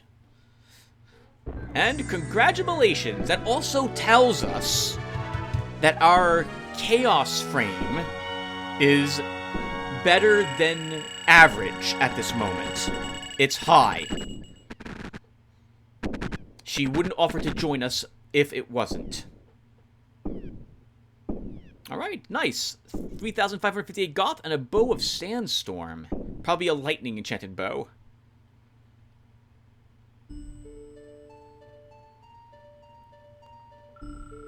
I can't thank you enough for what you've done for us. We'll continue to fight the Western Division. This is our concern. I don't want to involve the Bomolkans in this war any further. Is there any way we can avoid fighting the Bomolkans? We share the same feeling, but there are still many of us that are held captive in the West, like our king. We can never forsake our king and follow and the fellow Nerdamis in the West. That's Lotus, the reason why our kingdom was torn into East and West, why there was resentment between the princes. Lotus was pulling the strings behind all. I understand your concerns, but something must be done. What do you want us to do? I know what you're trying to say, but are you really concerned about us? Are you forcing your ideals on us? I don't really understand this Bomolkan. He's got it. It sounds... You can't just wait around and let someone else solve your problems for you and free everyone, and then you don't have to make a decision, or you join the winning team at that point. You gotta fight to help free your king and princes, right? At least I think that's what you should do. But on that same note, we don't want to force you to do it, so... We will do whatever we can to assist you, but that doesn't mean we obey your every command. Please keep that in mind. That's fair, but that's not what we're asking. If you do want to send us, like, another 1,000 goth, though, that would also be handy, just saying. Alright, folks. That does it for this episode. Another long one. They're all going to be long from now on, though. Cool. Alright, well, I'll go ahead and do... Oh, let's see what level. Level 13. Darn it, the dragon's only level 12. I don't want a level 12 at this point, so we're just going to discharge it. Alright, everyone. So, thank you guys for watching. When we come back, we'll be heading up to Mount Ithaca. Remember again that we could have done this battle far earlier. We could have skipped the entire 2 episodes to do this battle. But my recollection of this fight, if you do it without clearing these 2 first, is that, like, well, actually, it doesn't matter if you clear the 2 first. It's the same enemy armies, I believe, are present here. And they will be, like, around our level currently, level 14 or so. So this would have been much more difficult for us had we not first cleared these 2 out. But when we come back, we're going to be exploring the Sable Lowlands. We're going to make sure we picked up every single item we could have gotten from this area because it's skilled off to us afterwards. We'll probably want to buy even more gear from the shops here and at the Audvera Heights to make sure that we have it in case we can't access that gear later. Or not so soon, at least. And then it's off to Mount Ithaca. Alright guys, I'll see you then. Thanks for watching.